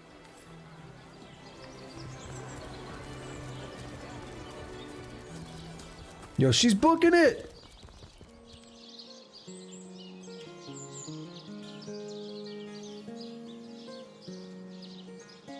Well, here's where Captain Aureus is at.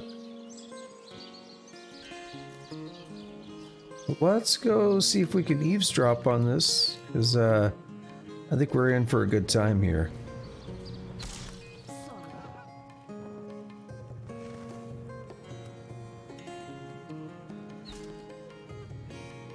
Hi, Mr. Head Honcho Legionnaire. The Sauce Hunter says that creep Robert stole my sheep. And? Well, aren't you going to arrest that stinking thief? I'll have a talk with him, madam.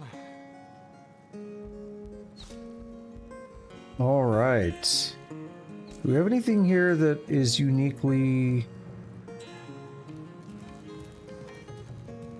belongs to Aureus? I feel like we had his diary though, and we have Evelyn's diary. I don't know how those don't qualify for Murphy to use them as a scent thing.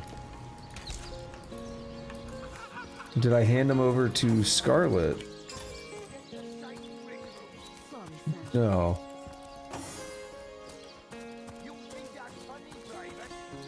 We have Aureus's diary and Evelyn's diary. I'm not so sure about that. Oh, well, for Evelyn, there's another thing we can do, though. We can go get her bag. So we searched her bag, but we can actually pick up her bag.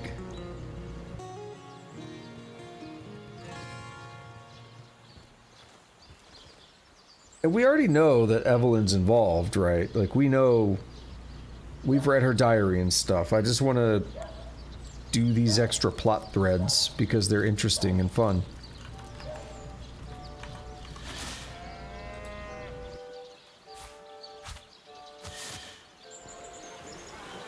Alright, let's get back up here to Murphy and see what he has to say about this bag, maybe. As for Aureus, I'm not sure what he would want.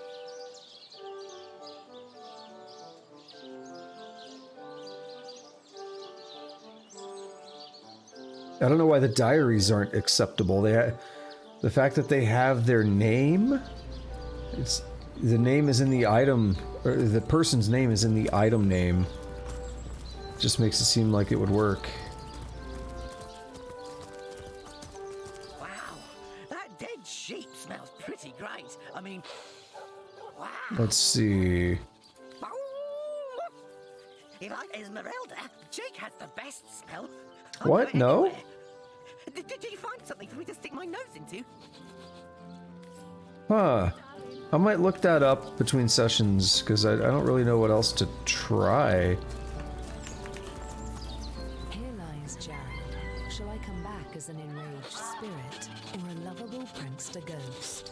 Here lies Patrick. You can kill me, but you'll never kill the dancer inside me. Here lies Gregory, whose wife told him so.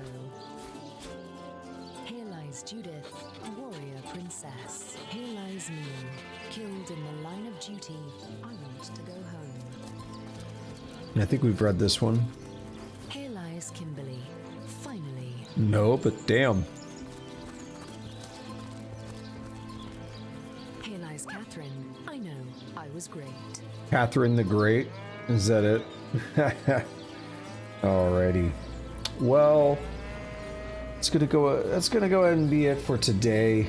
I'm gonna wrap this session up. Let me get my in-stream save in. And boom, that was almost 4 hours of gameplay there. About 3 hours and 40 minutes or so. Not bad.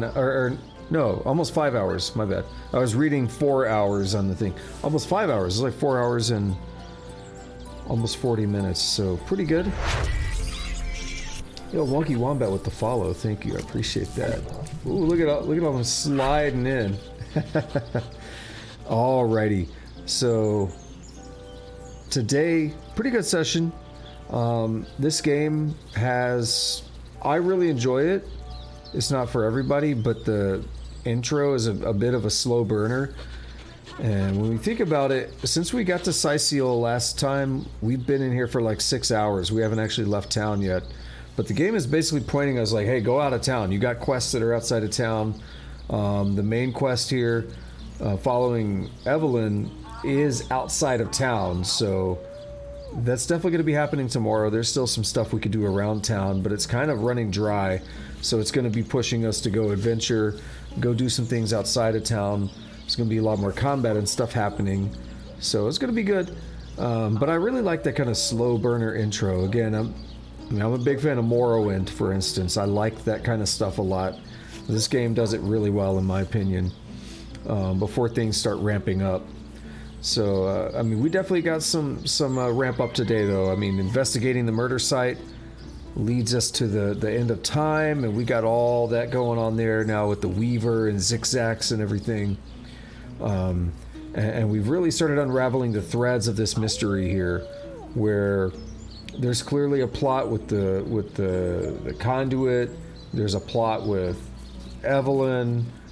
She was clearly involved. We've kind of uncovered that Jake's not even here, so we don't know what's up with this body yet. We just know that it was replaced with the sheep, and we've taken care of that. So yeah, there's a lot going on, and we're gonna keep unraveling this mystery, playing detective, also dealing with starstones, because that's gonna be really important for us going forward. So that's it for the recap of kind of what we've done today and what we're looking at next time. So if you are new here and you like what you see, please consider hitting that follow button, just like Wonky Wombat did. I like that name. It's alliterative. And wombats are amusing creatures. And wonky is a great word.